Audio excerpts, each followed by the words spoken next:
We're about to enter the Lagos Hope. I'm going to be reliving my childhood memories. I did this when I was, I think, 7, 8 years, which was a long time ago.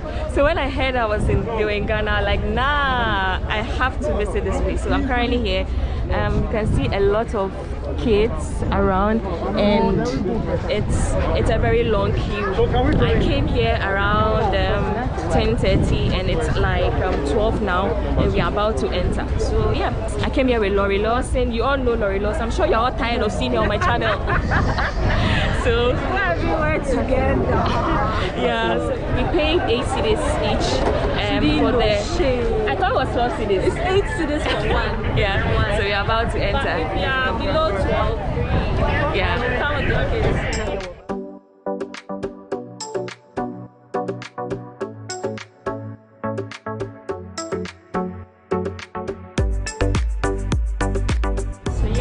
About to enter.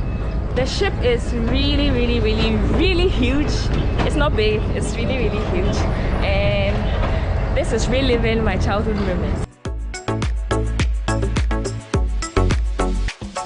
Very short information about our book fair. So we are here in the lifeboat, the safest and biggest lifeboat in the world. So from here we move to the book fair. Now, at the center of the book fair, we have information desk. If you want any information, or if you're looking for a specific book and you're not getting the book, you go there and you ask. They will assist you. From here, we come to the cash desk. Over here, any item that you picked from the book fair, you go there and then you pay your money. From here, we come to the discount items. Over there, we have Lagos Hope bags like this. You buy one for 45 cedis, and then you take 2 books for free. From here we come to the journey of life. Here we have 9 stories there. You have the power, or you have the opportunity to watch and listen to the stories that we have there. From here we come to the International Cafe. You can buy some popcorn, ice cream.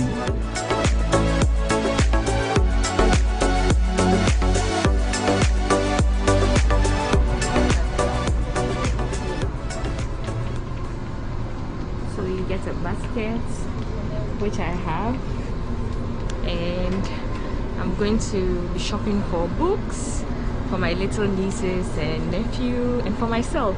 So remember, I also mentioned in my vlogs that this year I'm going to invest in reading books. This is just the beginning. So yeah, let's go. You're coming along. Come closer. Wait, someone, wait. Let me go. I just want to speak.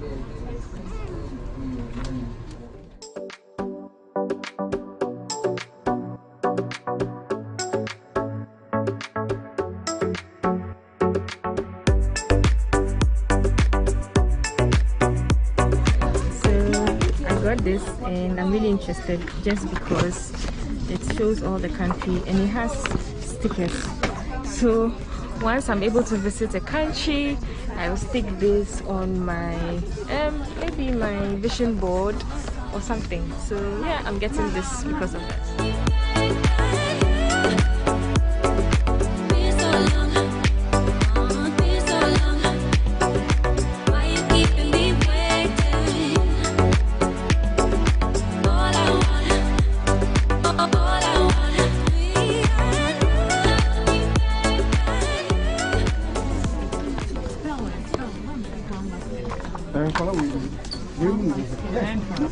So one of the things I've noticed is most of the books here are either novels or Christian books.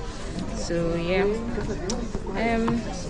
I'm getting this Jesus, the story of Jesus, for my children too. So yeah, so far so good. I haven't been to the adult side yet, but so far I like what I'm seeing. So these are the cooking book section. We have here how to make cupcakes, delicious Italian meals, and then this is for baking. So this is the food section. This is all the food section.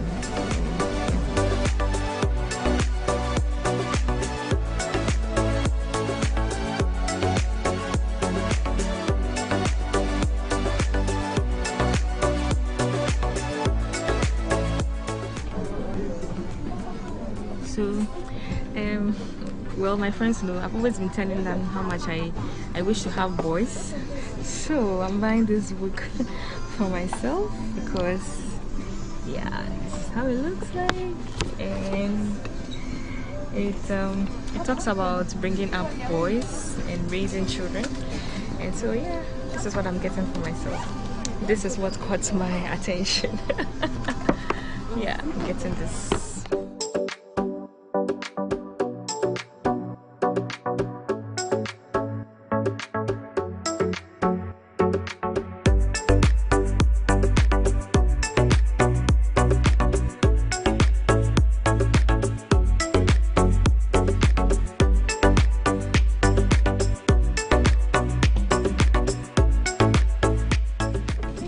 So this is how it works here. If you see a book that has 100 units, it means 100 units, it's 14 cedis. So each unit and its price. The highest you can get is 140 cedis, which are the very, very big books.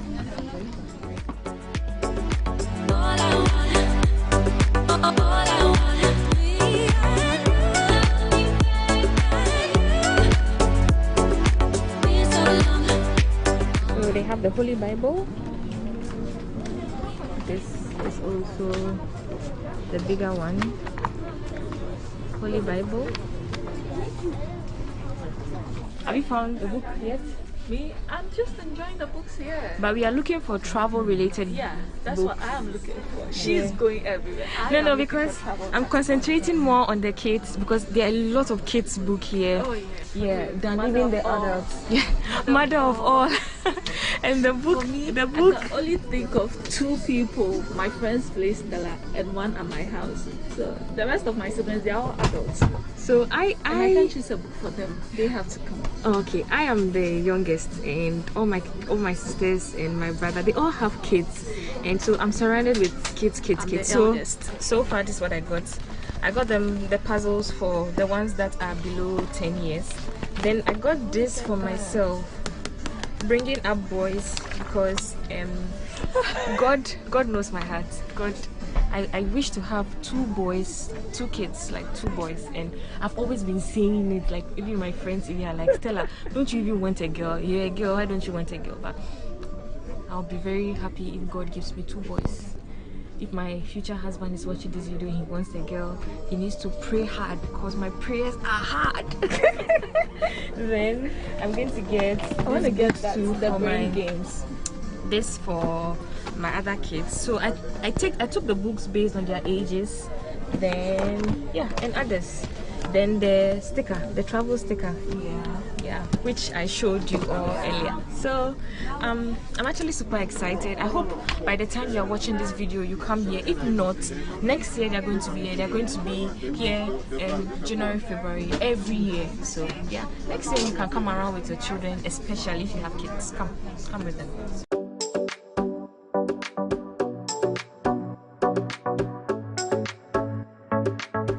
Books on transport, reference, nature. Something that always gets my attention is nature. And let's see what this book has. It's just like Nat Geo Wild, animals, and facts about life and nature. This is beautiful. So just when I was looking for the travel stand, we finally found one, and this is how it looks. Ghana needs this. Let me see. But it's not for Ghana. This is Barbados. Barbados. Yeah. Could be in my bag when I'm going to a francophone country. Oh, hola. This is a French. Je m'appelle Laura. Are you going to be reading? There is a Spanish one here, but I don't know when I will go. So if you are looking to sponsor me to a trip, please let me know so that I get one now. Then I start speaking Espanol. Hola. Are you sure you need it? This is the biggest book I've seen here.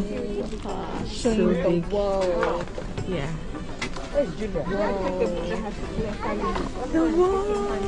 And we are here, Africa. Ghana. Hey, Ghana is. Look at Ghana. Let's see the next page.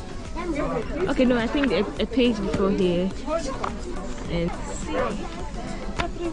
Africa, and of course, this is Ghana.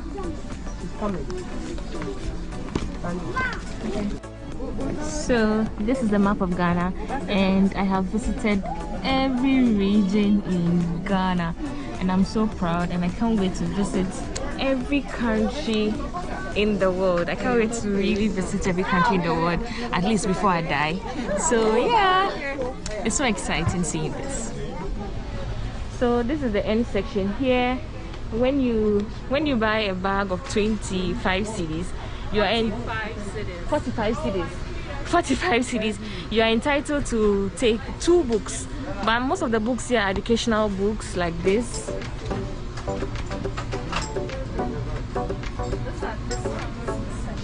And then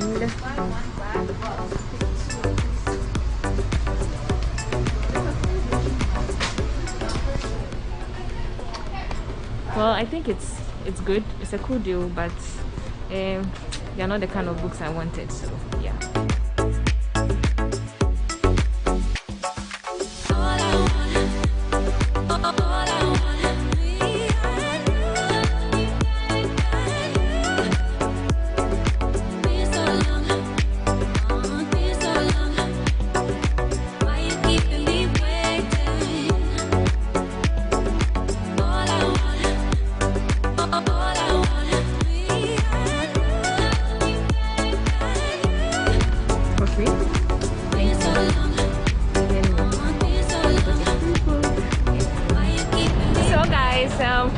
This brings us to the end of this vlog. This brings us to the end of this experience.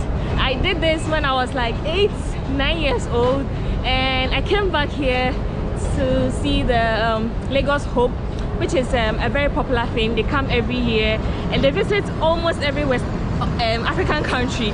So it's been fun. I got some books for myself, my nephews, my mom, everyone will have a fair share of the books, and the books are very affordable.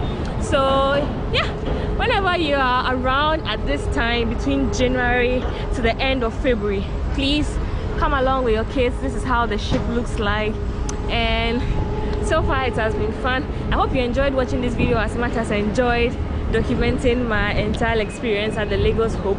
Lagos Hope is a cruise ship that comes to Africa every year with amazing books for sale, Christian books, parenting books, cooking books, all kinds of books. So yeah, until next time on my next video, I want to say thank you all. I wish I can blow you kisses, but let's see. Mwah.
Hi guys, guys, we are back again, Charlie. In today's video, we are going to be speaking with the founder of a Ghanaian-owned online supermarket called Consume. Meet Cecilia. Hello, good afternoon, Cecilia. Hi Stella. How are you? I'm fine. How are you too? I'm very well, thank you. Okay, so I'm currently here at Consume. Why Consume? Consume is a play on words, so it's basically consume. Okay. But we didn't want to use the consume with the CONSUME. So we thought, okay, why not change it and make it K, and the zoom sort of depicts how fast and swift we deliver your groceries to you. So that's why it's Consume. Okay, so tell me everything about Consume. So Consume is an online supermarket. Okay. And basically what we do is we deliver all your groceries within 60 minutes, within 1 hour. Okay. So when you go on a web app and you order your groceries, within 1 hour you should have it. It doesn't matter where you are in Accra, it's tried and tested, we'll bring the groceries to you. We started it because we realized that there are grocery delivery services in Ghana, but they are normally like platforms. And we had seen this sort of model in Germany, so that's where we are based, or that's where we were based. And there were all these rapid grocery delivery services that sprang up during the whole COVID lockdown period. So you order within 10-15 minutes, your groceries come to you. Oh, wow. And we're like, wow, it's like within 15 minutes, like you want to cook, you go online, and then you order, and then within like 10-15 minutes, they're ringing your doorbell. And then my husband and I were like, wouldn't this idea, like this sort of model be amazing in Ghana? Because there's so much traffic, one, there's so many busy moms, busy dads, busy individuals in Ghana, they're entrepreneurs, they're time-conscious people. If we actually brought this model down, we could try it, and if it works, that would be amazing. So that's where the idea started from, and then we just took our savings, came to Ghana, and then we started Consume we came down in October. That's 2021? 2021. Okay. It took us about 2 months to plan the whole setup, and then we launched on the 10th of December. But prior to coming, we had already secured the location for Consume through my brother-in-law, so he did all the legwork. We basically just came and we set up. Yeah. Okay. So what has your experience been? Okay, you mentioned we. When you say we, you and your husband. Yes. Okay, so what has your experience been starting a business in Ghana? So the experience has been a mixed one. Like it's been there are good days, there are bad days. Before we came, we had very high expectations. Like, oh yes, we're going to start a business in Ghana. We're going to create jobs. We're going to network with people in the same industry as us. We came down and reality set in. Like starting a business in Ghana is no child's play. So basically, when you come, you need to sort out all your business registrations, you need to sort out your business operating permits, all the documents that you need for a business, your fire certificates, all of that. And then, when you're setting up a business like ours, which is a supermarket, an online supermarket, you need shelves, you need suppliers. So dealing with the artisans, we had to try 2 different artisans. It didn't go well. They weren't delivering according to the timeline that we were working with. So we had to use a third person, a third artisan, a third carpenter, and that's the one that worked. And then on top of that, you have to deal with suppliers. So you need to constantly be like checking, researching, making sure that you have the things you need, the things you don't have. You need to find like who can supply you with those stuff as well. So it's been very mixed. Also, if you're starting like a totally new concept, so online shopping in Ghana is not something that a lot of people do. Most people prefer to go to the market, they prefer to go to the supermarket themselves. Yeah, that's what we are like. Most Ghanaians are used to. Exactly. Yeah, especially like Saturdays. Saturdays are like market days. Exactly. For us. And so for a new concept, it's taken a lot of time, but it's been amazing. The customers we have who have tried our model, they come back over and over and over again. Today, one lady who orders from us, this is like her 4th order in the last 2 months. She's been amazing. She's our favorite customer. There are people who come back every 2 weeks. There's some who come back once, and they call us and they're like, wow, the experience was amazing. I didn't think it would be this easy to order on your website. Yeah.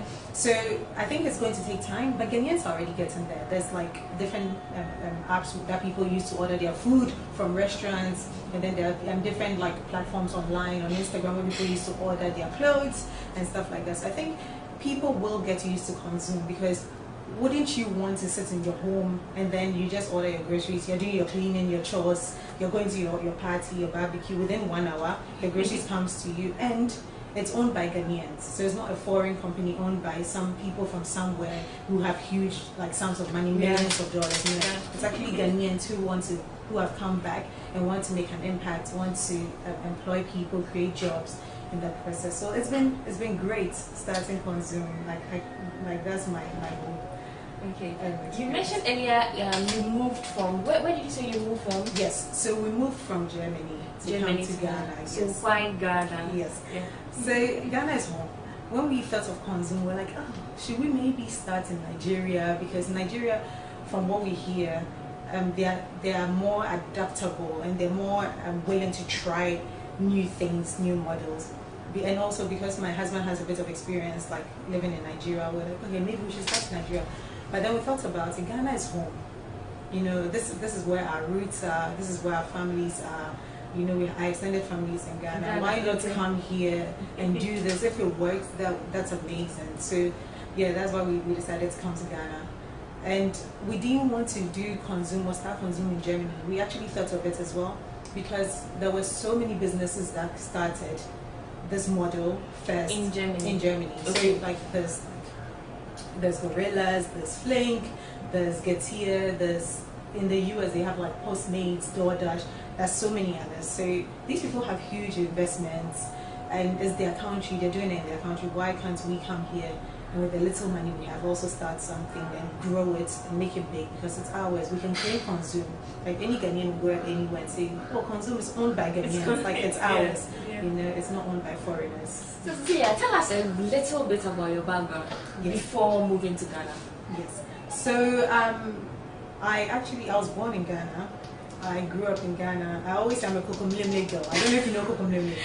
I mean, we have some viewers from Kokomlemle. If you are from Kokomlemle, please let us know in the comment section. Representing Kokomlemle. Represented. Yeah. So I grew up in Kokomlemle till I was 14, and then my dad. So my dad had lived in Germany since I was 2, and he would occasionally, once a year, come down. And when I was 14, he came and then took us to Germany. And then I went to high school there. After high school, I went to university in the UK, and then after my bachelor's, I studied social sciences in the UK at the University of Kent, representing. And then after my bachelor's, I went back to Germany and did international human rights law and humanitarian law at the Frankfurt Oder University in Vienna. So I did my master's, and then after I was like, I'm one of those people I've always wanted to live in Ghana. Okay. So even when my dad came and wanted to take us, I was so disappointed, because my dream school was Wesley Girls High School. So when I was studying so hard, I was like, I'm going to get Wesley Girls, everything's going to work out. And then my dad was like, oh, you're going to Germany. I was like, I was so devastated. I didn't want to go. I wanted to stay in Ghana, go to Wesley Girls Senior High School, go to University of Ghana. I had everything planned out for myself. But then your parents decide when you're 14 what you should do. So we went to Germany, and I always said to myself, after university, I'll move back to Ghana and work. So right after my master's, I secured a job here in Ghana with a company, an international company. They do consultancy for international organizations, and they do advisory services as well. So I came to Ghana as a program associate. We did a few research, monitoring and evaluation work. Went to Liberia at some point to help with the projects there as well. And then after a year and a half, I was like, okay, Ghana is one of those countries where after a while you're like, I need a break. So after a year and a half, I was like, okay, let me just go back. And also, Ghana it tends to be quite expensive. You know, if you're used to a certain type of lifestyle, you come in oh yes, I'm going to this restaurant. The food is amazing, so you keep I'm going to this beach today, I'm going to that resort tomorrow. Yeah. Before you know it, you're broke. So after I used up all my savings, I was like, no, I'm going back. Maybe the best option for me is to go back, work, save up a bit of money, and come back. So that was the time I met my husband as well. We got married, moved to Germany, and then we saved up. I worked with a tech company called Ecosia, it's a search engine, but they plant trees with the revenue and the profits they make. So they plant trees around the world. So I went and I worked with Ecosia for a year and a half, and then after we decided to come down to Ghana.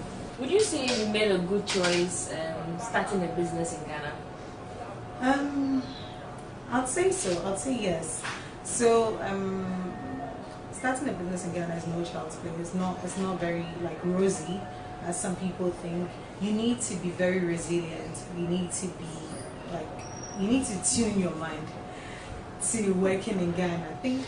So how is Consume different from other businesses, similar businesses in Ghana? Yes. So the other businesses that you're mentioning or you're talking of, they are platforms. So they provide the platform for third parties to put their businesses on there. So if it's a restaurant app, then the different restaurants put their restaurants and their menus on the platform. So it's basically just a platform they provide for you. They provide the whole technical support, and then you as a business put your things on there, and then they charge you a commission. That's how it works.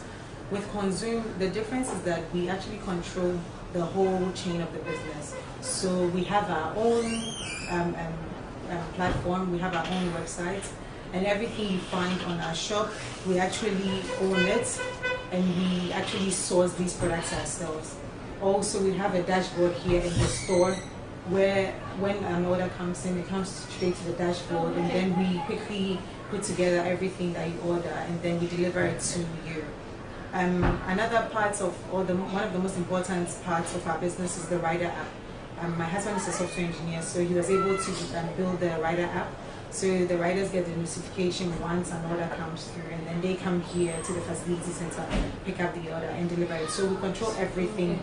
Do you also outsource the riders, or they are your riders? No, so these riders are actually our riders. So we have them here, we employ them, and then they work for us. So we don't outsource the delivery aspect of it, because once we say we want to deliver within 60 minutes. If we outsource it, we won't be able to control that aspect of the business, and it's going to go against us and what we stand for. So we actually employ the riders, and then they are here in this building with us. When an order comes in, they pick it up, and then they deliver. So yeah, Consume is different in that aspect, because we control the whole chain, and it's our business. Anything you find on our website, we have it in-house. So we just pack it here for you. You're not going to wait for us to go running around town to look for the products. We actually have them in-house, and then we deliver to you. So you said a lot. So what do you have to say to anyone watching this video, and why should one purchase from Consume? So I'll say, if you want to start a business in Ghana and you live in the diaspora, you should definitely come and start. But there are a few things you probably need to take into consideration. So you need to do your research very well about the industry you're coming to set up your business in.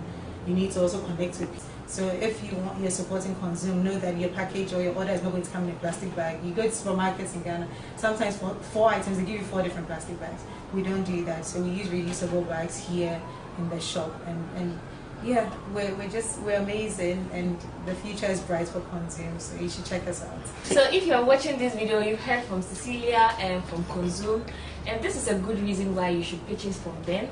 I'm going to purchase my next product from Consume. Yeah. So I mean, if you're not on Instagram, you should follow me on Instagram. I'll share my experience when I do on Instagram. So.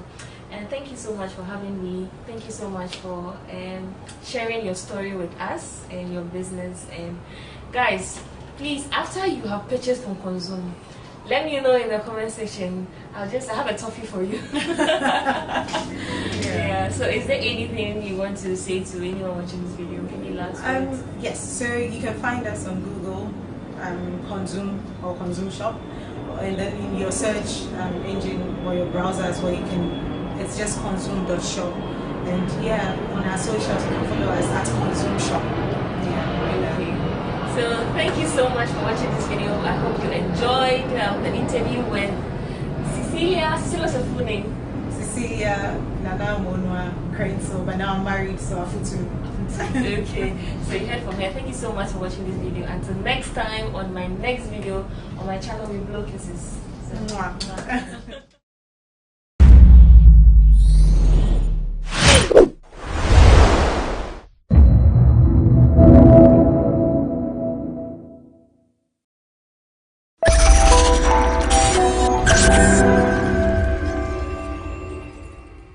Hello, welcome to another episode of Say It Loud on GhanaWeb TV with me, George AC. Today, our location is Kaswa in the central region of Ghana.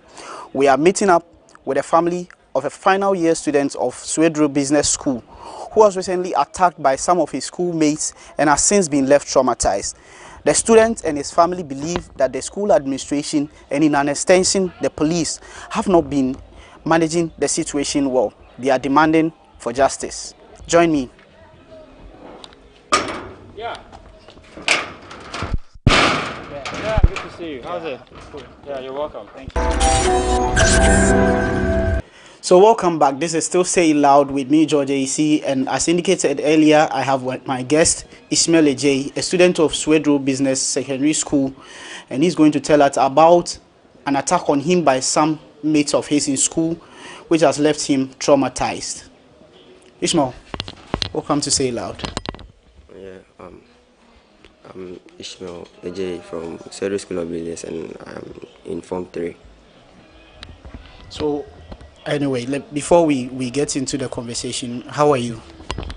Yeah, I'm doing great. A little bit. I'm recovering from the injury I had, and it's a little fine for now.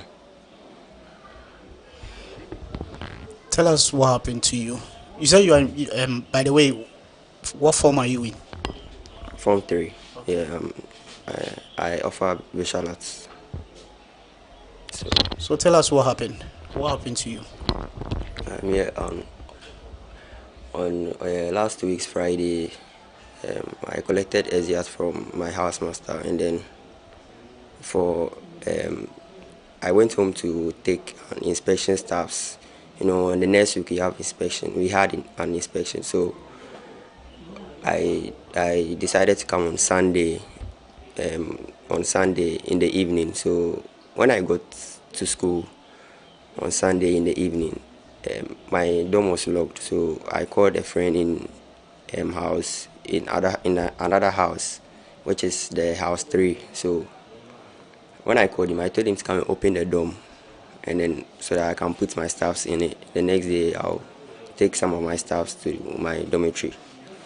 So on Monday in the dawn, we were preparing for school, and then when we were preparing for school, I finished bathing, and then I went to house 3 to get my stuffs, my uniform and other stuff, my books for school activities. So when I was in the dorm and I was dressing, I finished dressing, and there was a guy called Opata who entered the dormitory.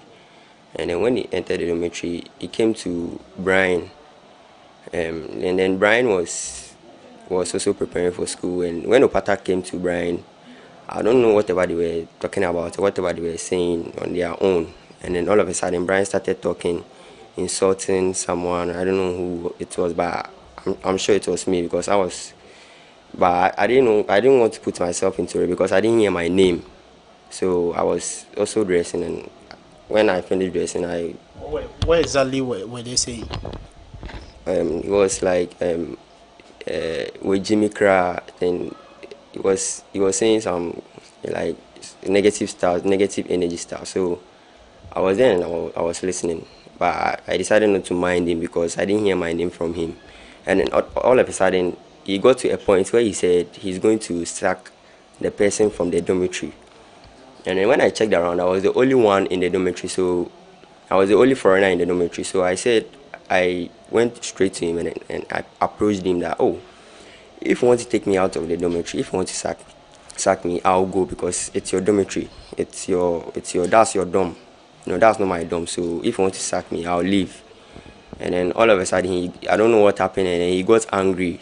And then he got angry at me, and he said, why am I saying that? And I said, but you are sacking me from your dormitory. You want to sack me, so if you want to sack me, I'll leave. So already when he was insulting me and saying stuff, I made up my mind that I'm going to leave the dormitory. When school closes, I'll just pick my stuff, and then I'll not even come back there anymore, because the energy I'm getting from them, it was like very negative. And he was once my friend. And they didn't value me. They didn't value me. They didn't really respect me. So I had to cut him off. And there are some group, like, you know. So I cut them off, and then when I cut them off, I found peace. I was okay, you know. I was cool. And when I'm walking around the campus, if anyone asks me, oh, why are you not working with Brian and his company? And then I'll be like, oh, it be sake of, then they see me John. They don't respect me, like they don't value me. That's why I tell my body. But you know, when I take my provision come, me and them know we they share one, and it's like normal. So I learned someone went to give a false information that I was the one feeding them, or I was the one looking after them in the school or something. So someone went to tell them that. So if anyone asks them the reason why they fought with me, that's the reason. That's what they say. So that done. Brian said, why did I say that? And then he came at me, he pushed me, and I said, oh, why would you push me? Why would you touch me? Because you can't touch me, you're not supposed to do me anything. And then he went for a broom, and then he used it on my head. And then when he used it on my head, I was like, oh, so why would you do that? And he was still coming at me, so I reacted. And when I reacted, I punched him. And then a friend of his called Jerry, he also slapped me, claiming he's separating the fight. That's what he claims. So he slapped me, and I was like, oh, why did you slap me? And then he slapped me again, and I also reacted, and I slapped him because I won't allow him to cheat me. So I slapped him back, and he separated the fight. And then he didn't understand why I slapped him back. The Brian guy also didn't understand why I also touched him. I also punched him. So we went to school. The fight got separated. We went to school. I thought everything was cool, and then we went for preps. I was in the prep hall, and then a classmate of mine called Philip Ado came into my prepping room. And when he came to my prepping room, and when he came, he told me that, oh, the boys who are fighting me, they've gone to the back, so I should be careful. So he came to look after me. So when he came, when the prep closed, it was when it was closing for the prep. So we went out, and then Philip Ado's housemaster called him because he's in another house. That's house 4. His housemaster called him, and then he left me all alone. So I was the only one who was walking around. So I went to Madam's bungalow to get water. So when I was coming back, I felt really alone. I felt like if anything should happen, I wouldn't have any witness. So I saw the house prefect, that's my friend, and I went to him. When I went to him, I was like, we were having a normal conversation, not even concerning these 2 boys or anything. So we were talking, and then all of a sudden Brian was approaching me. I thought he was going to buy water, not knowing he was coming at me. So when he got to me, he threw his hand, and I held his hand.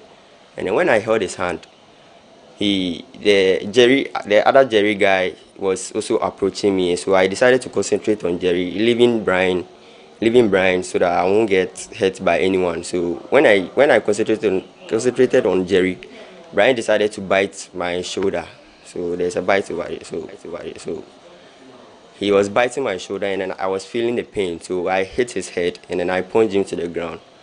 And then when I did that, Brian went away a little while, and then I was talking to Jerry. Jerry said, "What would I do?" And I said, "Oh, I wouldn't do anything because I don't know what I've done. Like, but if you touch me, I'll touch you."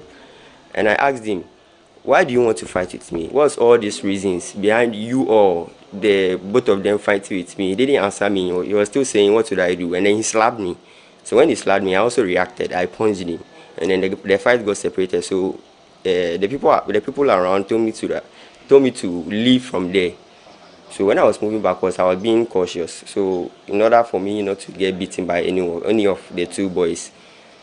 So there was a gutter. When I was moving back, there was a gutter at the back of me, and then I unbalanced, and I mistakenly fell in the gutter. One of my friends helped me out of the gutter. When I got out of the gutter, Brian was coming with speed, with a knife in his hand, and then it was too late. So when I saw him, I I tried blocking the knife. He was trying to stab me, so I blocked the knife with my left hand. And then so I blocked the knife with my left hand. And then he kept cutting me and I kept blocking it. And then he stabbed me on my shoulder again. That's the place he was biting. So he stabbed me over there. And then when he got satisfied that I was bleeding and stuff, and then he was okay and he started running away.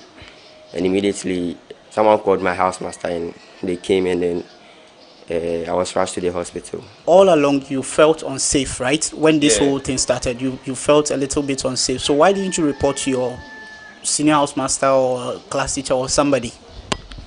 Yeah, actually when I didn't feel unsafe till after preps, when a classmate came to tell me that the two boys have gone to the back there. So that's when I felt unsafe, because I thought the whole day, I thought, oh, everything is past, everything is cool. And I'm the type who don't like those kind of stuff, fighting, and I don't get angry that much because I like playing. You said you were friends with these people. What are their actual names? Opata, yeah, for Opata, I know that was the only name I know, Opata.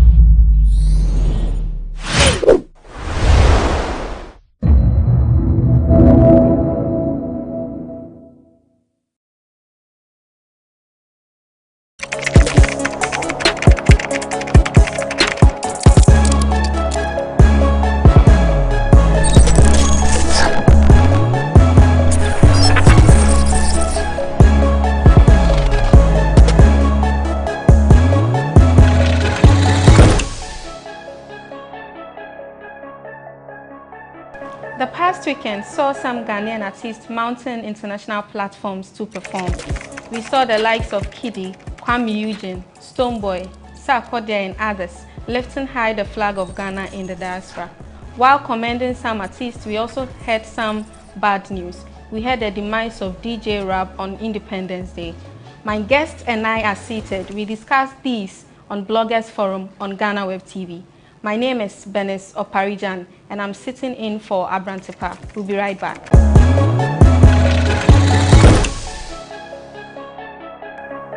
Welcome back. Cheesy Pizza has all you want, from juices, smoothies, jollof rice, fried rice, spag and meatballs. We have great deals for you all week round. Cheesy Pizza gives you the McCheesy combo every Monday and Thursday. With only 49 cedis, you get one small pizza, fries and chicken, one cola drink at all branches. Tuesdays are Super Tuesday at all Cheesy Pizza branches. Buy your Super Family Pizza at half price every Tuesday for 40 cedis at all Cheesy Pizza branches. Be part of the midweek bonanza every Wednesday. Buy and get one free at all Cheesy Pizza branches. And also remember to start your weekend with special jollof and fried rice from Cheesy Pizza branches every Friday. Call 0264 133 97 to place your order. Cheesy Pizza, your way. In the middle, I have the man who is always flipping granules on Facebook and social media, Alexander Fifi Abeka. Only the same friend is that. Just say, "Dino atwache na fisha pa yehu yache." Afi mu nyina afi na mehu. Happy New Year. Happy New Year. Mahu say all come through music. You've been promoting them.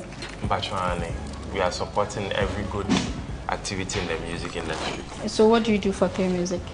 Basically social media and publicity. Okay.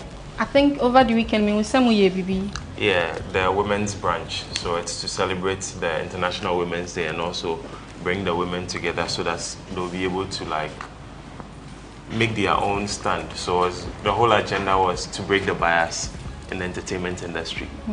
Yeah. Ekia. Hello. Afishafa. I think I'm better. Afisa say na radio pijan bebre. Afisa say I'm the car be see her. Amen. Ekia is with One Play Africa. Cecia, we'll go straight to whatever that is bothering you. Free your mind. Oh, okay. Then first of all, I've been to GhanaWeb for. I saw your article, International Women's Day. the presenters that are bossing, and I made the list. Yes. Thank you so much. It feels good. Okay, so I think one of the women that has been bossing around is Stephanie Benson. And I saw that she was on TV the other day. She said she didn't wear a panty because of Bulldog. And of course, this will stir up a lot of conversations and all. I mean, I've been checking that woman out. I follow her on Instagram especially. And the way she goes about her life, anytime I see people trying to come at her for either exposing too much or for, you know, putting her life out there, I'm like, you want women to embrace themselves, but you are afraid to see the full extent to which they can embrace themselves. If you say that we are powerful, we can do whatever you want, as you said, women should make their own stand in it. If women should make their stand in it, can the people contain it? Because I spoke to Michi on an interview sometime, and she was like, it's like they keep saying that, oh, we can they can be creative, they're not being creative enough, those kind of things. But if they should decide to go all out, the industry cannot contain it. Even the Ghanaian society is not ready for that kind of thing. You watch Megan Thee Stallion and the way she will pull up on a stage. If a musician here in Ghana, when she will pull up like that, the performance will become nothing, but the dressing will become the discussion for probably a whole year.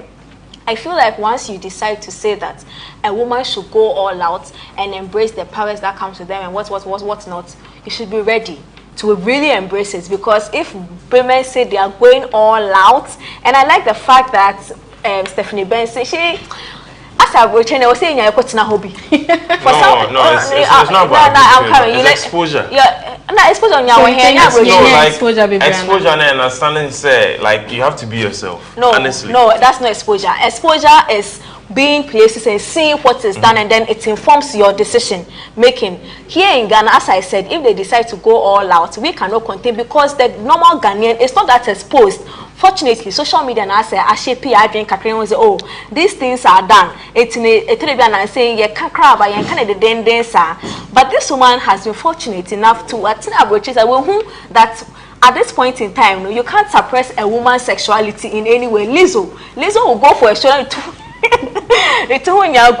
So it's the exposure, as she said. She is exposed, but because she has come in contact with different cultures around the world and she has seen it, the average woman on every TV will feel so what's but as he said, exposure. So we took quite back who say I'm 40 benches so I love her. Like, she gives a different perspective to what if women want to go all wild can be like. And for me, it's fun, it's refreshing, because Charlie, all these are celebrities. Something different. Yeah, we are posting pictures all covered up. This woman, no, I should be bikini no digital no. Like, it's nice for me. And okay. So, any topic you want to talk about? I literally want to talk about this whole conversation about Ghanaians not getting support from Nigerians. Who are you for Nigerians to support you? They have their own headaches they are dealing with. They are overpopulated already. Everybody wants that same position at the top. Everybody is struggling to make things happen in their own way. We don't really get to see the bad side of their news, because there are people who are always finding a way to propagate the good stuffs. I get time to visit certain blogs, and the bashment that Nigerians, like creative arts people, receive. It's not a mainstream blog, so you don't see, they don't have the numbers, but they literally give you the facts, the problems that they are facing in their industry. Ghana here, it's me true now, so we think we are seeing the badness. When you see Nigerians, it's way worse than what we are going through, but they found a way to be able to project the good thing, so as they look good to the whole world market. And see, if you want to do business in Africa, the first place we acquire Nigeria, because picture now they've painted for themselves. But hey, we also have our own bits to do, so let's focus on what we can do. We also have our strength, so we focus on our strength and make it happen. If we think it is not going well, we need to learn from them. Let's learn from them and make it happen now. By force, they should support us here. It doesn't fit in any way. Supporting us, no. You call the next segment now. discussing into details. Sure. Based on the concepts necessary over the weekend. No, that's fine. Tilly, what person can be behind? JW Ambulance and Bulldog, like conversation emissary. I mean, I have read what JW said and then Bulldog's response to it. Satawale says he's the dance hall king in the whole Ghana. Why is this man ruling out Ghana and saying he's a copycat? And Ghana has Jamaican artists on it.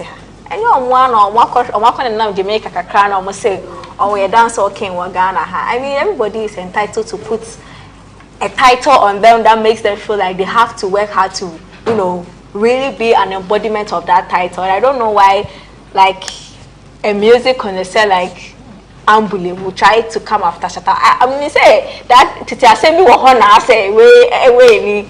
On the other hand, I feel like Bulldog tried to rubbish the Dublé's name and his legacy or say reputation just because he has come after yours. You know, say in the next 10 years or when Chatawale reaches the level of Jeduble Ambule and he makes a comment about somebody and someone wants to talk down on your artist that you saw his successes that he has chalked in this year, sir, how will he also feel?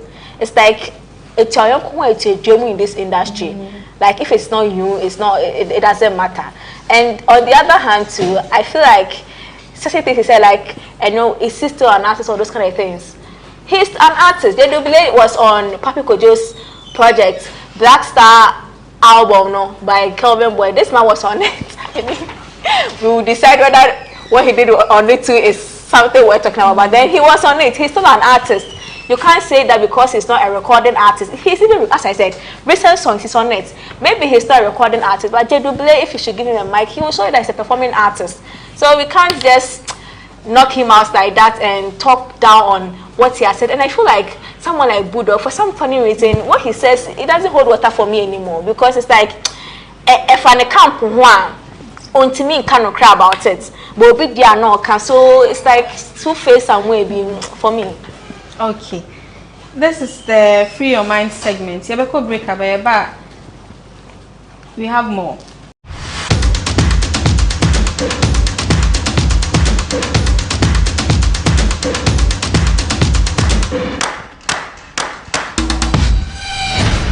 Hi guys, welcome to Vogue on Bloggers Forum on GhanaWeb TV. My name is Rabana Everett. Rings have become an essential part of our lives. Now, if you're married or not, you can wear a ring on any of your fingers. And that is what we're going to be discussing on Vogue on Bloggers Forum today, right after this break.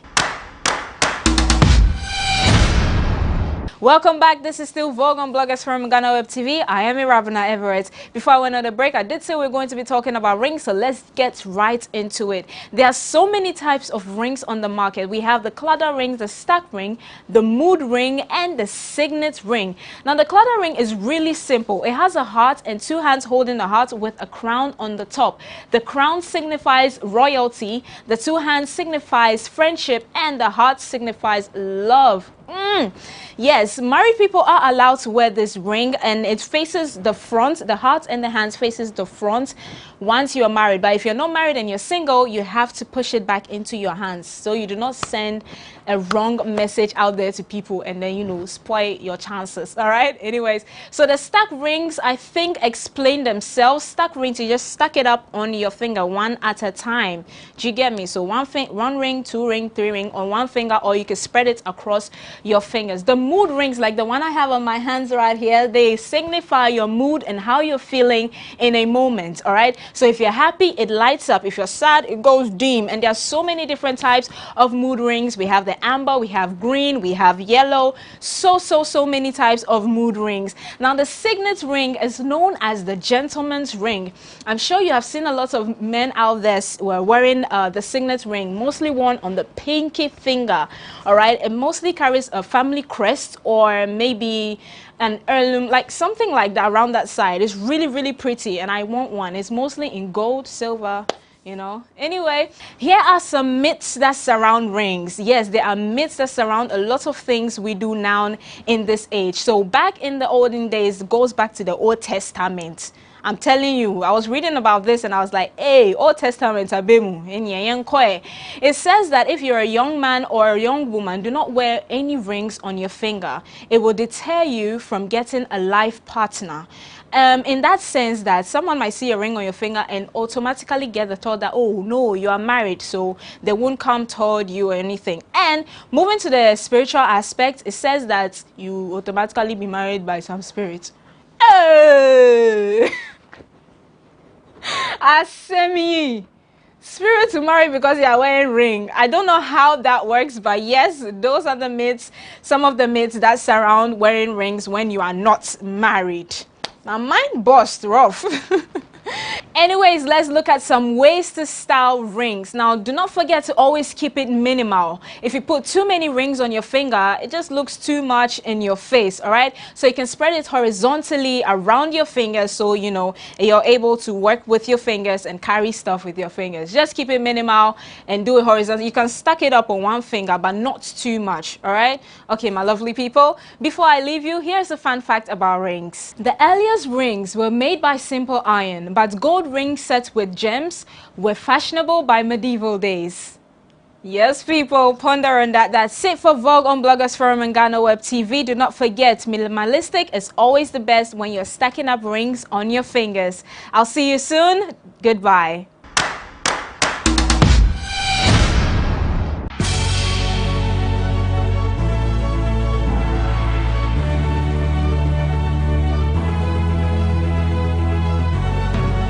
From the dawn of time, people have engaged in several businesses. With the onset of technology and innovation, life has relatively been made easier. By using debit or credit cards, Mobile banking. Thank you. And your favorite, mobile money? tech has indeed married business. On BizTech, we spend time with faces behind known and upcoming businesses in the country. Learn more about the new technologies and innovation, as well as find out about the trending issues in the world of business. Join us as we serve you with a variety of compelling interviews, projects and others right here on GhanaWeb TV.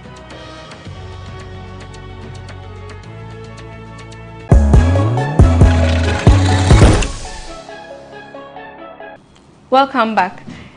Over the weekend, we saw some of our Ghanaian artists performing on shows in the diaspora. Kwame Eugene, Kiddy, they hosted their own show at the Indigo O2 Arena. And then Nigerian act, Davido also hosted his own show in the diaspora. There is a difference. Kwame Eugene's venue has a capacity of 2,800.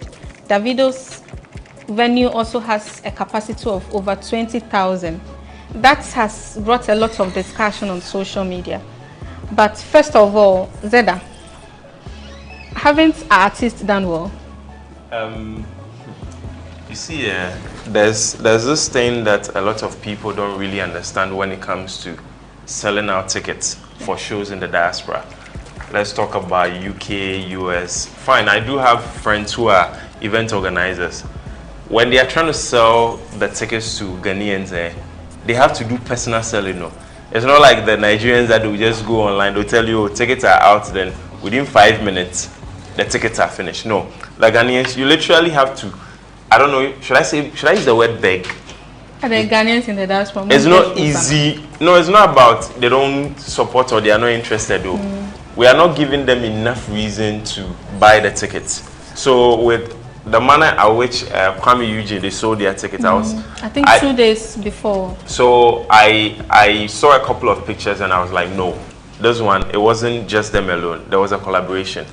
Because I saw a couple of pictures with Smade and the other day I was like, okay, so there was a collaboration in there.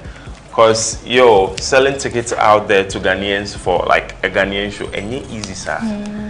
You have to literally, so I'm sure they did a pre-conversation, so there was a pre-hype before the ticket sales came in, because it's not easy. But I think even in Ghana, they've been talking about the concept for like over 2-3 months now. So it's like you were pushing the hype. The hype was pushed from a point before the tickets came out. You get me? It's not easy selling out tickets, because I don't know if it's they not being interested in seeing the local acts, or they don't feel the buzz, or they don't understand how this whole thing is going. Like, I just don't get it. Honestly, I'm not on the ground there, so I don't really can pinpoint that X, Y, or Z. That is why. But honestly, I'm really happy they were able to achieve this, because 2,800. 800, there's a question mark for someone, but they've been able to do it with 2,800. So okay, how did you see their performance? Yeah, it was good. It was good. And I think the minute Kwame Eugene and Skiddy announced that they were going to the O2, they announced the ticketing together, because there are these big 3 ticketing platforms for events, especially over there, and they were on their flyers. The 3 ticketing sites, they were on their flyers, and anytime they were doing their campaign or they were talking about them. So I have them here. It's shops.com, axs.com, tickets.com. These are big. I had to go to their site to go and check and all those kind of things. So clearly, as he said, it's like they know that the Herculean tax ahead, and then they brace themselves for it, because as he said, it's difficult to do it. So then you might as well put all your aids together before you move ahead to do it. And the performance, it was good. I mean, coming you in the now, but Charlie, or the assignment show, or the way doing this, and I saw one ladies woman. Yeah, kiddie dear, and yeah, then no TV, landing guest, woman is but it was nice to see it. And I mean, I've seen some of the comments around there. That our home, we are our biggest problem. Yeah, at my phone, a problem was a quiet, a pardon, your wash your drain at their day, they will go back. It was no, she needs to end that point, because there's a reason why she's saying that. Why? There's a reason why you're saying that they need to wash. Oh yeah, we need to be washed, truthfully. Because it's our attitude. We all like to pull ourselves down. But it's meant to I want you to continue. Prior to the show, I mean, there's this conversation that the video had the show before ours, and there's also the conversation that, as it says, Smith and Aquaba UK worked together to put, and it was so shocking to see industry people talk about the fact that it seemed as though it was a setup to put Kwame Eugene and Kiddy after Davido in hopes that Ghanaians will fail. And then there's this conversation that who will show up for Davido and show up for Kwame Eugene and Kiddy. I mean, who are they? Look at you know this kind of thing. Showing up for Davido and Kwame Eugene. Yes. We saw the support from our Ghanaian parts. Sarkodie was there. Kwamna was there. Stonebwoy was there. And they didn't even use them to advertise exactly. the show. So whoever came there, you see, that was a brilliant move. Whoever informed that decision did, because if they had put a Sarkodie, a Stonebwoy, a Patoranking, Mayokun, the conversation from our own Ghanaians will say that the place was filled because of Patoranking. And they beat that thing, and I'm excited. Now, why am I saying that we have to go to Inshona, wash our mind, and come and sit here and have this conversation is that industry people are saying that, and then these boys, they might not do it, so if they can shift. Are you silly? How can you say that Links Entertainment, made in NY, Empire, will sit down and watch the first person or the Ghanaian boy that they have picked here, made in NY, sit here, Jack Knight and his team, make sure that this boy will fail at the O2 Indigo, 2,800, when these people are able to fill bullions? Are you kidding? Now I'm saying that our brains need to be watched, because we are saying that it looks like Nigerian promoters some working, they set Ghanaians up. Are you silly? My question is, you see Ghana, our problem is that we think the battle is between us and Nigerians. No, the Nigerians are thinking that the battle is between Africa and the rest of the world. Smith, do you think Smith will organize a Nigerian show, be sold out, and then intentionally make a Ghanaian own flop? Or do you think Smith is myopic? Smith will want to be able to sell out a Ghanaian show, sell out a Congolese show. He wants to take over Africa and then battle with probably another event promoter in the other world. But Ghanaians, young industry people, we think small. We think that our competition is the Nigerians, so we always do things to see how we are beating them. Meanwhile, these people are aiming at the bigger world, and it's like we are always behind. And if we don't change our mindset and wash our mind, we will always be behind, because mind you, these people have numbers over us, and per the look of things, they have education and wisdom past us. Zeda, do you think the industry critics, maybe they are expecting so much from Kwame Eugene and Kidi, so do you think they are going so hard on them, or they want the better by demanding for more? They are just pulling us all back. I saw the video. I saw the video. That was how come I wanted it to finish the whole thing. I saw the video and I asked myself, so at that moment that you are wasting precious time, airtime that somebody will have to pay big money for, you've been given that airtime to come and talk about a topic. Instead of bashing or saying vile things that would bring them down, why not talk about, yo, this show, I'm thinking Kwame Eugene is going to do this. I'm thinking Kidi is going to do this. I'm thinking they are going to pull surprise Ghanaian acts to come onto the show. I'm thinking if they go in this direction, I think we need to be sharing the artworks and more. I think we need to be doing more art. We need to be calling our Ghanaians in the UK, like all over, making sure that they have to be there to represent us, to make a name for us. If you were making such statements, wouldn't it have helped? But you literally sat there and you were like, they intentionally pitched the boys so as they will feel. Like how? Who would put their name on a flyer and expect the show to flop? In the end, it goes against your own company name. There was a Nigerian who was the host of the show. He literally posted their stuff on IG. Why do you think he would associate himself with something that will fail? We are here. We just keep bringing the negative things. And worse off is when you try to talk against them, they say, hey, maybe a penalty. You can't talk. But you are literally bringing the younger person down. Or is it because you are not part of the organizing team? Or is it because he's not your favorite? Or you don't have, maybe you are trying to do some business with them now, find Charlie, and then you menyamu. So I'll trick you in this corner. Yo, we're not helping each other. Me, if you come in my line, I don't care if you are young or old, I'll give it to you. Because, yo, in the end, I work with people. I get the chance to see budget. Me, they always say, I get the chance to see budget. When you look at the amount of money being spent in costume, video shoots, editing, making sure the right project comes out completely on point, so as it will be on international standard, and you want to use your 5 seconds to trash the person. No. I don't care your age or whatever. I will give it to you so as you understand that just as that 5 seconds that you use to bring the person down, the investment that was done in the person, you can't match it. So they keep on saying stuffs, and it is not going to be war, it is not going to be this. Yo, that 20,000, that show, even David, look at the video show. He didn't advertise anybody, only him. You get me? Only him.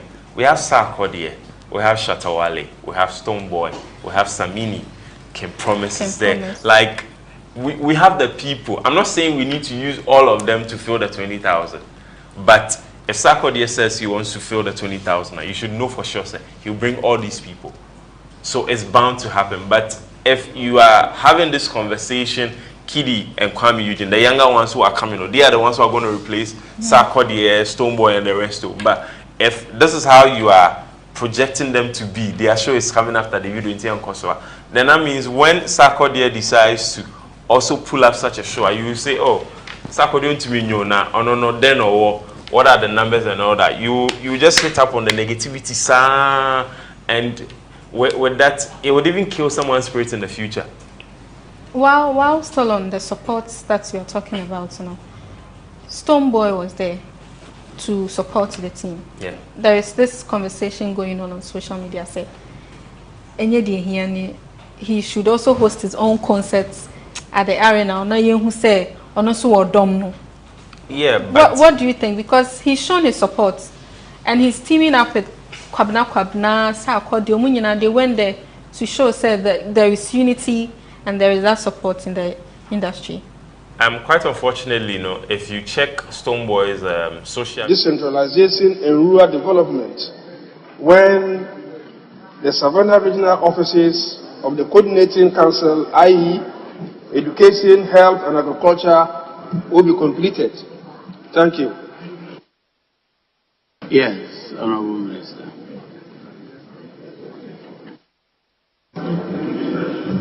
Thank you very much, Mr. Speaker.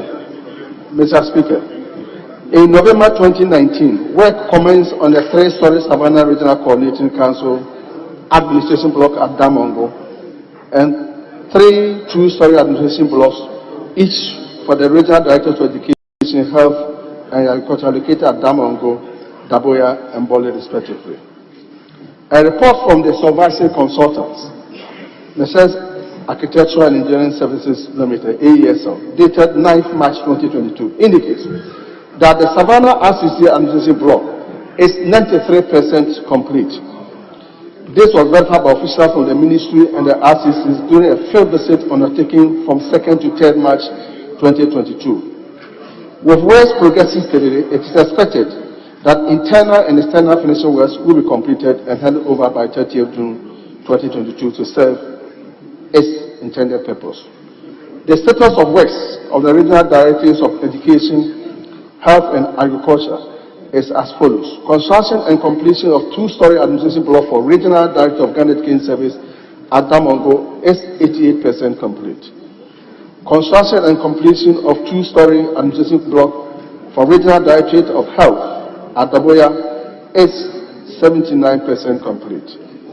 Construction and completion of 2-story administration block for Regional Directorate of Agriculture at Bole is 60% complete. However, progress of work has been negatively impacted by the COVID-19 pandemic as well as irregular flow of funds. And this one provides a picture of where that has been taken out. Mr. Speaker, works on all the projects are progressing steadily. It is envisaged that the 2-story administration block for Regional Directorates of Ghana Education Service in Damongo and Regional Directorate of Health in Daboya will be completed by 30th June 2022. However, the Ministry in consultation with AESI is reviewing the status of work to expedite completion of the 2-story administration block for the Regional Directorate of Agriculture at Bole. Thank you, Right Honourable Speaker. Yes, Mr. Speaker, I just have to take it like that. All what he said, a portion of it is not even captured here, and I think we need to address the issue because it's not healthy. But my supplementary question is that in the case of the agricultural office in Bole, as part of my duties as a member of parliament for that area, I've visited that structure quite a number of times, and I've identified very huge cracks in that particular building. And I've discussed this with the regional minister. And he admitted, I want to find out from you whether you consider terminating that project, because in my opinion, even though I'm a layman, it's a shoddy work that is being done there. Will you consider terminating the project? Thank you. Yes, Honourable Minister.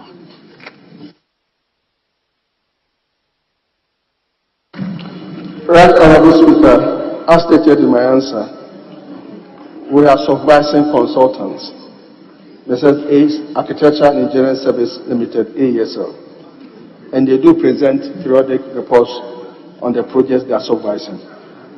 This has not come to my attention, and I have not read it in the reports they present. But with this information, we will refer it to the consultants for them to address this particular problem the Honourable Member is raising. Thank you very much, Mr. Speaker.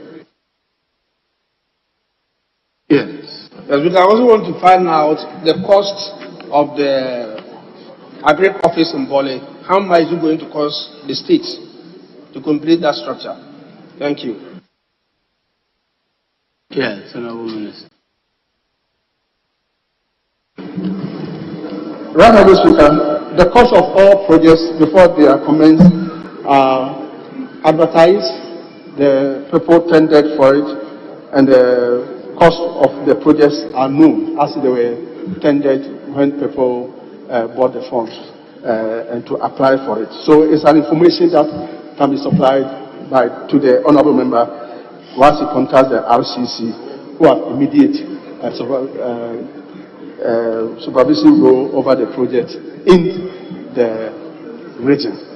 So that can be, you can contact the regional office, and if you want us to give him that information from the ministry too, we can give that information to him. Because the cost of all projects undertaken by government are known. They are advertised and they are known, so you can easily get that one.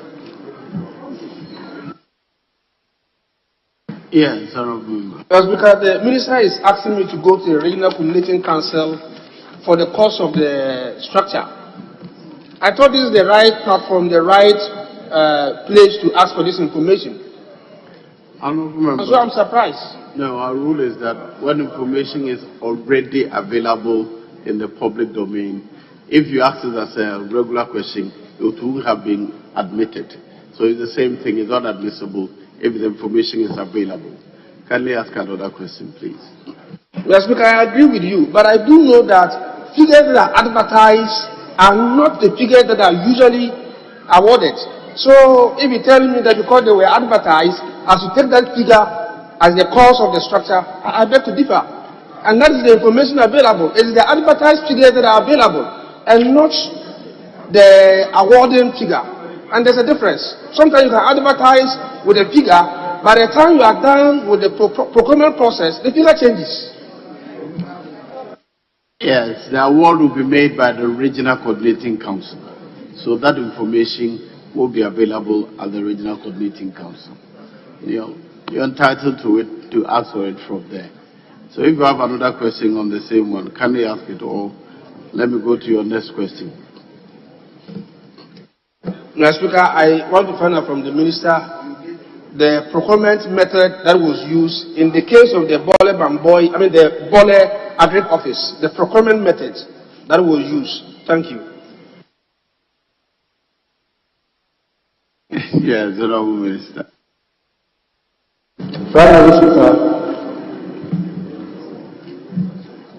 I stand here and answer these questions as the Minister for Local Government, Decentralization and Rural Development. The ministry has not awarded any contract to that contractor. So I'm unable to tell him the procedure. Thank you.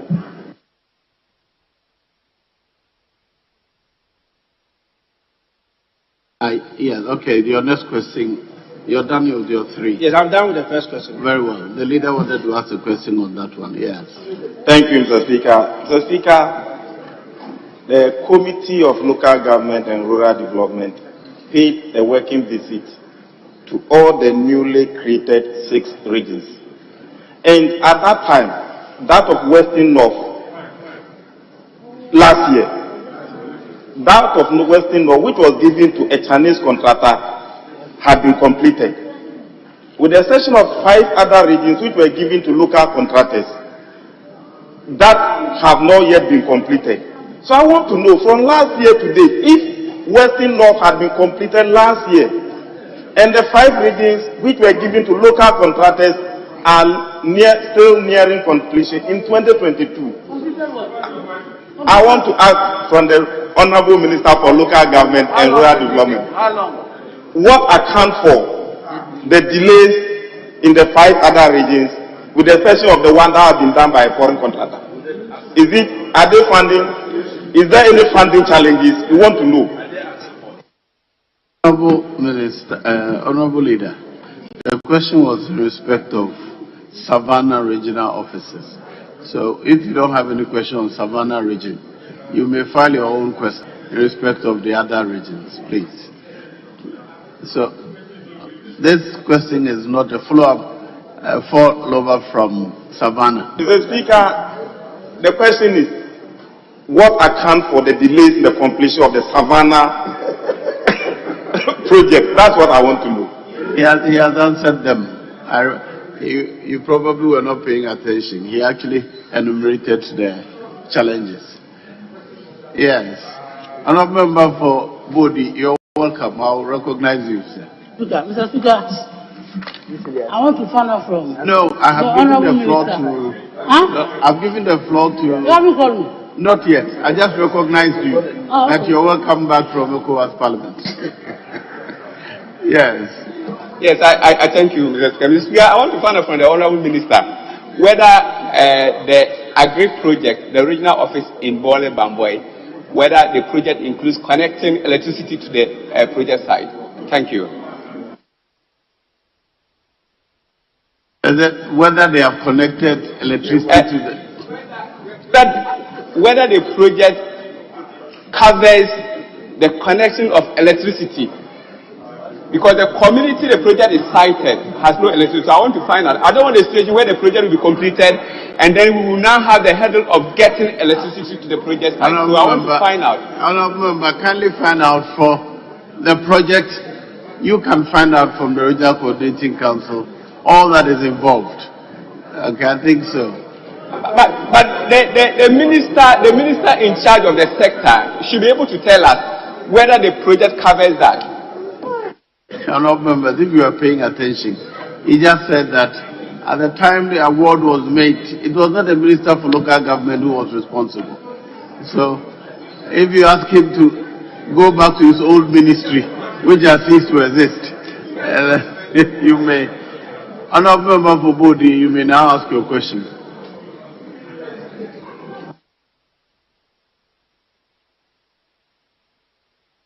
Mr. Speaker, thank you very much. Mr. Speaker, in one of the responses by the minister, he said that the Ministry of Local Government is not responsible for, or wasn't responsible for, the awarding of those regional offices. Now, the minister is aware that the ministry that awarded those projects was under him and now has been joined to his current ministry, Ministry of Local Government and Rural Development. At that time it was Ministry for Regional Reorganization and Development that awarded those contracts, which has now been joined to local government. So how can he tell us that his ministry didn't award those contracts? I think you will answer that yourself because I understand. Please answer it yourself. Right, Honourable Speaker, let me place on record that any information that honourable members, and for that matter, anybody wants to know about projects and the work of the SR Ministry of Regional Reorganization and Development, we are prepared to supply that information. But it's also important to note that when you are acting in an official capacity, you cannot pretend that as you are you are minister for local government, and because you have been a minister for sports before, any question that is asked about sports, you can now go ahead and answer it. But as I said, if there's any specific information that members want about that project that were awarded and any development that took place during the regional reorganization, Ministry of Regional Reorganization and Development, when those questions are asked, we will prepare and come and answer them. Honourable member for Bolibombo, kindly ask question number 971, please. Thank you, Mr. Speaker. Mr. Speaker, I rise to ask the Minister for Local Government, Decentralization and Rural Development how much seed money was given to the newly created Savannah region and how the money was utilized. Thank you. Yes, Honourable Minister.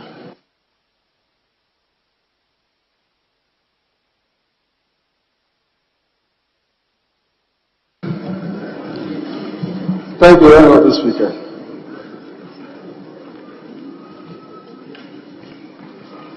Honourable Speaker, upon the successful creation of 6 additional regions in 2018, the then Minister of Regional Reorganization and Development made a provision of 20 million Ghana cedis as seed money under CAPEX in its 2019 budget for execution of projects in the Savannah region for the smooth operations of the Regional Coordinating Council.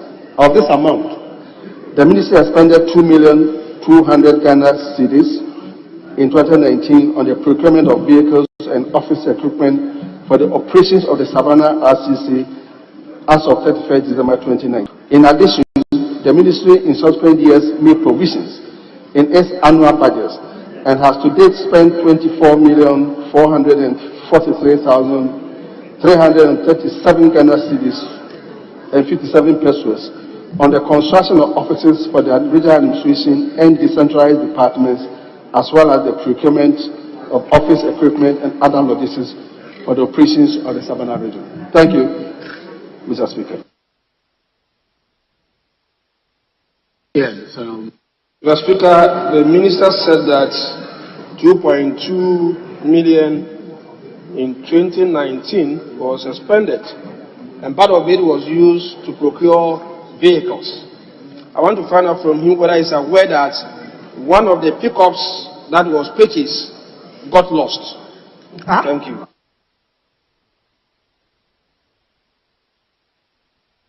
Yes.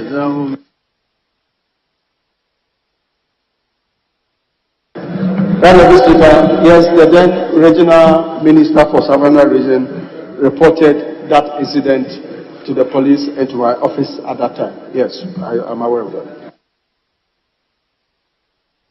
Yes, Mr. Speaker, the minister is saying that he's aware that the Savannah regional office's pickup, one of the pickups got lost, and that he's fully aware. I want to find out from him, what has he done so far? What has he done so far to retrieve this vehicle? Thank you. Yes, Honorable Minister.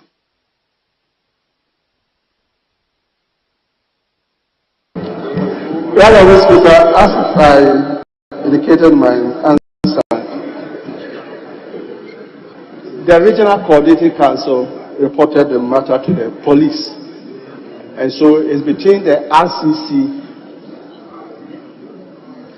of Savannah and the police. As of now, I don't have any information on the progress of the work of the police in that matter. If he had indicated that he wanted to know about that, I would have asked the current minister of Savannah region to give me a briefing on that. And I would have also expected that the honorable member, being a very active honorable member in the region, this is an information that he could easily get from the regional minister in Damongo about the progress of work of the police. Thank you. Yes, Mr. Speaker, the minister keeps saying that I could contact the regional minister for information. I think that it is not for him to decide where I go for my information. That should be on record. That should be on record. Now, as the Minister for Local Government, a vehicle got lost. It's been reported to you 3 years down the line. And the Minister is saying that if you want information about it, we should go to the Regional Coordinating Office. You are the minister responsible for that ministry. Can you tell us the whereabouts of the vehicle? Honorable Minister, do you know the whereabouts of the vehicle? Honorable Speaker, as Minister for Local Government, Decentralization and Rural Development, I have not received any report of a missing pickup. Thank you.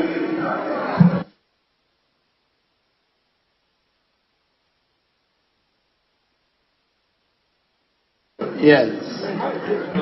Mr. Speaker, I'm confused. Very, very confused. The minister said the regional minister reported to him. At the same time, he's saying that he has not received any report. How can you please reconcile this? On one hand, you are saying that the issue has been reported to you. On the other hand, you are saying that you don't have any report. So which is which? Yes, Honorable Minister. Honorable Speaker, I've tried to draw attention to the honorable member. The matters we are prepared to explain any matter that we have knowledge of. The confusion arises when he says that as Minister for Local Government, it has been reported to you that a pickup is missing.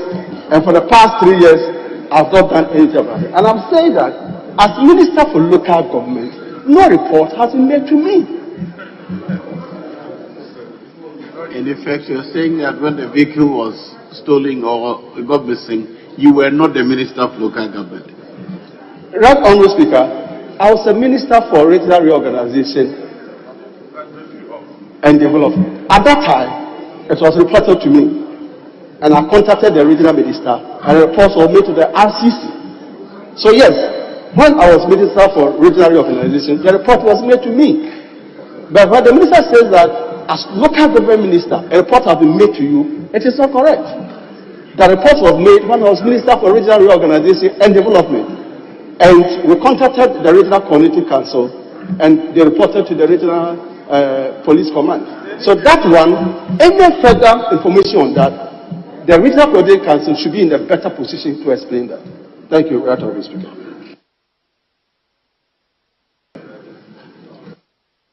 Very well.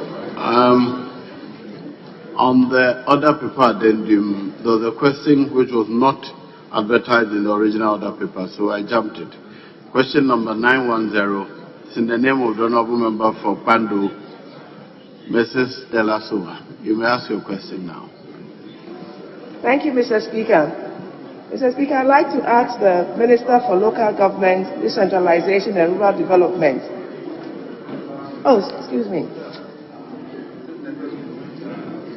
The basis for naming streets in Pando municipality, like Rice Bean Street, Parsnip Road, instead of names like Agboja Street, Ablenyi Road, Tagoto Close. Thank you. Yes, Honourable Minister. Thank you, Honourable Speaker. Mr. Speaker, the street naming and property address policy stipulates that street naming and property addressing is an exercise which makes it possible to identify the location of a parcel of land, public places, or dwellings on the ground based on a system of names and numbers. It is important to note that the development of a street naming and property addressing is not a one-off activity, but a process that is continuously expanded and refined over time. Mr. Speaker, the nationwide digital property addressing system commenced in earnest in 2017, and assemblies were expected to submit names of streets and properties by 31st May 2021. Some assemblies were unable to submit their data by the timeline set. As a result, the National Digital Property Addressing Secretariat generated provisional street names to meet the project timelines. Metropolitan, municipal, and district assemblies have been tasked to adhere to Chapter 2, Section 2.1.5 of the Street Naming and Property Addressing Guidelines, which stipulates, in the case of existing streets with no names, the respective Department of Fiscal Planning shall, in consultation with the relevant traditional authorities and community leaders or relevant major stakeholders, select a street name in accordance with the requirements set out in Section 2.1.1 of the guidelines. Pando Municipal Assembly was among the assemblies that delayed in the submission of the approved street names for collation into the national database. Accordingly, the National Digital Property Addressing Secretary generated provisional street names to enable the project to meet the expected timelines. In line, therefore, with the street naming and property addressing guidelines, stakeholder consultative meetings have subsequently been held by the Pando Municipal Assembly to agree on street names to be forwarded to the Secretary by the end of March 2022 for the necessary action to be taken. Thank you, Mr. Speaker. Yes, Honourable Member. Thank you, Mr. Speaker. Mr. Speaker, granted the minister says the names were provisional. However, couldn't they have generated local names? Parsnip, for example, is not a vegetable eaten by the Voltarians. Couldn't they have used names like Ademe, Eti, names that are familiar with the Voltarian diet rather than foreign diets? Thank you. Yes, Honourable Minister. Thank you, Mr. Speaker. Mr. Speaker, as stated in the guidelines from the Digital Property Street Naming Policy, the Assembly, the Parliamentary Kwando Municipal Assembly, should have had consultative meetings with the stakeholders, including traditional leaders, to generate these names. So it is not late for them to do that. As I said, they are supposed to have a stakeholder control meeting, and they have agreed that by the end of March, they will be able to replace some of these names that they are not comfortable with. Thank you, Mr. Speaker. Yes. Thank you, Mr. Speaker. Mr. Speaker, I just want to say that the National Digital Addressing Secretariat, if they are generating temporary names, they should generate local names. Because I realize that the names are like names of foods and vegetables. We have local vegetables, local diet. We have wache, we have kokonte. Can we generate such names as temporary names rather than the foreign rice bean, parsnip, etc.? Thank you. Yes, Honorable Minister, that's a suggestion. Thank you, Honorable Speaker. I do agree that they can do that. But at times there's some sensitivity that has to be well addressed. That is why the proper thing to do is for the Assembly to meet the traditional leaders and other stakeholders so that they get the appropriate names. There are some streets you go and use somebody and say, no, this chief did not live in this area. And even though the name might not be referring to a particular known person that maybe they want to honor, the National Secretariat may not want to delve into applying some of these local names. But when they use some of these generic ones that are foreign ones as a temporal measure, then the Assembly should meet and say that we are naming this street after Abuja or Ableni Road and Tabuto Close. And for Pando, for example, I know a particular sower, a very known, respectable, learned gentleman. I would have loved that his name is used in Pando. But I'm saying that I would encourage the honorable member, who is a member of the Municipal Assembly, to get the Assembly to meet the deadline they themselves have proposed as 2022, by March 2022, to meet and discuss this thing and find the appropriate names for the street name. And when in so doing, I also make a contribution for a Sowa Street in Pandu. Thank you, Honorable Speaker. Hey, done. Very well. I'll move on. Question number 919. Oh, very well. Honorable Minister for Local Government, we thank you for attending upon the House questions. You are discharged. The next set of questions are to be answered by the Honorable Minister for Environment, Science and Technology.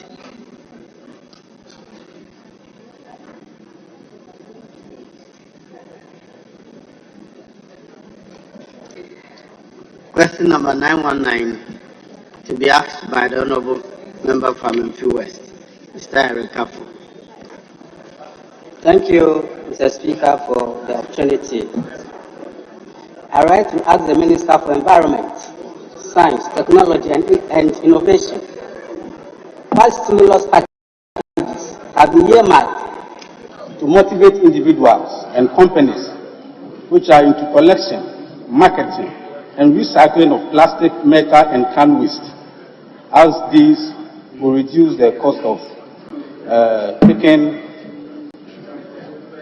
can waste, as this reduce the cost of removing waste in Ghana. Sorry. Thank you, Mr. Speaker. Yes, Honorable Minister.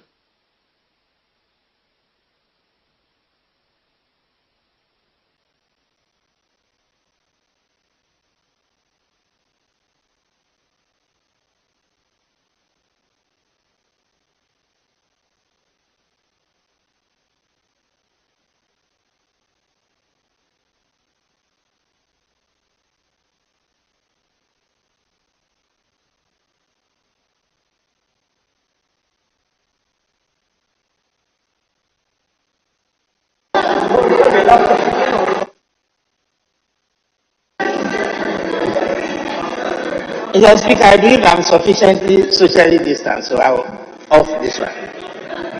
Mr. Speaker, the ministry currently does not have any defined or clear-cut stimulus package or packages for actors within the plastic waste value chain. That's the collectors, producers, and recyclers. Because current financial models are inadequate. However, the ministry, through various programs and interventions, has provided support to the actors. For instance, in September 2021, MESPI, in partnership with Nestle Ghana Limited, presented 20 new tricycles, 1,060 gloves, 60 waste picking tools and overalls with reflectors to Pure Water Waste Collectors Association to enhance their activities. So far, the partnership has supported the association with over 40 tricycles since its inception in 2019. Part of the Plastic Waste Recycling Fund, Customs Exercise Act 863-2013, has been earmarked to support individuals and companies who are into the collection, marketing, and recycling of plastic waste through pilot projects within selected municipal assemblies. Mr. Speaker, the pilots have been designed within the circular economy approach, where private actor or private sector players, that the collectors and recyclers, are expected to partner with the municipal assemblies in dealing with plastic waste, and indeed they are doing so now. Mr. Speaker, to solve the packaging waste and pollution crisis, a comprehensive circular economy approach is required, and with an overarching government strategy in the form of National Plastic Management Policy approval by Cabinet and is yet to be launched. The policy will be accompanied by an extended producer responsibility scheme. Mr. Speaker, extended producer responsibility is the only proven and likely way to provide funding that is dedicated, ongoing, and sufficient for projects such as this. But the collection, sorting, and recycling of packaging typically costs more to do than the money it makes. So there is a public good element in them. We acknowledge that we have to use public funds to aid this endeavor. Without such funding mechanisms, it is unlikely that packaging, collection, and recycling will scale to the extent that is required. Therefore, the government currently maintains that the top priority is identifying and tailoring an EPR system that is best suited for Ghana. The dialogue process has started through the National Plastic Action Partnerships and other channels, ensuring stakeholder involvement. MESLI is considering policy options that consider innovative ways of integrating the informal waste sector into the entire setup of the mechanism without compromising livelihoods for thousands of operators employed in the sector. And indeed, at this stage, the whole recycling process is an informal-driven sector. Mr. Speaker, the ministry is currently engaging all stakeholders within the sector, that's the producers, manufacturers, collectors, and recyclers, on the following. We are identifying the legislation that can be enacted against indiscriminate disposal of plastics without disrupting the activities of the private sector. 2. We have to gain first-hand information on the challenges affecting the plastic waste collectors and recyclers and others within the value chain. And in recent days, weeks, Mr. Speaker, I'm happy to announce that I've been going around through the value chain making this assessment. And then finally, when we meet we have a conference, a brainstorming session, and we will have congress to find solutions to deal with plastics, especially single-use plastics and plastics under 20 microns. The under 20 micron plastics are the ones that fly over all over the place. Mr. Speaker, we have to bring the private sector on board and look for avenues where government can help firms who are into recycling access sustainable financing to expand their operations. And then we have to also discuss ways of engaging the impoverished, mostly female and community of waste pickers. And only last week I was at the dump site in Pond to look at, I was mortified to realize that over 70% of those pickers and handlers are mostly female. I think they deserve to be, that area has to be looked at carefully, and we have to look at the minister for, acting minister for gender, so that we can look at the ways of, helping those women. And then we also have to discuss the possibility of establishing a circular economy framework for plastics. And indeed, that is the policy. We are doing that, and we have to finally identify ways of adopting an extended producer responsibility, EPR for short, scheme and financial sustainability strategy. Mr. Speaker, that will be for now. Thank you. Yes. Thank you, Mr. Speaker. Let me thank the Minister for an elaborate answer. I would like to take you from the first paragraph of the answer, if I can quote it. The ministry currently does not have any defined or clear-cut packages for actors within the value chain. Mr. Speaker, I would like to ask the Minister, does he have any plan to give these packages to these companies and individuals? Thank you. Yes, Honorable Minister.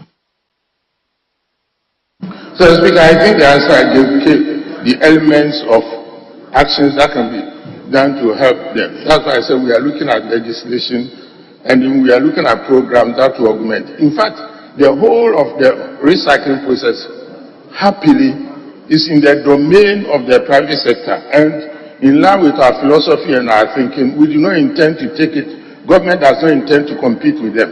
But there are certain gaps where, because of the economic model, they are not interested in. And I'm referring specifically to the single-use plastics, and then the under 20 microns, the thin plastics. And if you went to the north, and I've been there, you will see that they will be flying all over the place. In the southern belt, because of the forest cover, you do not appreciate it. But in the savanna zones, you find plastics all over the place, and I was so mortified. And most of them are single-use plastics under 20 microns. The very thin ones. Those are the areas that the model does not make it economical for the private sector to collect. But Mr. Speaker, if I may use that term, if you address your mind to plastics like 4 gallons, like the one they call 4 gallons, the GhanaWeb plastics. If you went to the questionnaires, one of his staff, and I know I'm a few words very well. If you go to Fojokrum, for example, people fight over the waste so that they sell it to the recyclers. So that's not a big problem. Actually, a lot of recycling is going on. But the under 20 microns, that is why we are doing models, and we will help those private sector people to be able to pick it, so that by retuning the economic model so that it makes economic sense for them to pick up. But in the final analysis, if they do not pick it up, we will come with a system that will make it viable for public money to be invested in it, so that the last dregs of plastics are collected. Thank you very much, Mr. Speaker. Yes. Thank you, Mr. Speaker, once again. I'd like to find from the Minister has he ever engaged these companies and individuals in his programs since he took power? Thank you. Yes, Honorable Minister. Mr. Speaker, I missed the last one. Ever engage the individuals? Yes, I was giving illustration that only last week I engaged them. I went to Ashaman. I was in the house of that young man who is recycling, putting plastics into good use. And he's built a structure with it, and it's so fine. I don't want to promote any companies, but there's a company called Eco something. I think it's on the sphincters of Ashaman Road. They are using plastics to manufacture roofing tiles. In fact, they incorporate 30% melted plastics with river sand, and it is even better. It has better thermal properties than the one that you use. I recommend that you build them. All our projects that we are using, MP's Common Fund, please use recycled plastics. It will come. Honorable Minister, how much is your common fund? How many roofing sheets can it buy? Well, if you have a roof, a school building which has been ripped off, I notice that sometimes the pieces buildings ripped off, and you are doing restitution. As far as roofing is concerned, I recommend. And if you see me, I will intervene with I had a word with this, and they said that they will give rebates.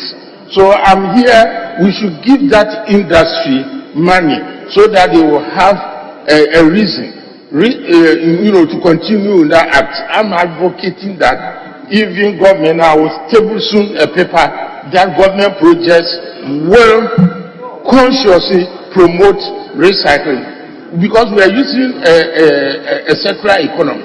Right now, I can tell you one aspect that I didn't answer is that they use tin, tomato, and sardine tins. If you like, take my word for it, and go to the refuse dumps. You can hardly find them. Things are happening around us that we do not notice. The tin, tomato tins, cans, you can't find any place, because they are hot commodity.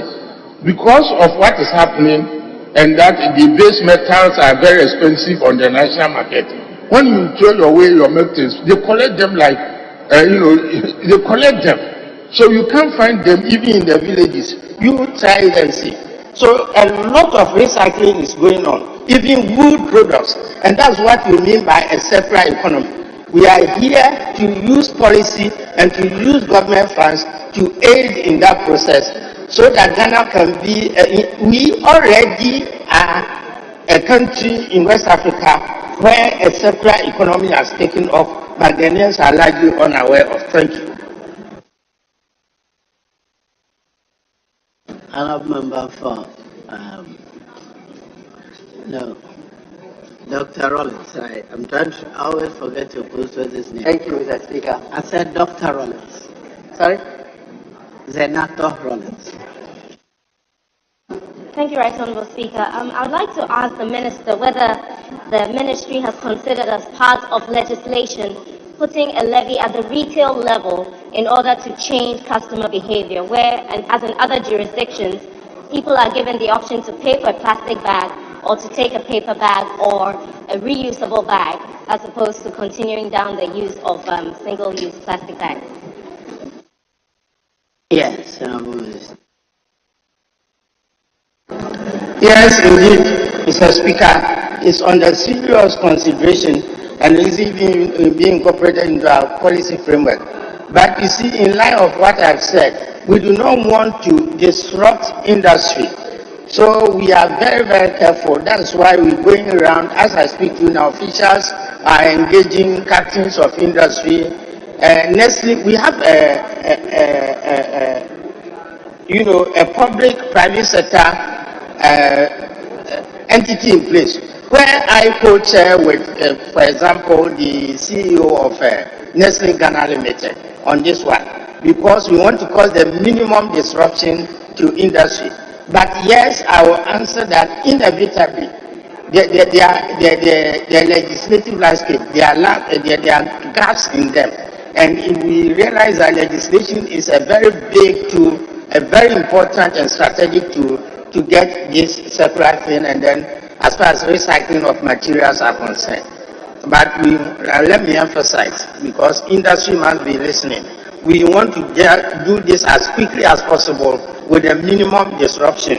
And so consumers will engage them, and indeed we are engaging them. That will be the last act of my visit. And I intend visiting the big consumers, and we shall see what will come by way of legislation. Thank you very much, Mr. Speaker. Okay. Eric, and then you have spoken, so if there's no other opportunity, 1, 2, 3, before I come back to you. Yes. Thank you very much, Mr. Speaker. Mr. Speaker, in the Minister's answer, he indicates to the House that Ghana is currently in packaging waste and pollution crisis. That Ghana is in packaging waste and pollution crisis. A situation that demands an urgent solution. And Mr. Speaker, he talks about part of the plastic waste recycling fund, which has been earmarked to support those who are into collection, marketing, and recycling of plastic waste. Can the Minister indicate to us exactly what amount has been set aside to deal with this situation? Yes, Honorable Minister.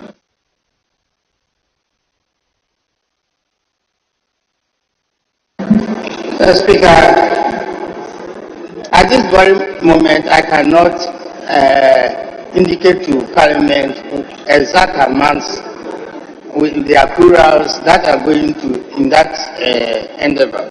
But suffice to say that the amount is even not very, very sufficient. The law has been passed, but there is a problem with the collection mechanism. Currently, EPA, if my memory serves me right, only about 65 out of some 365 items, 360 something items that have been identified as to fall under that category that can be levied for these purposes are in the basket now. So it is a job in evolution, and I assure the member that maybe if he has another question, asking me for those specific, I will hone in on that and come and answer him. Thank you very much.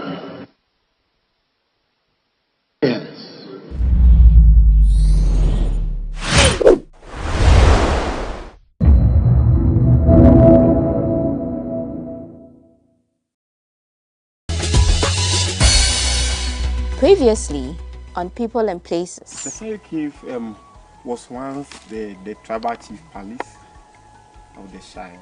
Okay. So when I say tribal, 4 tribes that lived here, when they see the leaf on your leaf, it tells that whatever you see here is a hidden truth that you will not go and expose or tell anyone.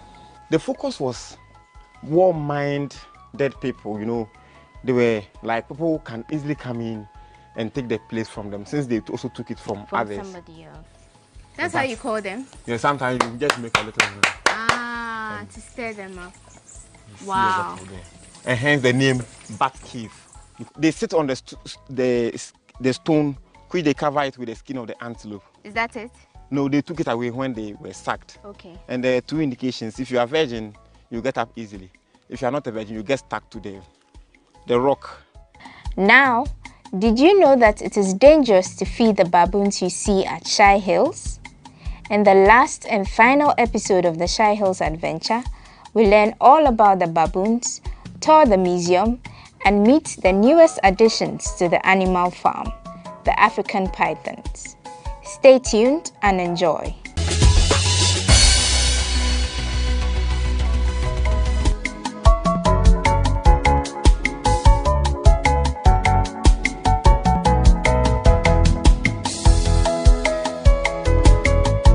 So we are heading towards the animal farm, like I said before, but we made a stop by our friends, the baboons, right? And we are going to have a little talk about them. You usually would see people feeding them as they pass by. Is that something we are supposed to do? Yeah, so we don't encourage people to feed them. we do community education to, educate the people around that they are wild and must find food for themselves. They are wild? And then hence they must find food for themselves. In feeding them, they tend to forget the wild part, and then they go to the nearby villages, towns, and steal food. Sometimes there are issues with animal-wildlife conflicts. That is, they go there, tend to steal their food. Sometimes when they drive them, these baboons will scratch on them or bite them, and they can give them infections. Oh, okay. There are so many cases that we have encountered. So in order for us to avoid these issues, we are trying to educate them because they are wild and hence they must find food for themselves. Okay, I'm trying to break it down. When you say they are wild, what exactly do you mean? Undomesticated, free-ranging species of animals. So since they are not domesticated, they must find food for themselves. Okay. Yeah. Okay. Are they originally called baboons? Yeah, so these are baboons. These are olive baboons. In the world, we have about 6 species of baboons. But these ones are mostly the ones that are in Ghana, olive baboons. Okay. With the fur being olive fur, and hence the name olive baboons. How many of them do we have here at So your place? we have about 24 to 25 troops, and each troop and each troop is about 35. Oh, okay. So wow. You can multiply 20. That's a at lot least of them. 25. By And they 20, keep 35. multiplying. They keep on creating new troops, and each troop within dominate within 1 to 2 kilometers around their sleeping headquarters. As I earlier on said, they are omnivorous. They are omnivorous, that is, they feed on both flesh and plant residue. So what they do is that after creating a territory, they try to protect it, and they don't allow any of the baboons to. Even if you are not part of them, but you are still a baboon, you cannot enter the territory. And each territory is dominated by an alpha male who serves as the boss of the group. And in feeding or in food search, it's supposed to be satisfied before the younger ones eat. And then also it is supposed to mate with all the females when they are on heat. The alpha is supposed to be satisfied, eat and be full before the younger ones. And then in terms of mating, it is strictly supposed to mate with all the females. So if the females are 20, that is its job to satisfy them. That's interesting. Yeah. And so the same thing boils to the fact that strong genes are used for reproduction. So the stronger one is supposed to help with reproduction. And in view of that, if a younger one does it tries to beat them in that way. In their settings, showing your eyebrow like this is bad communication, or just putting your hands on the ground. So when you're closer to them, you are not supposed to do that. They can, even if you're a human being, show your eyebrow spontaneously, they can attack you. What does it mean? It's a sign when the older one wants to, punish the younger one. They do that. Oh, okay. So in that way, they feel like you want to, cause threats or harm them, so they can attack you. Oh, okay. They can actually live for 30 years, 23 to 30 years. Wow. And when people try to feed them, is that dangerous to them as well? Aside the fact that it changes it is very dangerous because one, you are not supposed to, you can't touch them. So in touching them, they can scratch you, bite you. You can't also, for instance, as I said, your facial expression. You don't know when you feed them, they can actually attack you. And they are wild. So when you get closer at some point, there are so many times that the younger ones will rather call, crack, crack, crack, crack, crack, crack, crack, and then the adult will just come and attack. It's very, and when you are bitten, you can easily get disease like rabies or any other form of infection from them because they are wild. I see. Okay. And one other thing I want to know, is there a particular story behind them, like a human face to them? Yeah, so they are primates, and primates are the in line. Aside human, they are next in line. And so the only thing that the humans have that is more structured than them is our brain, our ego. We have well structured brain. but they are next in line. But I mean, like in relation to people who come out or the people in the community, do they think they are human or anything like? Is there any perception? Yeah. So the perception was that, or there is a myth, or totem. Sorry, totem. The Shai people don't kill baboons because they see them as twin brother or sister, and hence their language they call them Kwan. What? Kwan. Okay. Kwan.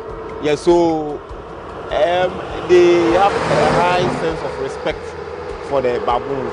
That is why they are the most successful species of animals in the park. Because you can see them along the road, nobody harms them, and even though we protect them, but still people regard them as totem, so they don't harm them. That is why you see them a lot here. Okay. Yeah. And how do they relate with the people in the community? Yeah. So in some way, they go there to steal food. The people also assume that since they are part of them, they don't attack them. Well, and also create avenue for employment because this reserve also has employed a lot of these young guys from the community. Indirectly to people who sell along the road, they get income a little from the tourists. So there was a survey. I asked. So the people were complaining about the animal. I said also, do you think we should take them? I said, no. A lot of them said no, because it serves them as amusement, and others also said they get a lot of some sorts of income when people come in, they buy from them. So it's a two-way affair. Those who are not from this enclave believe that the animals worry them. Those who are from this enclave, the Shai people, believe that it is their totem or their precious animals, and hence they need to be protected. You see you see the bottles of the female. Why is it red? It is red and white. The male have black and white. And the bottles is called callosity. Callosity, that is a thick patch skin which is attached to the mother or the main skin. Mostly when the females callosity develop like a sore, it means that it's on heat. And in between the bottles, you see there are underneath the patch. That houses, or that is where the vulva shoots up. So it shoots out the vulva, then the male can see it and have the pleasure to mate with it. So it serves as a means of appealing and appeasing the male. So it's only the females who have the red. Yes, and then the males have black and white. And the other thing is, I mean, there on this road, you see a lot of speeding cars. They get knocked all the time. Yes, sometimes they get knocked, and sometimes too, those who have been able to use this place for a long time, they know that the animals are, even though we have signage, but still, we have people who drive anyhow. And so it's a big problem. Don't forget that here became a reserve before the road was constructed in the 90s. So the animals assume it's part of their territory, that is one. And then the people who drive along this road also give them food, of which you don't encourage. So that's why they usually come to the roadside. And so those at the roadside are more lazy. Those in the park, in the middle of the park or wherever in the park, they don't come here. You mentioned they are omnivorous. What kind of flesh or meat? So they eat birds, insects like butterflies, ants, and termites, and then fruit residue. Okay. All right. And then even they peck the grass. It's the juicy part of the grass. So that's the story behind the baboons here at Shai Hills. We'll continue to the animal farm to see the zebras and other things we have over there.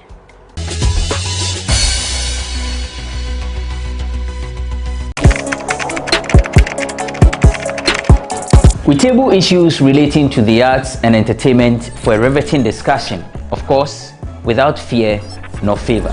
The question the presenter asked them was a dumb question. You need to speak the fact and move. Varied views. We agree to disagree. So I would disagree with everything you said. I think that he's a smart guy.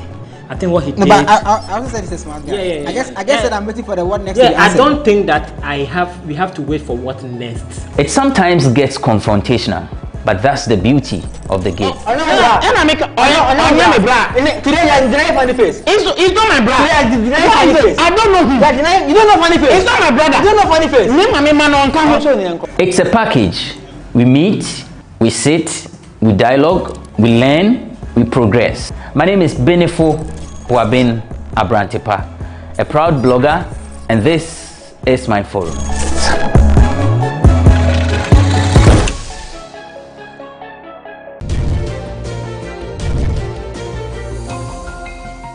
Now, let's learn something interesting about Ghana. Ghana's capital, Accra, came from the word Nkrane, an Akan word which literally means ants. The name was later corrupted by the British to become Accra.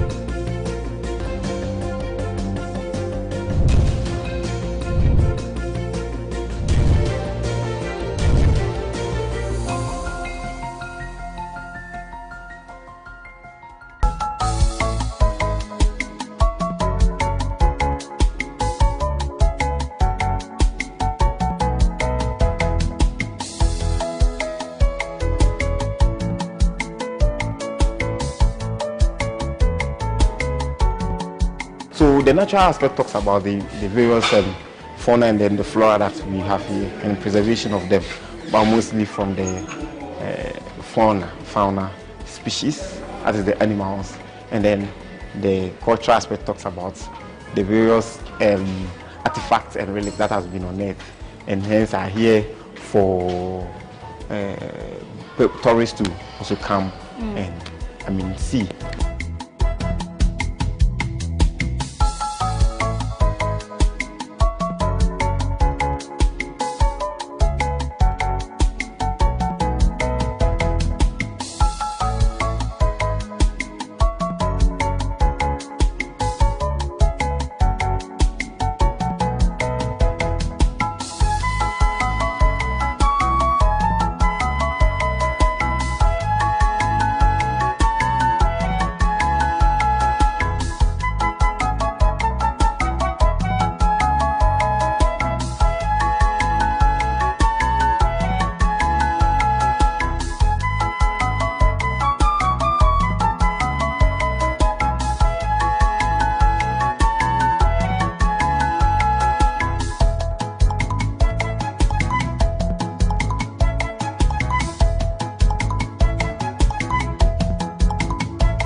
So this is the animal farm. We are starting with, you can see some zebras in the background.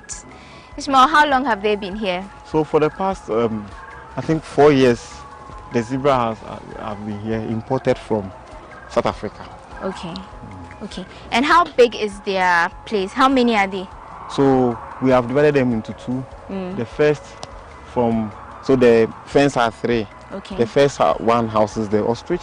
The second was housing about 3 zebra, and now they've given birth. So we have 2 young ones added to so that's 5. And then the third one houses 4 zebra. Okay. They are yet to also, the male is yet to also show his power. But why the separation between because these of the ones? males? Okay. 2 males if you put them at the same place, they fight to dominate. So then you need to separate them. So there's a male here and there's prevail. another male in the other one, and the rest are females. The rest are female. But the younger one is also a male. So as time goes on, it can be taken out from the group. Okay, and what do they eat? So they are herbivores. Okay. Yeah. So they eat grass, and we supplement their food with rice meal. So we go to the estuary and other places to get the chaff and supplement them. Okay. This species of zebra are called the plain zebra. So you can see the patchy brown color. It's not dirty color. Oh, it's that's natural. not dirt. That's how they actually look. Yeah, it's not dirt. That's how they look like. And their lifespan is 40 years. 40 years for the zebra. Okay. Mostly, the most fascinating part of the zebra is the stripes on their body. Each has unique pattern. So even if there are 1,000, the patterns are different. And then from mother to offspring too, the patterns are unique and different. And in that way, they use those patterns to, avoid their predators.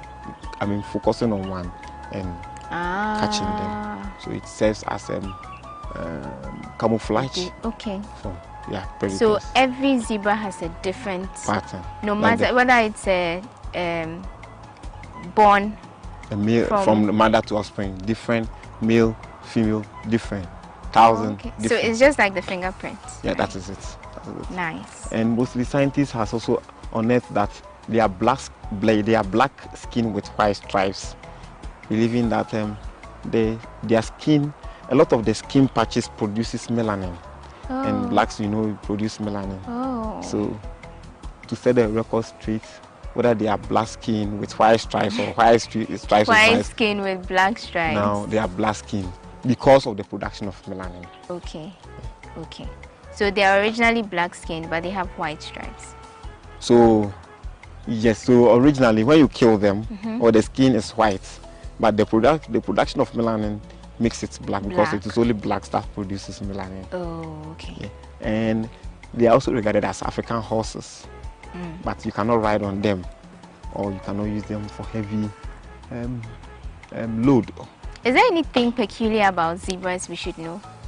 Well, the peculiar thing is about the stripes and then the skin. Okay. And how long does a zebra, for instance, take to get pregnant? I think in a whole, if you give birth and you want it to give, the next birth will take about 3 years.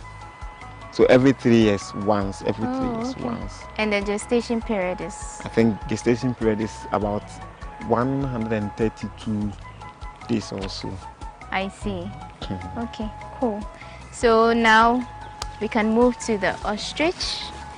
How old is the ostrich? The ostrich has been here for the past 10 years. Well, they were about 7. Some fought and died. Some also, the males were together, so they fought each other, killed. Some were also bitten by snake, and some also got fractured, like as in they couldn't walk again. So in any case, we take them to Accra Zoo or for autopsy in Accra, whatever happens to them. So the only one that is left with the female common ostrich. This type are called common ostrich. The biggest bird in the world is the ostrich. Okay, so how many did you, how many species did you have? So only one species. These are the common ostrich. The common ostrich. Yeah. Okay. And then we used to have 7, but left with 1. Okay. So maybe management will do well as time goes on to bring in new ones. More. Yeah. Okay, so this one has been here for 10 years, but do you know how old it is? No. How old do they live for? For 45 years. Okay. As I said, the biggest bird in the world, their weight is about 145 kilos. So they cannot fly at all, but they can run 70 kilometers per hour. Oh, wow. Mostly they are very aggressive and they can tend to attack. And why? Like that's their natural tendency? Yes, they are natural. They are defensive? Yeah. Very defensive, especially the males. When is this a male? This is a female. Oh, when you see the males are black and white, the females are grayish and whitish in feathers. Oh yeah, the feathers you showed. Okay. All right. And also they eat grass, but we supplement it with wheat bran and layer mash. Okay. Then we add the oyster shell. Oh, okay. Okay. Does it have a name? No. Just the ostrich. I think you should name it since it's the last man standing. Well. I'll give it a name before I leave. Well. So I'll call it Shelly. Well. You can see Shelly. She Shelly survived amongst 7. And she's still doing well. And she's still doing well. She's enjoying herself, as you can see, having lunch. And so you can come here to have a view and say hello to her sometime. Okay, so that's it from the animal farm, yes. right? Okay, so now our last bit, the royal python. It's not one of my very favorite animals. I don't really like snakes, but let's see how we can introduce her to you guys. It's all about what you want, so let's get going.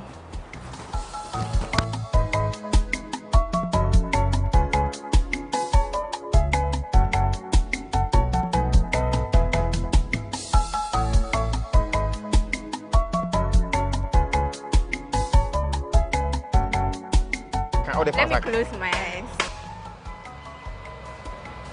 I'm not leaving it. Okay, so this is me holding a python. It's called a royal python. This is the most I can do. I'm giving it back to Ishmael. I tried. Okay, so this is what, the newest addition? No, the royal. Oh yeah, to the park. Okay. When did you introduce it to? Oh, about 6 to 7 months now. Hey, you are playing with the snake. They are ball pythons, so. Okay. Yeah. So this is not dangerous, right? They are non-venomous. Which but all means the snakes are because it can actually crawl on how do you call it, a mouse. So the bigger you can take it, the mouse, rodents. So, these ones, yeah, but they like live mouse. So they quell and squeeze it and then they when tap it dies, it then to they swallow. eat it.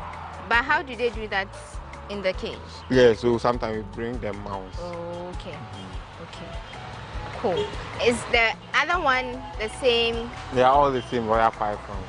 And they were brought at the same time? No, different times. This is the first one. I was brought the second one and then the third one. There are 2 of the Some same were kind. captured here. Oh, okay. Okay.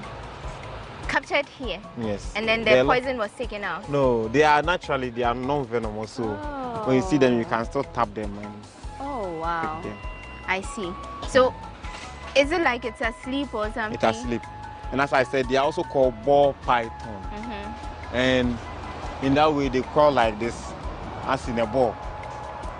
Yeah, but even if it's asleep and you touch it, it doesn't move? If like it feels threatened, it will not move. It will be like this. Oh, okay. I see. I think it is a little bit wounded. Okay. And that is another reason why it wants to hide itself. Oh, I see. Okay, so how many species of animals do you have here? So basically, we have the primate, which comprises the monkey species. That is the lizard spot-nosed monkey, the green monkey, and then the baboons, and then antelope species like the bushback, scorps, and likers, and then zebra and ostrich in the fence. Then the civet cat, genet cat, and then the silver cat. Then the species of reptiles, including the monitor lizard, the demi-dove of Galago, we call it bush baby, and then the snakes like the royal pythons, the rock African python, the pafada, and then a lot more. Okay. Then rodents like the grass cutter, then 175 species of birds and 139 species of butterflies. Okay. Would you know which animal is the oldest here? I think with the oldest, it could be the baboons. Okay. And then. Okay, now tell us, if someone wants to visit Shy Hills, what should they know before they come here? Visiting Shy Hills, you must know the terrain very well by wearing a very protective cloth and then boots or foot. It's not advisable to come with slippers or skirts as with the ladies. Because of the movement. Because of the rocks and then the movement, climbing. Then. Okay, now our very last question before we bring the show to an end. Is there anything intriguing or interesting about Shy Hills that people don't know about? Well, so what is interesting about Shy Hills is the location itself, because it is the only reserve in now Greater Accra and Eastern region, and hence very fascinating for people to come in and see. And then the only reserve with hills in the middle, and then the hills serves as an attraction. Yeah, so these are very interesting. And then the new friends, zebra, in the whole of the country. The new babies. The new babies. So we encourage and we want a lot of tourists to come in to see what we also have.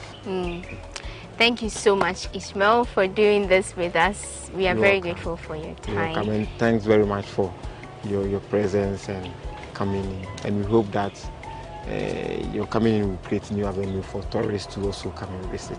Hopefully, we are quite sure that will happen. So that's how we bring the curtains down on today's show.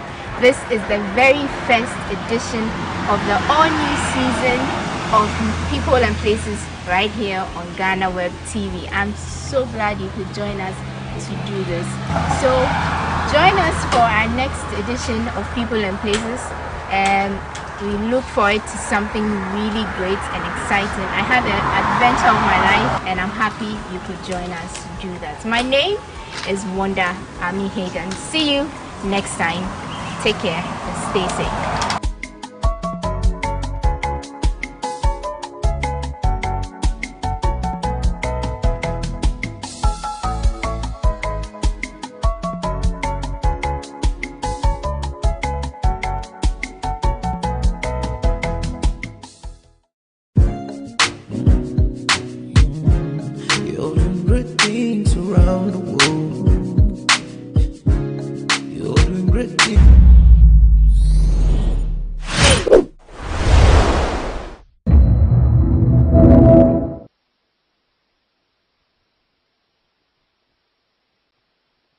Mr. Speaker, as you may be aware, the Ministry of Environment, Science, Technology and Innovation for its mandate is required to promote and advance the application of science, technology and innovation for socio-economic development.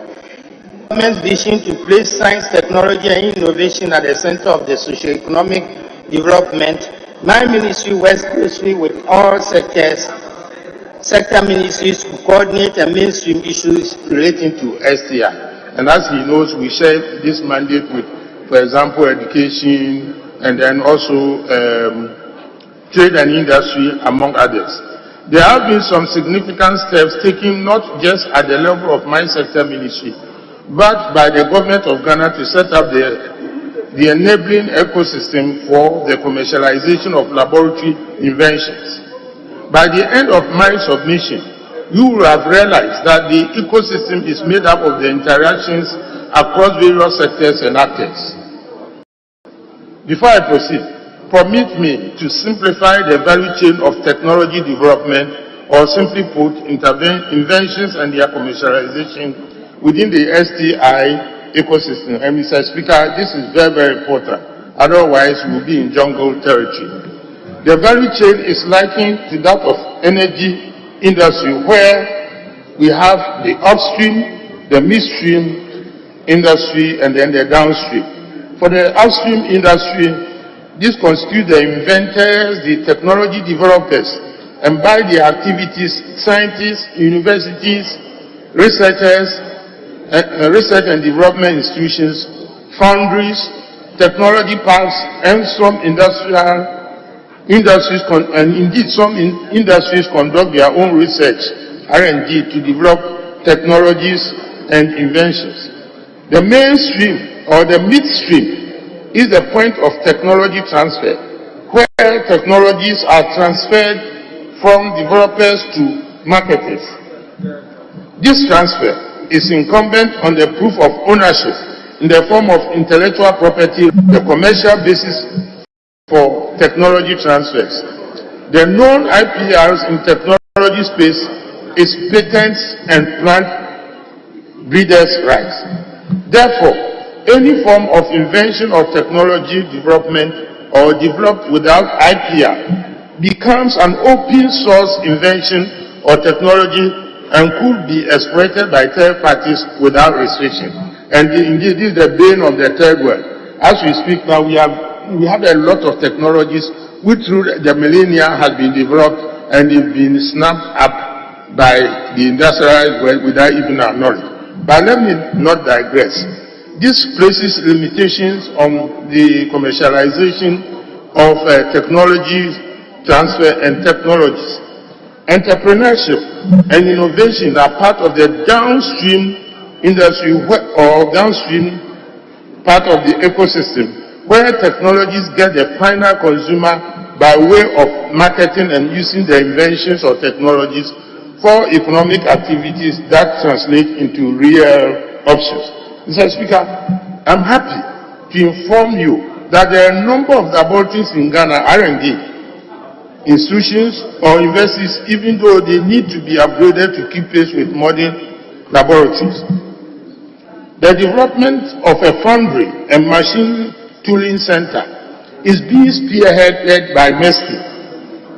And that's why I say when the public good is very, very out, we will be and we are in a position to score, we will do that. So we are doing a foundry which a dimension no individual can do.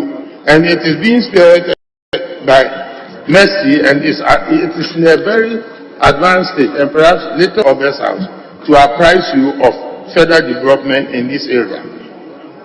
It is an advanced state of completion under the Ghana Cares program. So it is being funded through the Ghana Cares program.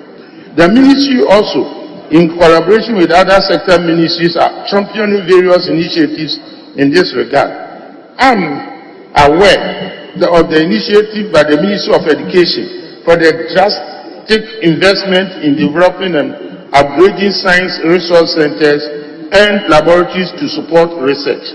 Besides this August House has passed the Ghana National Research Fund Act 2020 at 1056 to provide public funding for R&D and other related matters. My ministry is working closely with the Ministry of Education to operationalize this so that, among other sources, government can have dedicated funding to finance R&D infrastructure, including state-of-the-art laboratories, among others. Mr. Speaker, it is worth mentioning that among the numerous intellectual property rights laws in Ghana, the Patents Act of 2003, that's Act 657, and the Plant Variation or Variety Protection Act of 2020, Act 1050, are two important acts put in place to provide incentives for technological inventions and the breeding of plant varieties respectively. Hitherto, our agricultural scientists could not own rights to their breeds or inventions, thereby denying them the royalties they duly deserve due to the absence of the related IPR on it. I must commend the Minister for Agriculture for being instrumental in the passage of this act, and of course not forgetting the crucial role played by the various or respective select committees and this House as well. Mr. Speaker, it is noteworthy that operational commercialization occurs in the private sector through interactions with entrepreneurs, financial markets, that's venture capital, development banks, stock markets, and so on, and inventors to translate these inventions into products and innovation. Thankfully, the Ghana Enterprise Agency has been mandated to develop the entrepreneurial skills and support the development of enterprises.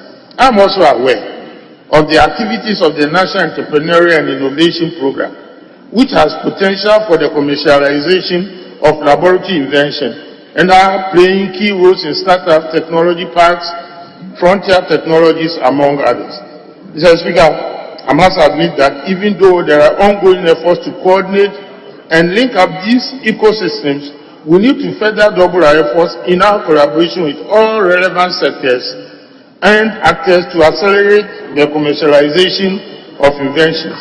I've taken notice of these gaps, and I am happy to inform you that under the Ghana Jobs and Skills Project, my ministry, that is MESTI, has initiated a procurement process to develop a framework for technology transfer among inventors, technology developers, and entrepreneurs. An STI information system has also been initiated to consolidate all the information across the value chain of technology development and inventions to provide an interactive platform for actors in the technology and innovation ecosystem. MESTI has also initiated the process of setting up a commercialization center to translate their inventions and technologies into commercial outputs. Some level of education and training has also been initiated under the Ghana Jobs and Skills Project to educate actors in the ecosystem on these matters. Mr. Speaker, additionally, the ministry, with financial assistance from UNESCO and technical support of one of our agencies, that is CSIR STEPI, that's the policy wing of CSR. And we have developed a document on STI ecosystem, and the first country, and indeed we are the first country in the African continent to publish its STI for SDGs roadmap document alongside Japan and Serbia. So we are among the first in the whole world. Mr. Speaker, this forms part of an initiative to strengthen STI for sustainable development in line with the 2017 UNESCO recommendations on science and scientific researches. Finally, Mr. Speaker, to provide renewed policy direction for the innovation ecosystem, MESTI has initiated the process for the revision of the national ST&I policy, which will, among others, have a strong link to the Ghana industrial trade and economic policy, and to incorporate emerging trends within the global area.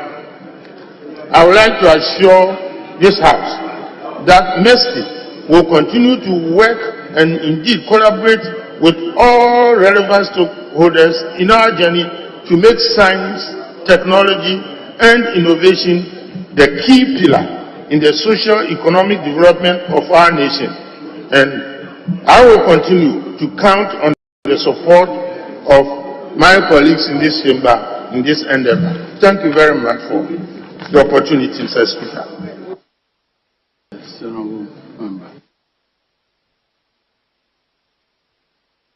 Mr. Speaker, I've listened to what Improve East will call go through Enchi. To wait long-winded English. Mr. Speaker, I asked a very simple question. Practical support. Our universities have consistently been involved in innovation, research, and development. But how do we commercialize it to the benefit of the country? That was the essence of my question. So I come with my first question.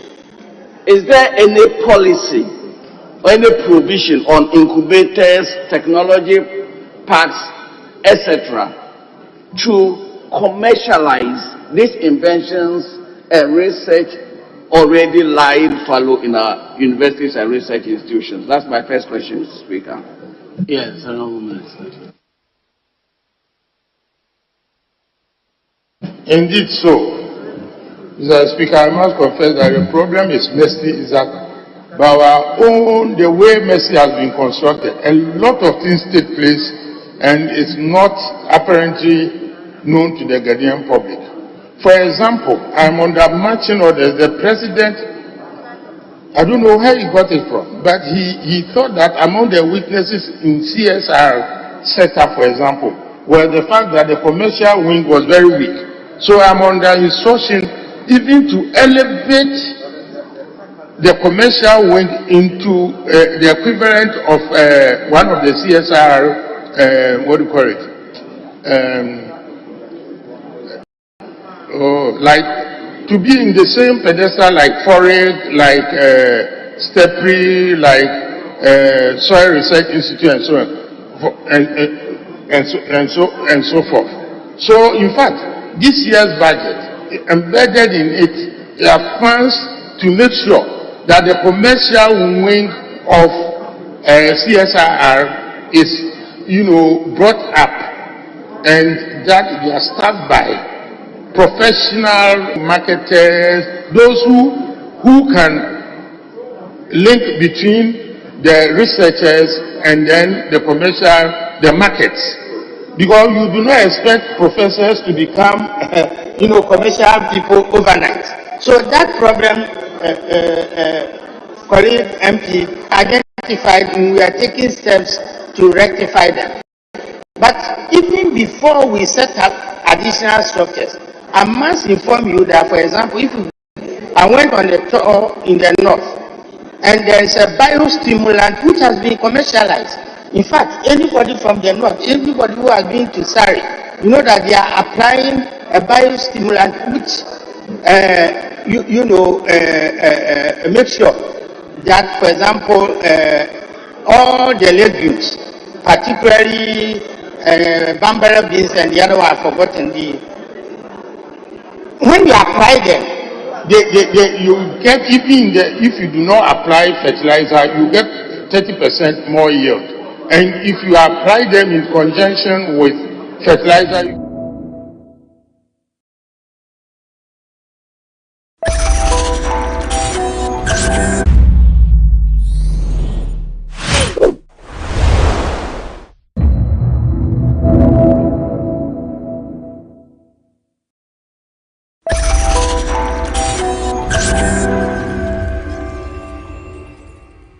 Hello, welcome to another episode of Say It Loud on GhanaWeb TV with me, George AC. Today, our location is Kaswa in the central region of Ghana. We are meeting up with a family of a final year student of Swedru Business School who was recently attacked by some of his schoolmates and has since been left traumatized. The student and his family believe that the school administration and in an extension, the police have not been managing the situation well. They are demanding for justice. Join me. Yeah, good to see you. How's it? Cool. Yeah, you're welcome. Thank you. So welcome back. This is still Say It Loud with me, George AC, and as indicated earlier, I have my guest, Ishmael Ejay, a student of Swedru Business Secondary School, and he's going to tell us about an attack on him by some mates of his in school, which has left him traumatized. Ishmael, welcome to Say It Loud. Yeah, I'm Ishmael Ejay from Swedru School of Business, and I'm in Form 3. So, anyway, before we get into the conversation, how are you? Yeah, I'm doing great. A little bit. I'm recovering from the injury I had, and it's a little fine for now. Tell us what happened to you. You said you are, by the way, what form are you in? Form 3. Okay. Yeah, I offer visual arts. So tell us what happened. What happened to you? On last week's Friday, I collected exeat from my housemaster, and then I went home to take an inspection staffs.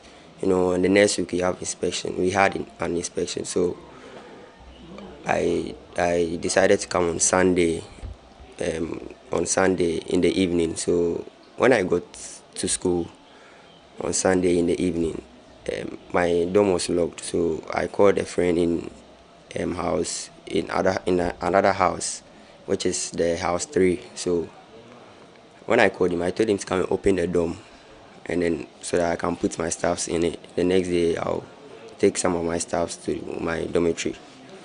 So on Monday in the dawn, we were preparing for school, and then when we were preparing for school, I finished bathing, and then I went to house 3 to get my stuffs, my uniform and other stuff, my books for school activities. So when I was in the dorm and I was dressing, I finished dressing, and there was a guy called Opata who entered the dormitory. And then when he entered the dormitory, he came to Brian.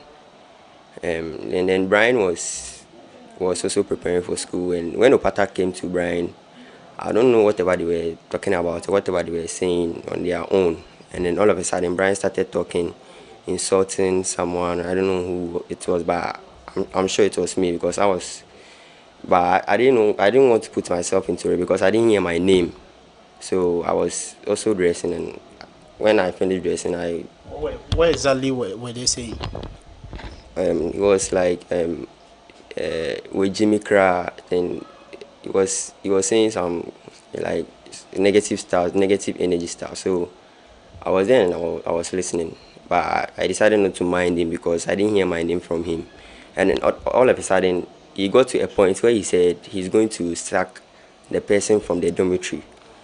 And then when I checked around, I was the only one in the dormitory, so I was the only foreigner in the dormitory. So I went straight to him and I approached him that, oh, if you want to take me out of the dormitory, if you want to sack me, I'll go because it's your dormitory. That's your dorm.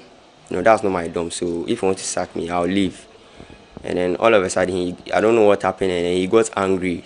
And then he got angry at me and he said, oh, why am I saying that? And I said, oh, but you are sacking me from your dormitory. You want to sack me. So if you want to sack me, I'll leave. So already when he was insulting me and saying stuff, I made up my mind that I'm going to leave the dormitory. When school closes, I'll just pick my stuff and then I'll not even come back there anymore because the energy I'm getting from them, it was like very negative. So and he was once my friend. And they didn't value me. They didn't really respect me. So I had to cut him off. And they are some group So I cut them off, and then when I cut them off, I found peace. I was okay. I was cool. And when I'm walking around the campus, if anyone asks me, oh, why are you not working with Brian and his company? And then I'll be like, oh, then they see me John. They don't respect me, like they don't value me. That's why I tell my body. But when I take my provision come, me and them know we they share one, and it's like normal. So I learned someone went to give a false information that I was the one feeding them, or I was the one looking after them in the school or something. So someone went to tell them that. So if anyone asks them the reason why they fought with me, that's the reason. That's what they say. So that done. Brian said, why did I say that? And then he came at me, he pushed me, and I said, oh, why would you push me? Why would you touch me? Because you can't touch me, you're not supposed to do me anything. And then he went for a broom and then he used it on my head. And then when he used it on my head, I was like, oh, so why would you do that? And he was still coming at me, so I reacted. And when I reacted, I punched him, and then a friend of his called Jerry, he also slapped me, claiming he's separating the fight. That's what he claims. So he slapped me and I was like, oh, why did you slap me? And then he slapped me again, and I also reacted and I slapped him because I won't allow him to cheat me. So I slapped him back and he separated the fight. And then he didn't understand why I slapped him back. The Brian guy also didn't understand why I also touched him. I also punched him. So we went to school. The fight got separated. We went to school. I thought everything was cool, and then we went for preps. I was in the prep hall, and then a classmate of mine called Philip Ado came into my prepping room. And when he came to my prepping room, and when he came, he told me that, oh, the boys who are fighting me, they've gone to the back, so I should be careful. So he came to look after me. So when he came, when the prep closed, it was when it was closing for the prep. So we went out, and then Philip Ado's housemaster called him because he's in another house. That's house 4. His housemaster called him, and then he left me all alone. So I was the only one who was walking around. So I went to Madam's bungalow to get water. So when I was coming back, I felt really alone. I felt like if anything should happen, I wouldn't have any witness. So I saw the house terrace house prefect, that's my friend, and I went to him. When I went to him, I was like, we were having a normal conversation, not even concerning these two boys or anything. So we were talking, and then all of a sudden, Brian was approaching me. I thought he was going to buy water. Not knowing he was coming at me. So when he got to me, he threw his hand, and I held his hand. And then when I held his hand, the other Jerry guy was also approaching me. So I decided to concentrate on Jerry, leaving Brian so that I won't get hurt by anyone. So when I concentrated on Jerry, Brian decided to bite my shoulder. So there's a bite over it. So he was biting my shoulder, and then I was feeling the pain. So I hit his head, and then I punched him to the ground. And then when I did that, Brian went away a little while, and then I was talking to Jerry. Jerry said, "What would I do?" And I said, "Oh, I wouldn't do anything because I don't know what I've done. Like, but if you touch me, I'll touch you." And I asked him, "Why do you want to fight with me? What's all these reasons behind you or the both of them fighting with me?" He didn't answer me. He was still saying, "What should I do?" And then he slapped me. So when he slapped me, I also reacted. I punched him, and then the fight got separated. So the people around told me to leave from there. So when I was moving backwards, I was being cautious. So in order for me not to get beaten by any of the two boys. So there was a gutter. When I was moving back, there was a gutter at the back of me, and then I missed my unbalance, and I mistakenly fell in the gutter. One of my friends helped me out of the gutter. When I got out of the gutter, Brian was coming with speed, with a knife in his hand, and then it was too late. So when I saw him, I tried blocking the knife. He was trying to stab me, so I blocked the knife with my left hand, and then so I blocked the knife with my left hand. And then he kept cutting me, and I kept blocking it. And then he stabbed me on my shoulder again. That's the place he was biting.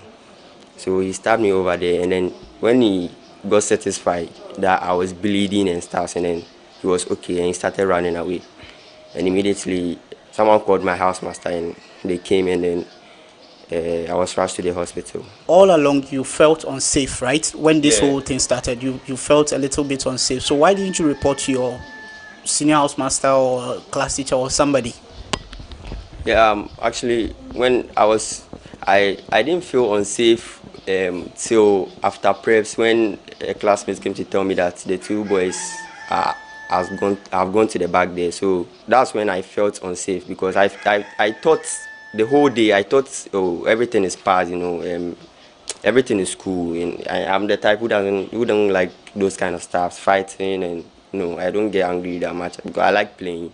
You said you were friends with these people. What are their actual names?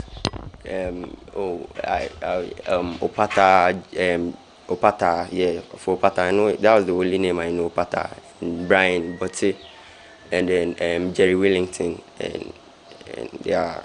How close were you guys? From Form 2, so from Form 2 to Form 3, we were really close. And then you just decided that you... Yeah, I just did because of how they saw me. They see me as John. If I should put the John, because that's they didn't really value me. They see me as a fool. Let me just put it that way. So the injuries you suffered, how severe were these injuries? Oh, it was really severe. It was really severe. I was really bleeding, and a lot of blood was really oozing out of my hand and then my shoulder. And there was a girl at Madam's bungalow who had a handkerchief. Who's Madam Anita. And she is what? She is my house mistress. Okay. House one. So someone collected the girl's handkerchief and then tied my left arm in order for the blood to stop a little bit, So you went to which hospital were you taken to? I don't really know the name, but it's in front of our school, the Swedu Government Hospital or something. I don't really know the name of the hospital. You were what when you went there? What did you do before? When I went there, I was rushed into the hospital, and then they told me to sit a little bit in order to, because they had other people to take care of. So yeah. So after them, I was next. So they seal my hand. It was everywhere, every part that was cut and then stuff. Because my hand was really deep. It was really. So yes. Before you go on, you said they attacked you with a knife. Where did they get the knife from? It's not the Brian guy. Brian. I don't know. Yeah, I don't know. Okay.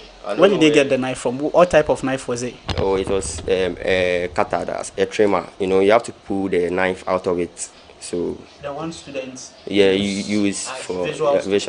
Yeah. Okay. That was it. Okay, so we've been speaking to Ishmael Ejay. He was attacked by his schoolmates for some very weird reasons. He suffered some serious cuts and has been home receiving treatment since. He believes that the school administration has not been fair in dealing with this situation. We'll be right back to speak to him on how he feels about the whole attention the school administration has paid to this situation.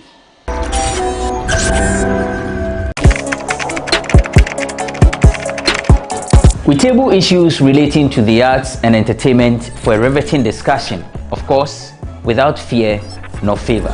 The question the presenter asked them was a dumb question. You need to speak the fact and move. Varied views. We agree to disagree. So I would disagree with everything you said. I think that he's a smart guy. I think what he did. No, but I also said he's a smart guy. Yeah. I guess that I'm waiting for the what next. Yeah, I don't think that we have to wait for what next. It sometimes gets confrontational, but that's the beauty of the game. Today you're denying funny face. It's not my brother. Today you're denying funny face. I don't know him. You don't know funny face. It's not my brother. You don't know funny face. It's a package. We meet, we sit, we dialogue, we learn, we progress. My name is Benefo Huabin Abrantepa, a proud blogger, and this is my forum.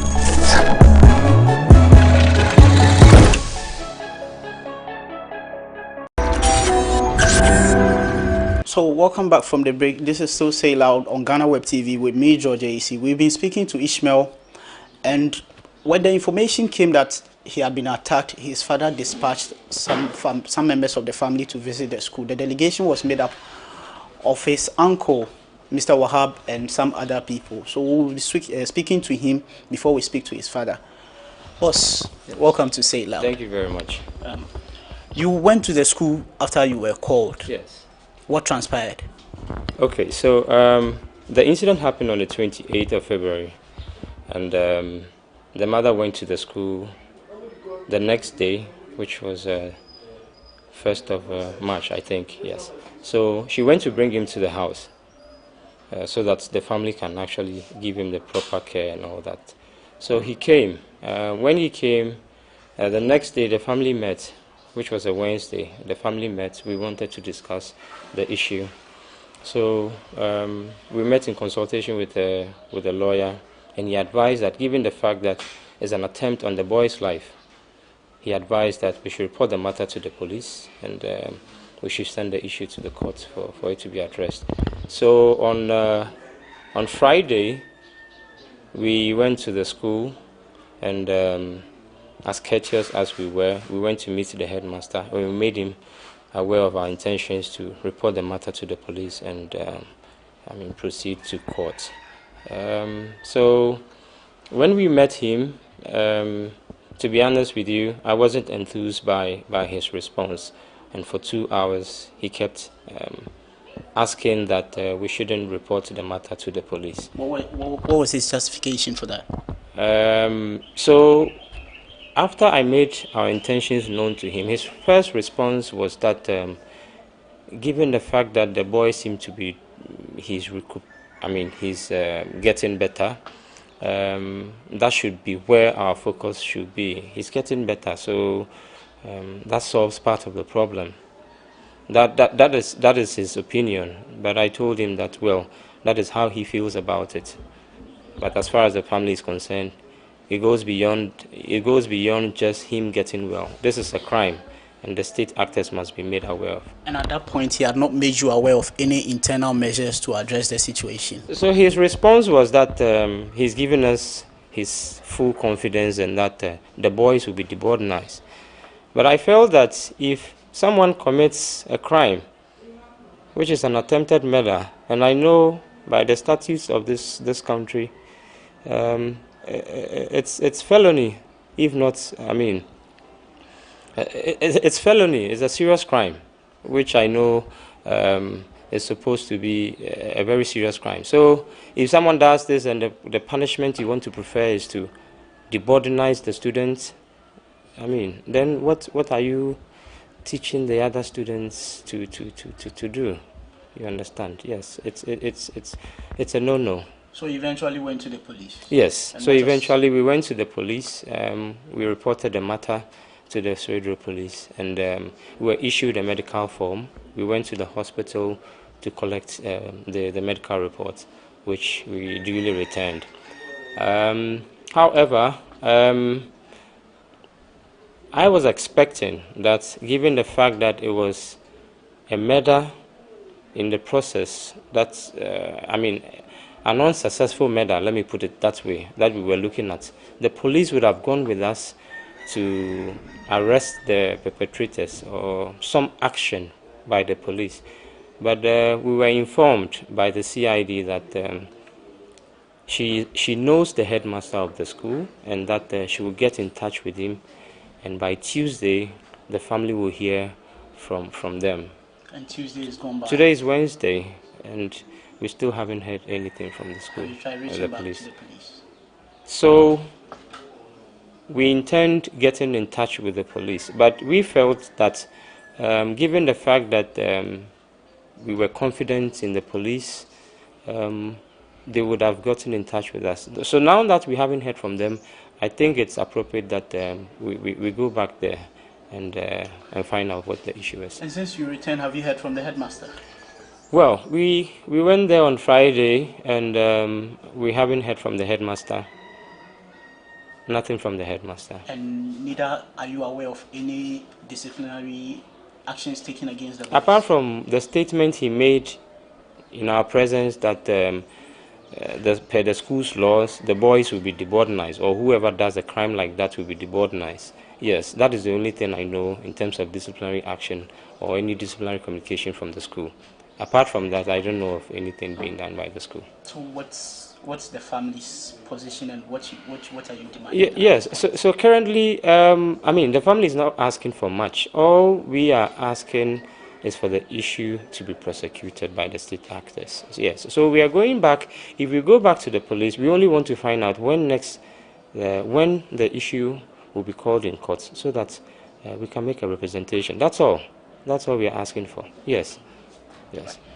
So that was Wahab Ishmael. He is the uncle of the student who was attacked, and he had been to the school trying to engage the authorities of the school on what measures they've been taking in addressing the situation. Of course, he explains that he doesn't feel all right with the way the school administration has handled the case as up to this point, and in extension the police as well. I'm now going to speak to the father of Ishmael to get his side of the whole story as well. This is still Say Loud on GhanaWeb TV with me, George AC. I've been speaking to a final year student of Swedru Business School, Ishmael Ejay. He was recently attacked by some of his schoolmates, and an act which has left him traumatized. He says he doesn't feel okay with the way the school administration has handled the case. Where I have joining me now his father, Mr. Ejay. Dada, akwaba. Me pacho daben and I would say asemu ya to bano. But Monday, last week Monday, that was 28th February. And Brina, the information said maybe Ishmael Wepra our school. In Zina Adiasa, the Manoyan said, I did change the tradition to them. Must one of my family, they must my wife said, Uncle head. Na esi school. And the wife acquired now a serious case. I mean, na yapala. boys, as two boys, we know. I'm in the Queen, one second. Our church, not my friend, our church, and that is a serious. And I am Adama, I saw Adunaba. Beside the headmaster and teacher, no, head teacher, no, some was the same. Your information be a Casadia on Friday and Must phrase our uncle. And could teach him, send a buyer, a better information be a fee. Headmaster and the police for her. Try and Timasin be a Volano Coyana also a report. What am I police for?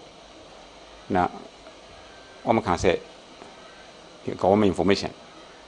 Well, as some days, police for home, police for the bed for referring, and I had master and grab referring by a Stray and Timothy. Tuesday, no, and then they say, shall say, a beco, yeah, case in the nice. My final report, I would have now police for now, Yamunia, the Shanibisi, and Susanna Yamanity. So far, the Monte she fee police for no homo yet, but my case or I kiss her. But Monte she neither one of no cars and cover frame. But Colana Mamma, myself, or Fray, but now, problem, Uncle say, case Nanka say yet information, if he police for not until I say me and film. Now, Osi Omukoy, no Osma, Momukoy, Omoni headmaster, Echo Dean in Sanso, and Comobo in Omoni headmaster is a D and a dena if he mobile. Okay, headmaster, I want you and can't. I say me, oh, yeah, what do you call it? When I mean, Campo, oh, yeah, to some an hour encouragement. As just some answer, some crime be a. More can say, your case in the near you be anti. As far as the boy, no, Ishmael. When Fimana Bisana, on in Yamaninka. But what buy must know. We so would Jana Sapalanco school cry. I say, you be scared. The Biano, I say, will be council. I say, Cisadia, I say, I will find a baby free. She take serious measures. Yes, you know, I'm one hour school and cry what I yet I shall be, I will say. Sassam, you see, no. And now for Isman now for take serious measures and send by us, case in the cry ministry school. But now, sharing near Ecosociano, do you believe that the head teacher has not been fair in the management of this case at this point? Yes, they are minimum who are passing. In Cassette, headmaster and Casso, or taking charge of that case nearby. No more one want to okay, be chance say, oh, we are when you have a trainer. Say, and procedures and others are quite and person coming fast. Now, we are boy now, praise Marin. Now for Baba, Nanka Yasanase, Nanka kiss and cry, Yaset simple. But I say, only the diagram. As I grew in boys, no, what's your parents in can? Okay, last week now, I said, my friend. This man focus on my friend, but they made me. And your woman Casai, into many information being from my side. I'm afraid no more kind.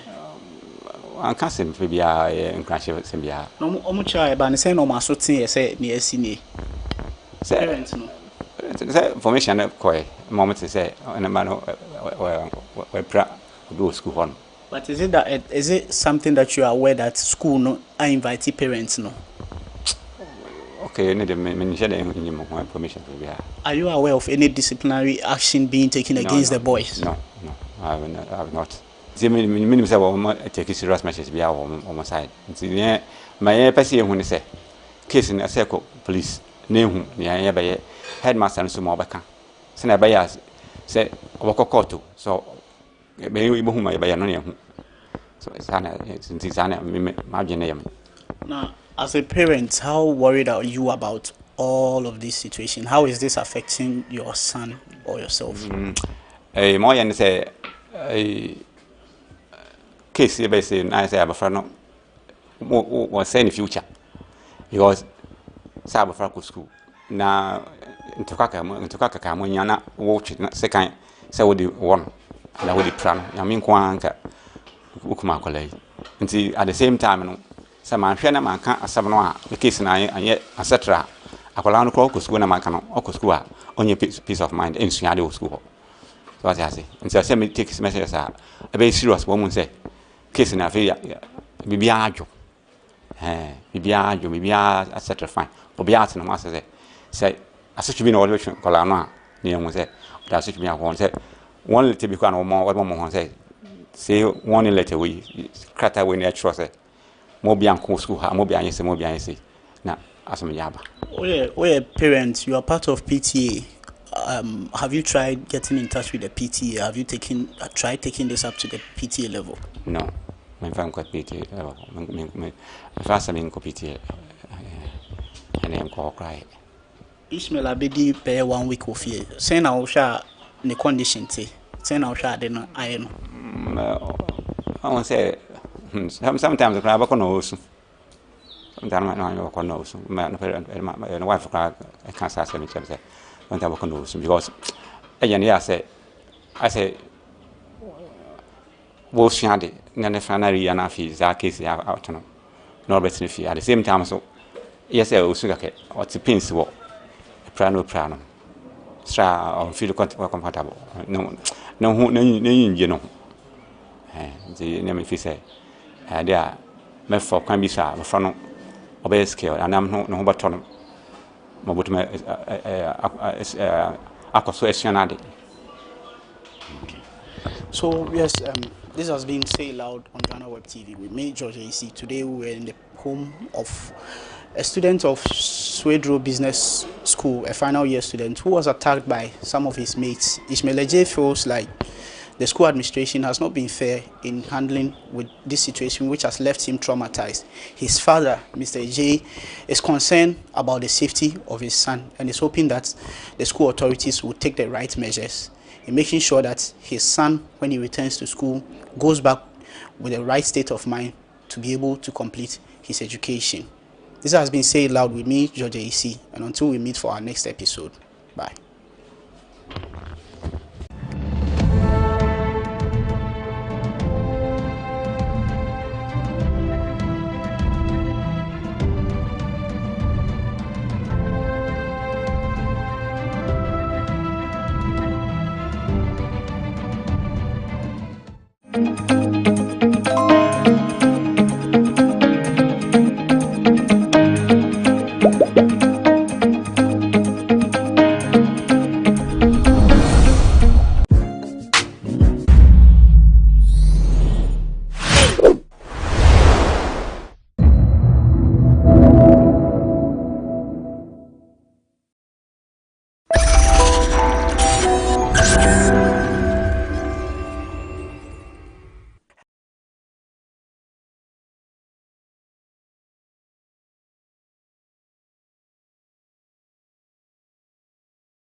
fungi to be formed around those houses.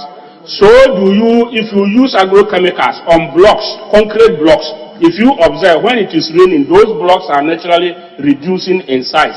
So even apart from crops, agrochemicals have effect on our cement projects we are doing. And so a lot of erosions that are being caused within communities, if you go most communities, they are natural, we are getting natural story buildings. If I say natural story buildings, the land is degrading. Erosion is taking away the surface land, and most of the buildings are now hanging on top. So as a nation, if we don't come in immediately to check the sort of agrochemicals that come in, not only is it affecting crops, but even our buildings that we are having in most communities will begin to collapse, and government upon government will suffer to fix a lot of buildings in future. So it's a very good statement, and I feel it's good we take care of the need to solve that problem. Thank you very much. Yes. Yes, let me invite you, Honourable Member for Finso South. Thank you, Mr. Speaker, for giving me the opportunity to contribute on this important statement. Mr. Speaker, let me also thank the maker of this statement for bringing this important subject to the fore. Mr. Speaker, I was part of a team that surveyed the country to determine the extent of faking of chemicals in the system. And Mr. Speaker, the results we found would shock you. Mr. Speaker, in some instances, the labels displayed on the chemicals are different from the contents. Some of the active ingredients are different. The products, some of them have actually expired, and yet they are being sprayed on our crops. Mr. Speaker, I hold in my hands a product which was seized by the NIB, now formerly BNI. Mr. Speaker, this product is called 3-in-1. Mr. Speaker, when the product was seized, it was sent to the Cocoa Research Institute for content analysis. And Mr. Speaker, I hold in my hands results from the Cocoa Research Institute. Mr. Speaker, the product in terms of the active ingredient is as good as water. In actual fact, it doesn't contain any chemical at all. Surprisingly, however, Mr. Speaker, the product is highly acidic. The results, the average pH is around 5.0 pH, which means it is highly acidic. Mr. Speaker, God knows. So, Honourable Member, what is that product? Come again, Mr. Speaker. The product you want the product is called 3-in-1. 3-in-1. Is it? Mr. Speaker, this product is being marketed as fungicide, is being marketed as insecticide, and is being marketed as fertilizer. 3-in-1. Fungicide, insecticide, and fertilizer. Same products. Same products. So, Mr. Speaker, the unsuspecting farmers did not actually know what using this product for. But surprisingly, as I said, it's acidic. So, for God knows how many of us have consumed products. Where this product has been applied continuously for more than 5 years, Mr. Speaker, the land is literally dead. Mr. Speaker, I went to the Western region. Somebody sent an SOS message to us when I was the executive director at Cocoa Research, and we went to visit that farmer. Mr. Speaker, that farmer for 5 continuous years had not harvested any crop from his farm because he had applied this 2,4-D on his farm. Mr. Speaker, as a result of indiscriminate application of pesticides, we are destroying the beneficial insects. Mr. Speaker, if you go to our cocoa farms, now cocoa farmers are resorting to artificial pollination because the insects which are responsible for pollination have been destroyed because of the indiscriminate application of chemicals. Mr. Speaker, again, the cocoa industry. Some time ago, certain insects were minor insects and you didn't need any chemical intervention to control them.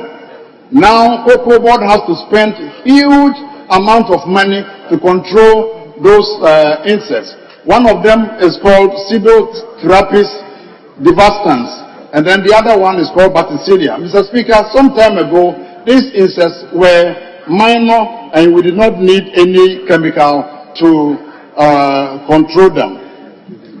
Mr. Speaker, if you go around the country now and you inspect our vegetables, you see a lot of deposits of fungicide on the vegetables, and some of them are consumed raw.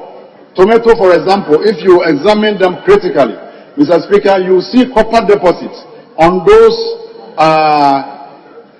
vegetables.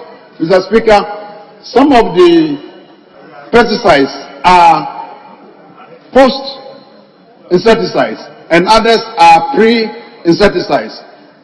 However, because of knowledge, some of the farmers are using these chemicals interchangeably. So if you look at the products, as I said, you see deposits of the products on them and we are consuming them raw. Mr. Speaker, as the other contributors have said, if we really want to reduce our medical bill, we need to address this issue very well. Otherwise, we are killing ourselves slowly because a lot of the products that we consume are highly contaminated with the fungicide. Mr. Speaker, with these few words, I thank you for the opportunity. Yes, let me come to leadership.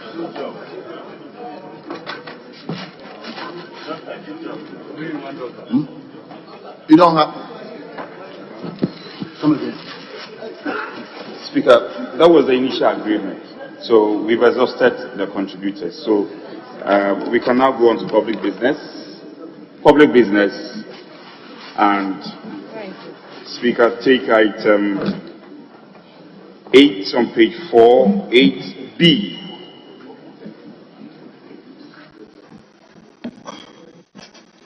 Very well. Honorable, we've come to the end of statement and we will move to the commencement of public business. So let's turn to page number 4, item number 8. Page number 4, item number 8. Are you beginning with A? Speaker, we have rather taken 8, B, and C. And let me seek your indulgence for the paper to be laid by the Deputy Minister of Finance, Speaker.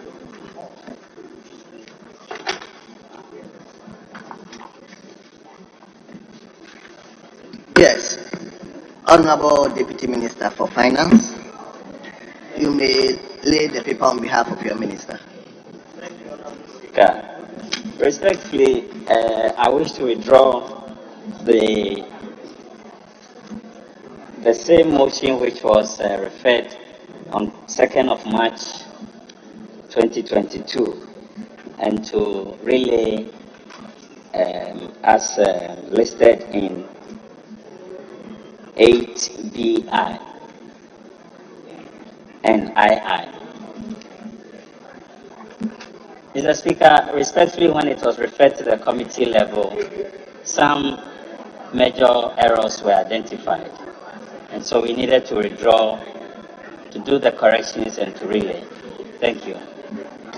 So are you seeking the leave to withdraw what has already been laid? That is so, Honorable Speaker. Very well. Leave granted. So. Vice credit agreement between the government of the Republic of Ghana, represented by the Ministry of Finance, and the government of India, acting through the Export-Import Bank of India, for an amount of 24,984,410 United States dollars to finance the implementation of the establishment of assembly plants for tractors, backhoe loaders, and fabrication of agriculture implements in Ghana. Honorable members, the agreement has been duly presented. It is referred to the Finance Committee for consideration and report. Yes, let's move to II.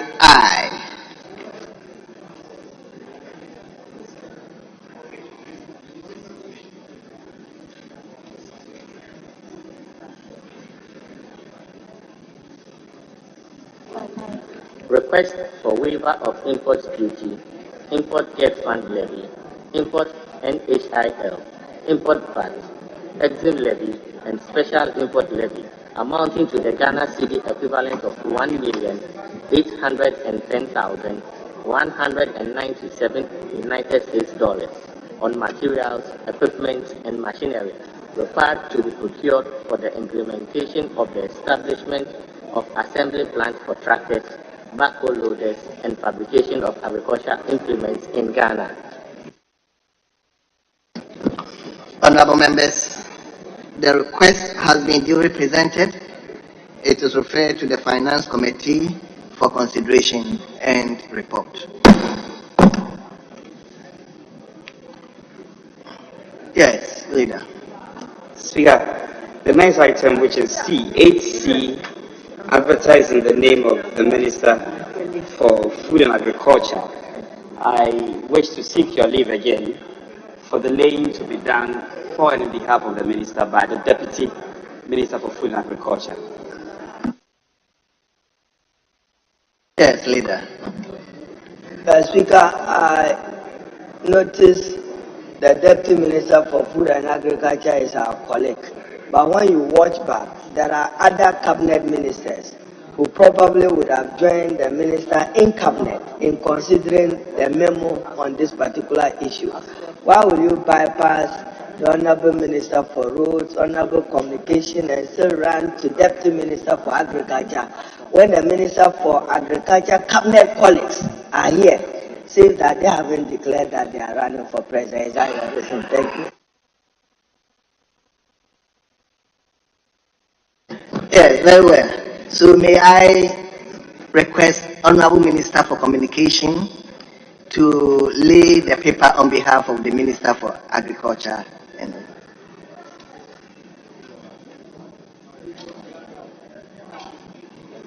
Contract agreement between the Government of the Republic of Ghana, represented by the Ministry of Food and Agriculture, and the Action Construction Equipment Limited of India for an amount of 24,984,410 United States dollars to finance the implementation of the establishment of assembly plants for tractors, backhoe loaders, and fabrication of agriculture implements in Ghana.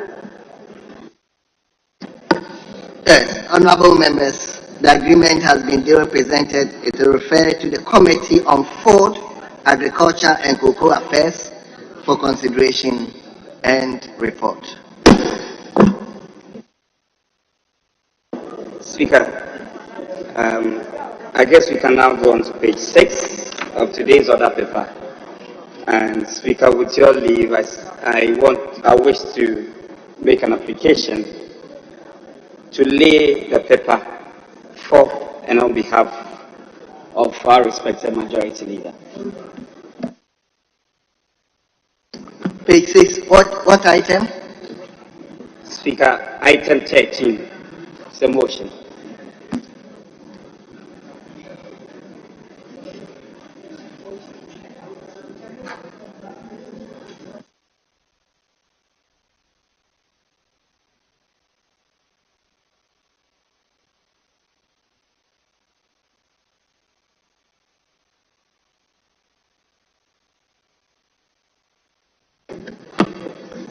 Leader, But it's a motion. Is it laying a paper?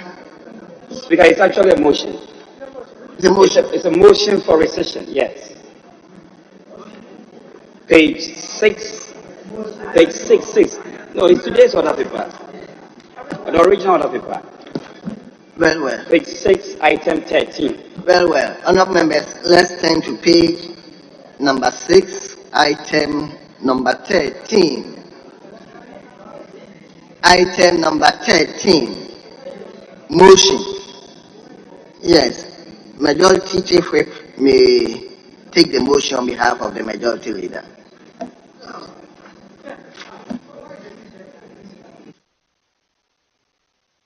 Yes. Mr. Speaker, with a greater respect to my colleague, this is a loan facility. It's a loan facility. And the loan was taken by the Minister of Finance or a representative. Unfortunately, this can only be rescinded by a minister. It can be rescinded by a minister because you see, when a minister lays a paper, you cannot get another person because we've had, majority that has walked in. You have to get the person who laid it to rescind the contract.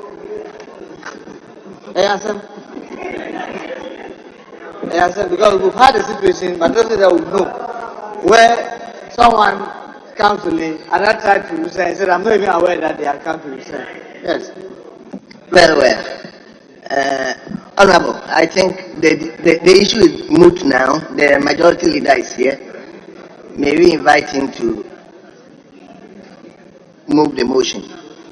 So, respectfully, Majority Leader, item number 13, page 6. The motion stands in your name, so if you may move the motion. Mr. Speaker, this motion was laid, this matter came to Parliament. I introduced it. Mr. Speaker, I did so in my capacity as Majority Leader and Leader of the House and not as a minister. In that regard, the Deputy Majority Leader, if he has my consent, could do this in respect of my humble self if I'm away. Indeed, the Minority Leader, if he has my consent, because I'm doing so in my capacity as Majority Leader, could also be assigned the responsibility to do that. That is, if he has my consent. Mr. Speaker, so if I'm being told that it's not a dispute, where then is the dispute arising from? But to cut a long story short, Mr. Speaker, I move that is what is the law in this. I move that this Honourable House rescinds its decision taken on the 7th of November 2020 in respect of the approval of the loan facility agreement between the government of the Republic of Ghana, represented by the Ministry of Finance and the Czech Export Bank. Leader. The Speaker of the Czech Republic for an amount of 36,030,650 euros and exports credit guarantee of 3,130,650 euros from Export Guarantee and Insurance Corporation of the Czech Republic to finance the construction and equipping of 40-bed district hospitals at Ayensuano, Fijase, and Offenso, and the completion and equipping of Old Tafo Maternity and Kumasi South maternity blocks. The Speaker has so moved.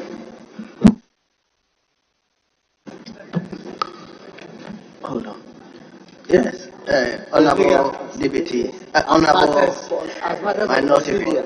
The Majority Leader knew very well that he couldn't have laid this in his capacity as Majority Leader. A loan facility, he couldn't. As Majority Leader of the House, he couldn't. He must have done that in his capacity as Minister for Parliamentary Affairs on behalf of the Minister of Finance. And he knows that there's no way as a Majority Leader what do you call it, majority leader and leader of the house to have laid a loan facility on behalf of the minister. That is not possible. He knows that. Maybe he answer. He said that I don't understand what I'm saying. But I'm doing that thing. He couldn't have done that. He could only do that on his behalf as Minister for Parliamentary Affairs. And if he's insisting that he did that then as majority leader, that was absolutely wrong, and he knows that. Yes. Yes. Member for Westwest.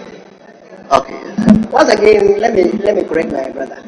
What was done was approval of a motion, a resolution by a motion. It's the contract amount, which was done in my capacity as majority leader. Can you understand that? Yes. Well, thank you, Mr. Speaker. For the opportunity to shed some light on the matter that... Are you seconding it or? Yes. Well, thank you, Mr. Speaker. I rise to second the motion and in the process explain, the Speaker, that this facility, of course, was laid by the Finance Minister. It was referred to the Finance Committee, a report was brought us, and this House did give approval. So, Parliament owns that approval. Unfortunately, the Ministry of Finance could not sign the agreement with the financier, and therefore, the Ministry of Finance is actually looking to replace the facility, has come to this House to lay another request for a different financing to replace the failed financing that was earlier contemplated. At the committee, the Minister of Finance informed us about the reasons why they were unable to sign the agreement following the approval that we gave. So it is as will be indicated when we proceed to move the request, we will explain why this happened, and therefore we consider that this House will have to rescind its earlier decision in order that we will be freer to move the second. It is not the Ministry of Finance withdrawing an approval that is owned by Parliament right now. That is my understanding. Mr. Speaker. So, Honorable, hold on. So, did you second the motion? Or you just by that, I second the motion and request this House to proceed to debate and adopt the report. Very well. Yes, Honorable Ranking Member for Finance. Thank you, Mr. Speaker. Mr. Speaker, in as much as I support that this motion for rescission be supported or be carried, I strongly believe that it is the Minister responsible for Finance who should move the motion. Mr. Speaker, I say this because the Minister responsible for Finance laid a document before us that was actually referred to the Finance Committee. The motion to adopt the Finance Committee's report was moved by the Minister responsible for Finance to commit the Republic of Ghana into a loan agreement with the Export Credit Agency of Czech Republic. Mr. Chairman, Mr. Speaker, for some reason, the loan did not go through. So the Minister responsible for Finance has brought to us a new agreement, which was apparently referred to the Finance Committee, and we've debated it and accepted it. Mr. Speaker, the report is before us. We hope that will be carried. But my concern is, before then, the existing one needs to be rescinded before we can proceed. And that is why I believe that in as much as we all support the principle that it should be rescinded, the Deputy Minister of Finance is here. He should have been the right person to move the motion to get it rescinded, and then moving on, we can adopt the new report. That is all. We are not against it, but we think that the right person should have been the one to rescind it. Thank you, Mr. Speaker. Yes. Speaker, I wish to assist for us to put all the debate to rest. Well, I listened to my colleagues, and so we want to accede to the request. And to that score, Speaker, I seek your leave for the rescission to be done by the Deputy Minister for Finance. Very well. Honorable John Kuma, I believe you have your eye on page 6, item number 13. Yes. So you may do that on behalf of your minister. Yeah. Honorable Speaker, I wish to move that this Honorable House rescinds its decision taken on 7th November 2020 in respect of the approval of loan facility agreement between the Government of the Republic of Ghana, represented by the Ministry of Finance, and the Czech Export Bank of the Czech Republic of an amount of 30,650 euros, an export credit guarantee of 3,730,650 euros from Export Guarantee and Insurance Corporation of the Czech Republic to finance construction and equipping of 40-bed district hospitals at Ayensuano, Efijase, and Offenso, and the completion and equipping of Old Tafo Maternity and Kumasi South Maternity blocks. I so move. Thank you. Thank you very much. Now, who is seconding it? You are seconding it. Very well. Thank you, Mr. Speaker. Mr. Speaker, I rise to second the motion that was moved by the Deputy Minister of Finance. Mr. Speaker, I believe this is straightforward. The loan was actually approved by us in November 2020. Mr. Speaker, it was in the middle of COVID. If you check the references to the House, Mr. Speaker, I had made that I doubt this loan will go through, considering the impact of the pandemic, particularly on Czech Republic. Mr. Speaker, it's not surprising that the Minister responsible for finance is calling on us to rescind the decision of Parliament. Mr. Speaker, I support it wholeheartedly, and I believe that when the new loan comes, we'll be able to discuss it dispassionately. But I believe that we have to rescind the decision. Thank you, Mr. Speaker. So we are not going to have any debate, and the question is as many as. Mr. Speaker, we are all in this country. The Supreme Court have ruled and have now provided a dichotomy between a debating quorum and a decision quorum or a voting quorum, pursuant to Article 102 and 104 of the Constitution.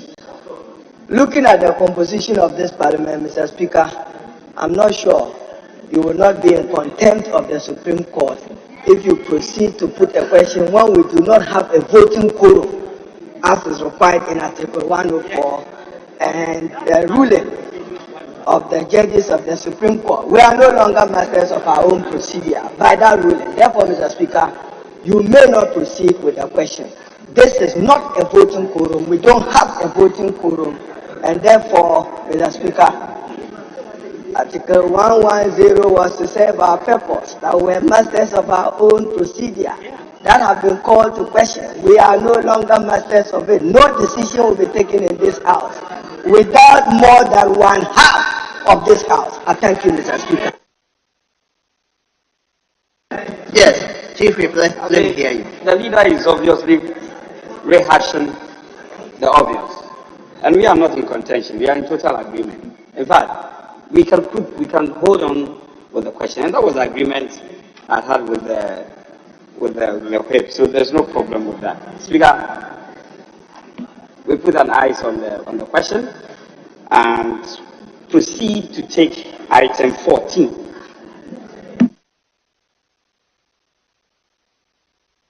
So my understanding is that all the motions with the numbers we are having here, it means we are just going to move the motions without taking.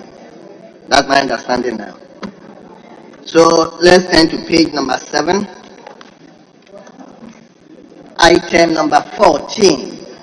Page 7, item 14. Motion, Chairman of Finance Committee. Thank you very much, Mr. Speaker. I rise to move that the motion listed as item 14 on today's order paper be moved. And in the process, I present your committee's report. Mr. Speaker, it is in respect of a term loan facility agreement among the government of Ghana, the Deutsche Bank as arranger and original lender, and the TMF Global Service UK Limited for an amount of 38,928,898 euros to finance the construction and equipping of the 40-bed district hospitals at Ayenciano, Efidjase, Offenso, and the completion and equipping of the Old Tafo Maternity and Kumase South Maternity blocks. Mr. Speaker, your committee looked at a referral you made to us and met with officials from the Ministry of Finance. Honorable Chairman, I'm getting the impression that item number 14, the motion, should have followed item number 13. Right? If item number 13 had been dealt with, then it would have been followed with item number 14. That's my understanding. The way so, if we were not able to conclude by putting the question on item number 13, can we go ahead with item number 14? I just want to find out. Yes, 13 is procedural, but the two of us have entered into some form of agreement that for all the two sides, that we will hold on, we'll take the motions, all right, and yet we'll hold on with the questions until the appropriate time where the questions can be taken. So, Speaker, we can proceed and take 14 regardless. Yes, it's an agreement. Yes, Chairman, let's hear. Yeah, thank you, Mr. Speaker, for your guidance. Speaker, I was presenting your committee's report and indicating that the justification for government action is to secure the credit facility to facilitate the construction, retooling, and equipping of the selected health facilities to address the gaps in healthcare infrastructure, particularly in districts without hospitals, as earlier indicated. Mr. Speaker, the terms of the replacement facility are clearly indicated under paragraph 5.1 of your committee's report.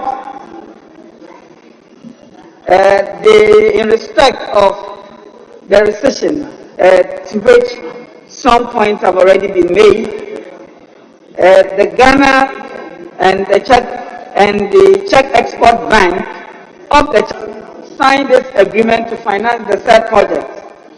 But the officials from the Ministry of Finance informed the committee that the main contractor, Michels MZ Libre, to provide a performance security and advance payment guarantee for the project could not happen.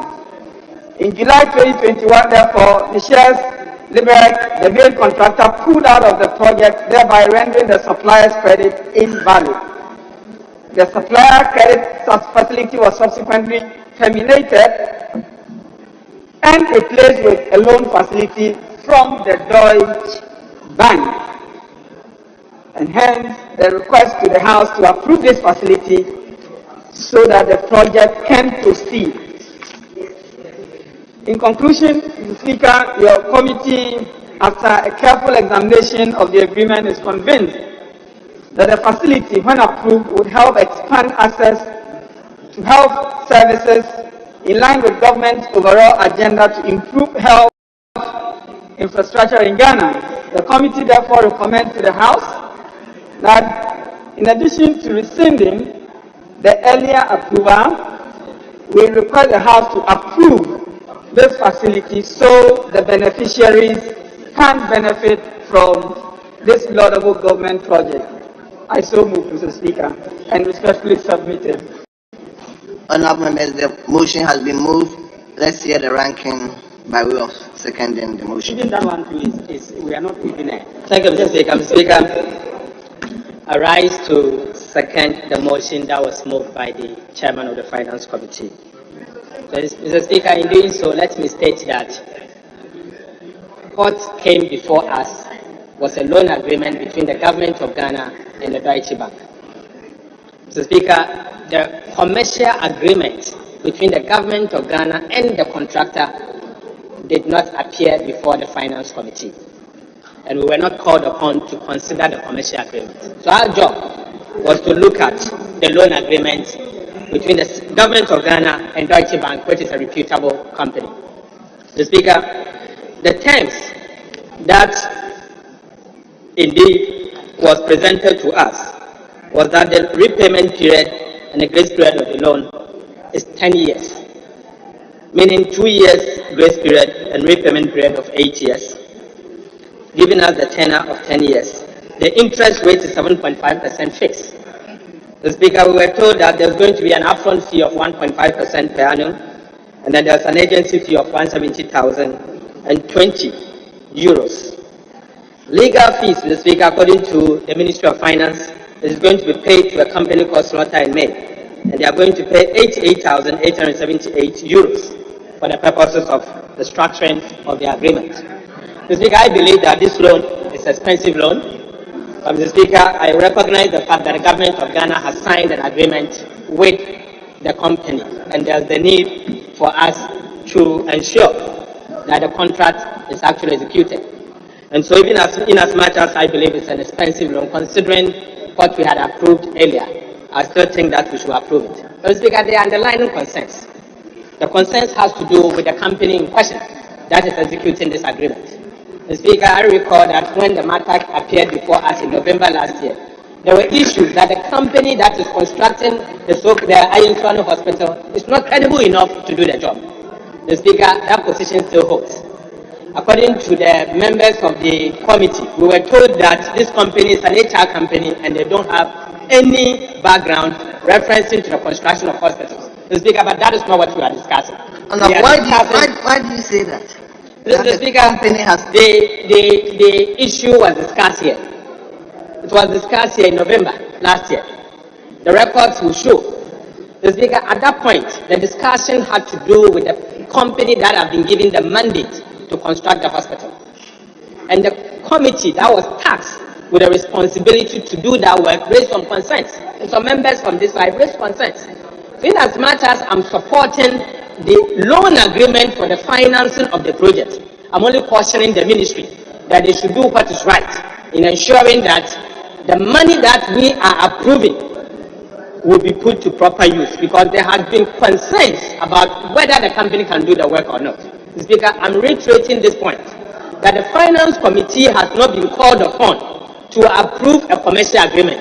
Our job is to approve the loan that will be used for commercial agreement. So I'm trying to ensure that in as much as I am supporting the loan agreement, the issues that has been raised in the past still stands, and the Minister of Health and the government must ensure that the right thing is done going forward. Thank you, Mr. Speaker. Thank you very much.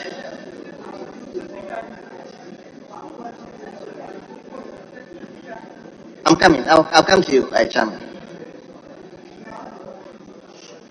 Speaker, yes. I'm sorry if you indulge me. I heard my colleague, Jonabu Atufosin, who is the ranking member of the committee, spoke. And I saw the committee chair signaling, trying to catch your attention. He has a response. So, Speaker, if you may listen to him. He made a very significant, and Speaker, you even sought to interrogate the point he made.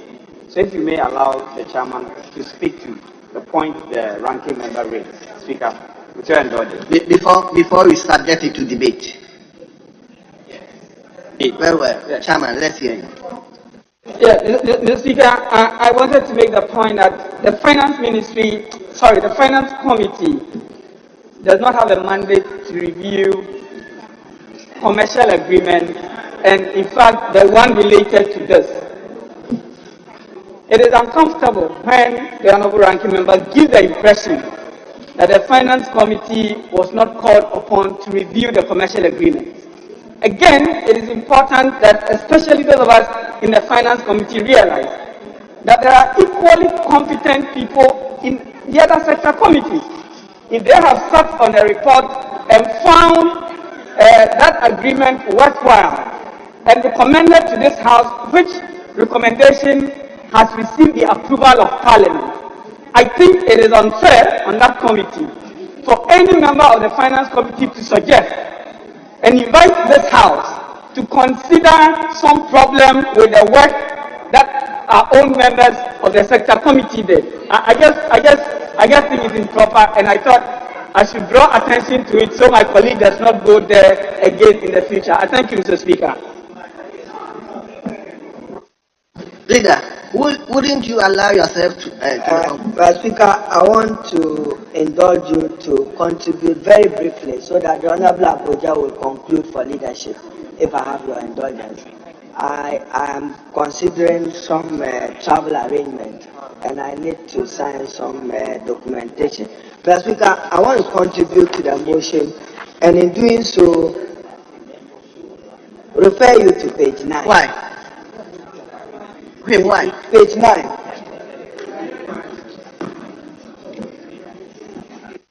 I heard my good friend talk about travel arrangements. And I don't know if leadership is engaged in any travel arrangement, if it's a personal travel arrangement or it's leadership travel arrangement. I don't know. Leader. I thought we have an agreement, there's a motion you have to speak to. And if you speak to the motion, I'll stop talking about travel My arrangements. understanding is that as a leader, he will have spoken last. But he wants to, he has a private arrangement. So he wants to take his bite before he gives the leadership role to somebody else. So you may go. Speaker, I didn't know that in traveling to Tamale to my constituency, I need to clear with the majority whip. So he's hereby informed. Mr. Speaker, may I refer you to page 9 of your committee's report? And Mr. Speaker, when I hear the chairman of the Finance Committee respond to the ranking member, Mr. Speaker, the concluding paragraph, it reads, to approve the term loan facility agreement amongst the government of the Republic of Ghana, represented by the Ministry of Finance, Deutsche Bank AG Frankfurt, as a Ranger and Regional Lender, and TMG Global Service UK Limited as facility agent. Mr. Speaker, we are requesting the Finance Committee to do due diligence and background check further on TMF Global Services UK Limited. My cursory examination of who they are is an HR entity which specializes in payroll in the United Kingdom. That is who they are. Now, for our purpose in Ghana, considering them as arranger, facility agent, for an amount of 38 million euro. Mr. Speaker, whether the Ministry of Finance conducted due diligence or not, this is our committee on finance. It's our committee. And we are saying that who is TMF Global Service UK Limited? We are demanding, we want to know them. No, there's a referral to you of 38 million to which they are associated as agents. You know who an agent is in law? Mr. Speaker, you are yourself a lawyer. Agents, and they are even coming to get agency fees for representing, Mr. Speaker, my small agency law, a principal. So we want to know who TMF is and their capacity to be associated with a transaction of this nature, because TMF Global UK is an HR payroll entity, nothing more. That's what I know about them. If you doubt me, Google, use your phone, go to Google and ask about TMF Global UK. So, Mr. Speaker, when we raise it, we are not raising it. The principle, we support you. We want you to build more health infrastructure, particularly for the people of Ofinsu, Efiduasi, and Ayenswano. They deserve it. But the person you are working with, the entity you are working with, we want to know them.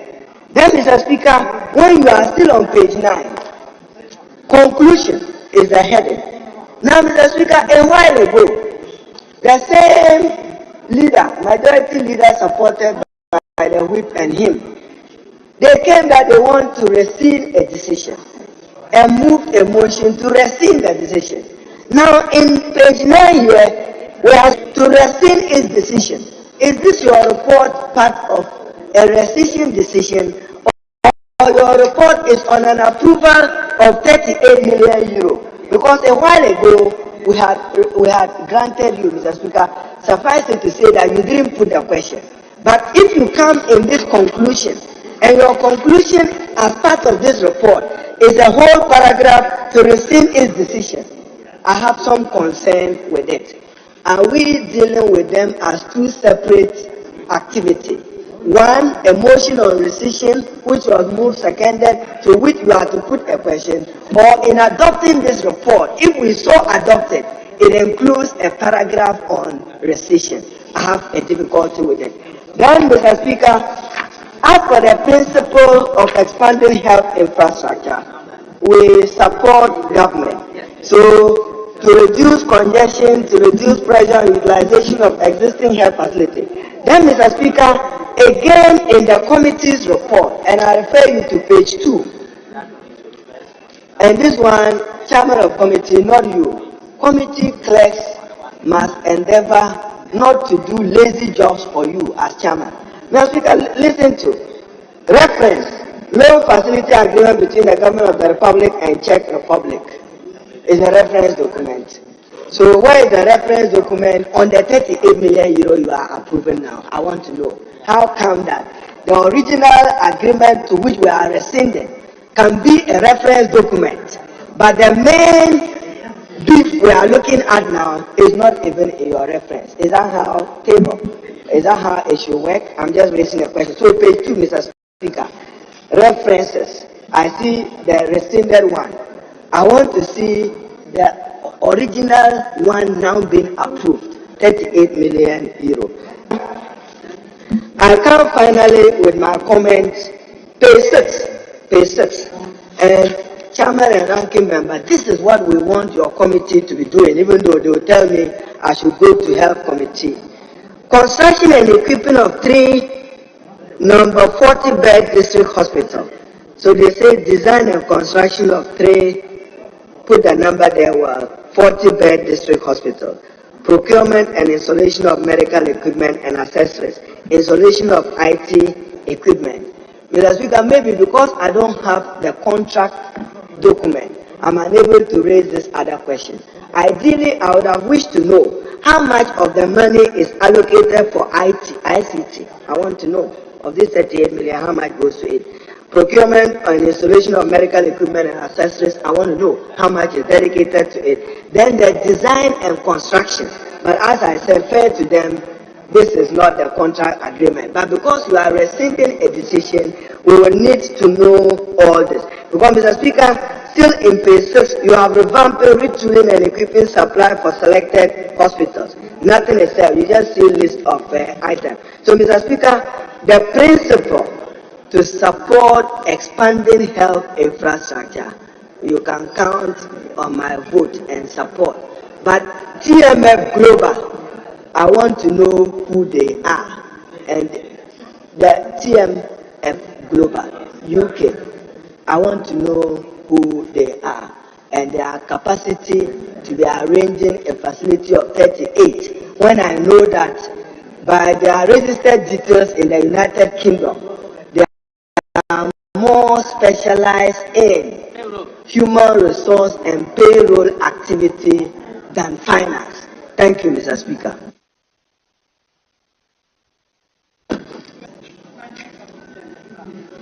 Chairman, well, thank you, Mr. Speaker. My first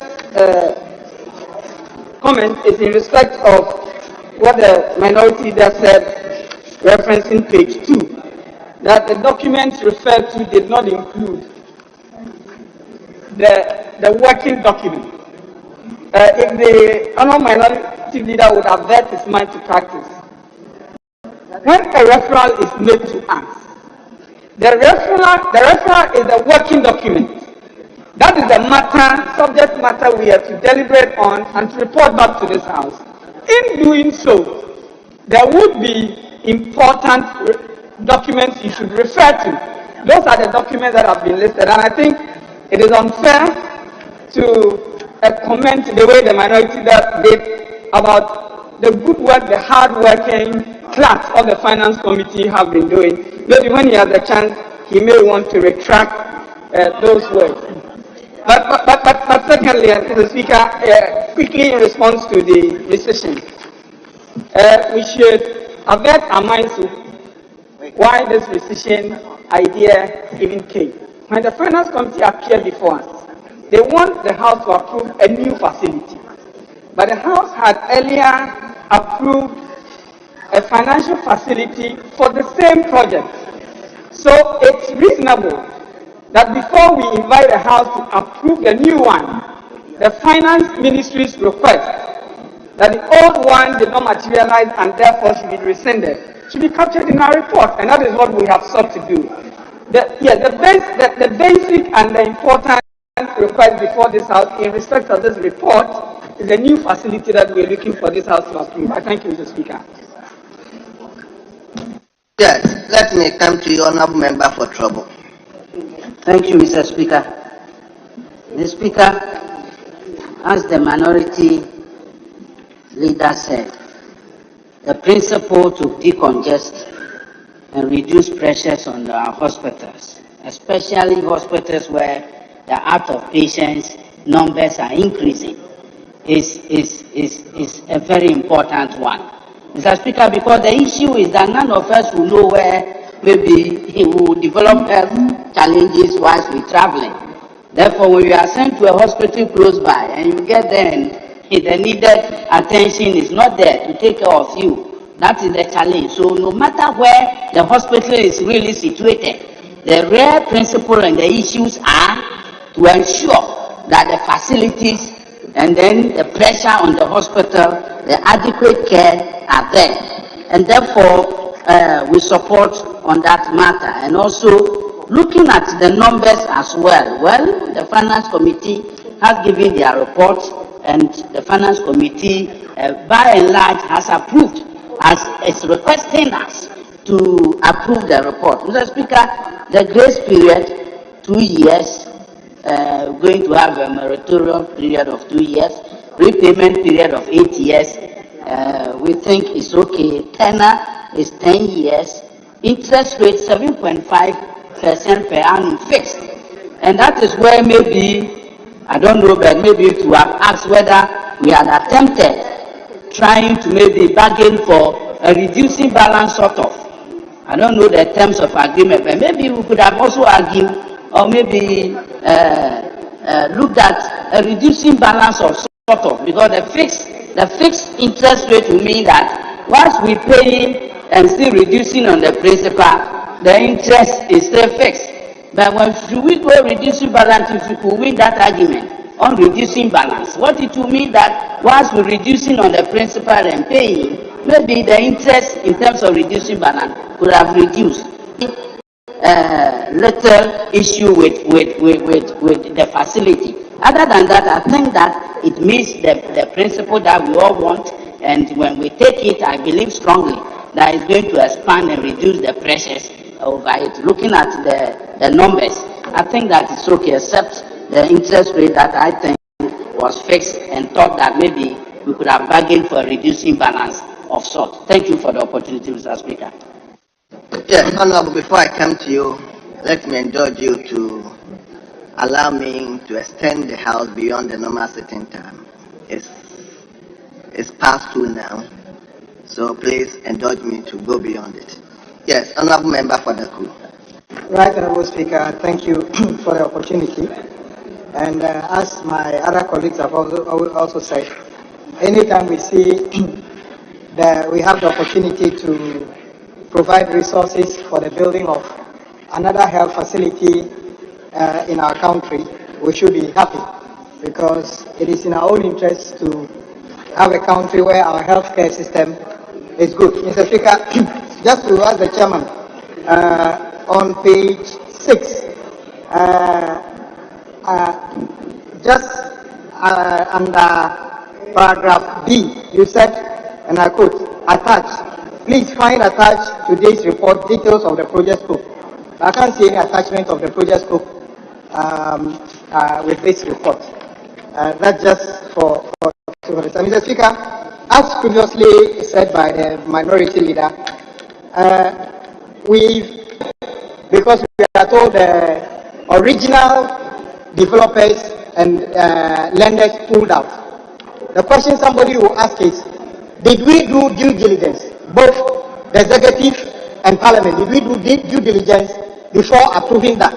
And ever so often, Mr. Speaker, I keep saying, we rush these things through, we never have enough time, and then somehow, because, companies that are on their feet working, don't just fold up after proposing to undertake projects abroad. It means that the company was already having challenges.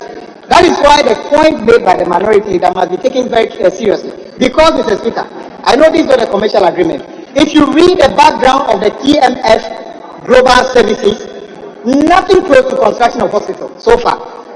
Nothing close. I'm not saying this cannot be the first time they build hospitals. So how on earth, did the finance minister do due diligence to know that a company that, at least on the face of the record we have from the company's house in UK and so far, has no record of building any hospital anywhere? What made us believe that they are capable of doing this? Though they may not be the main contractors, but when we get to the commercial agreement, we'll look at that. Mr. Speaker, I see this, and then we are told that we are going to spend 38.9 million to build 4 hospitals. Mr. Speaker, this is one thing the Ministry of Health should help us with.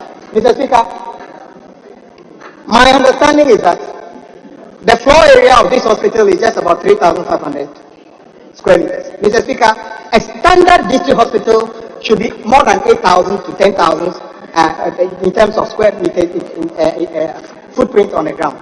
So when you are doing 3,500, before they call it a polyclinic or a slightly enhanced polyclinic, what is the point of calling something that looks like a polyclinic a district hospital?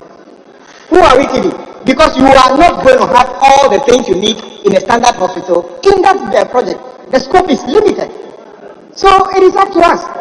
The ministry has to develop a template. When we say a district hospital, at least members of parliament must look at certain parameters to say it's meeting floor area, and the provision of areas that clinical areas and other things. It must be a standard.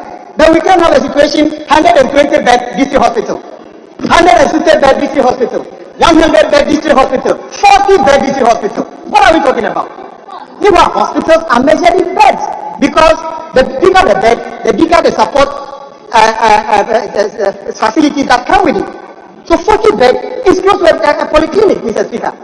But it is not a fault of the finance ministry. What I'm saying is that when the health minister comes here, it is not only about this. This is not, it's not the first time it's happening, Mr. Speaker. I can see my colleague is getting agitated. It's not happening only now. It's happened probably 10 years ago. So all I'm calling for is that the ministry should devise a standard by which when we see certain hospitals, even without you labeling it, anybody can tell that this is a polyclinic, so that we stop confusing ourselves.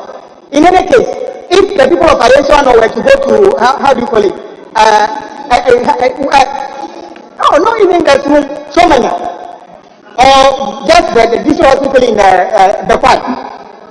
120 bed. Look at that facility. Somebody would think that the person who is coming to build the Ayensuano one has decided to spend the money elsewhere. Because the difference will be too much, Mr. Speaker. So I'm just calling for us to be able to do something. We cannot be a parliament and just say that, oh, this is what the ministry brings, so we should just approve it.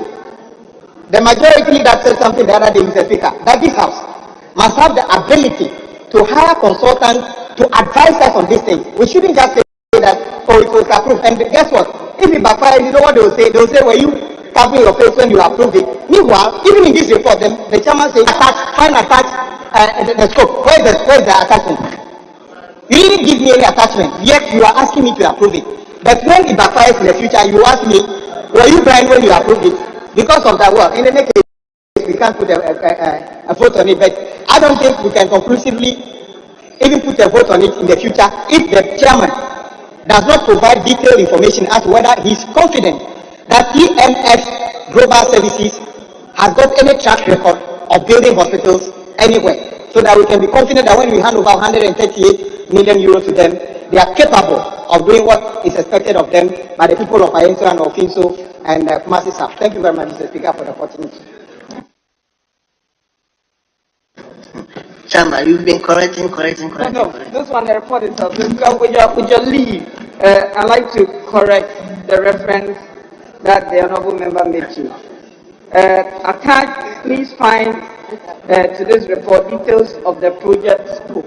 The Speaker, I request the House to delete that from the report.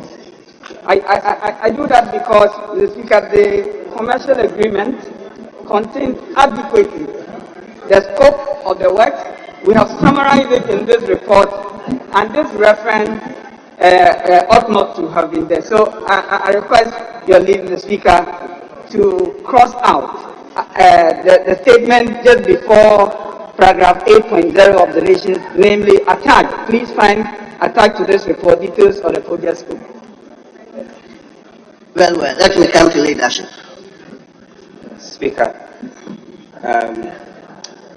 let me commend the committee for a good work done, and also to observe that